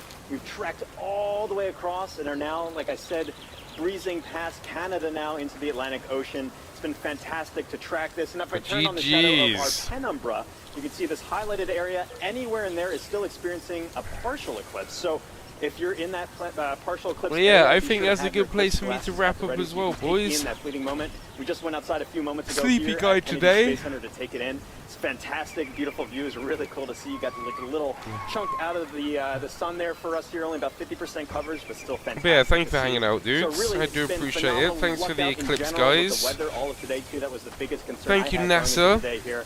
It's been beautiful views up and down here, and so really fantastic to see this. Wow. Really been a lot of fun tracking this with our Eclipse Explorer. A big thanks again to our scientific visualization studio for putting this tool together. But for now, back to you, Tahira. And here with us now is NASA Chief Scientist, Dr. Kate Calvin. Kate, welcome. Hi, Kate. Hi, nice to be here. So happy to have you back here again. I know we had the pleasure of sharing the stage together for the annular eclipse. Yeah, appreciate you all hanging out. Total solar eclipse. Can you tell our viewers what would you say is the #1 takeaway from today's event?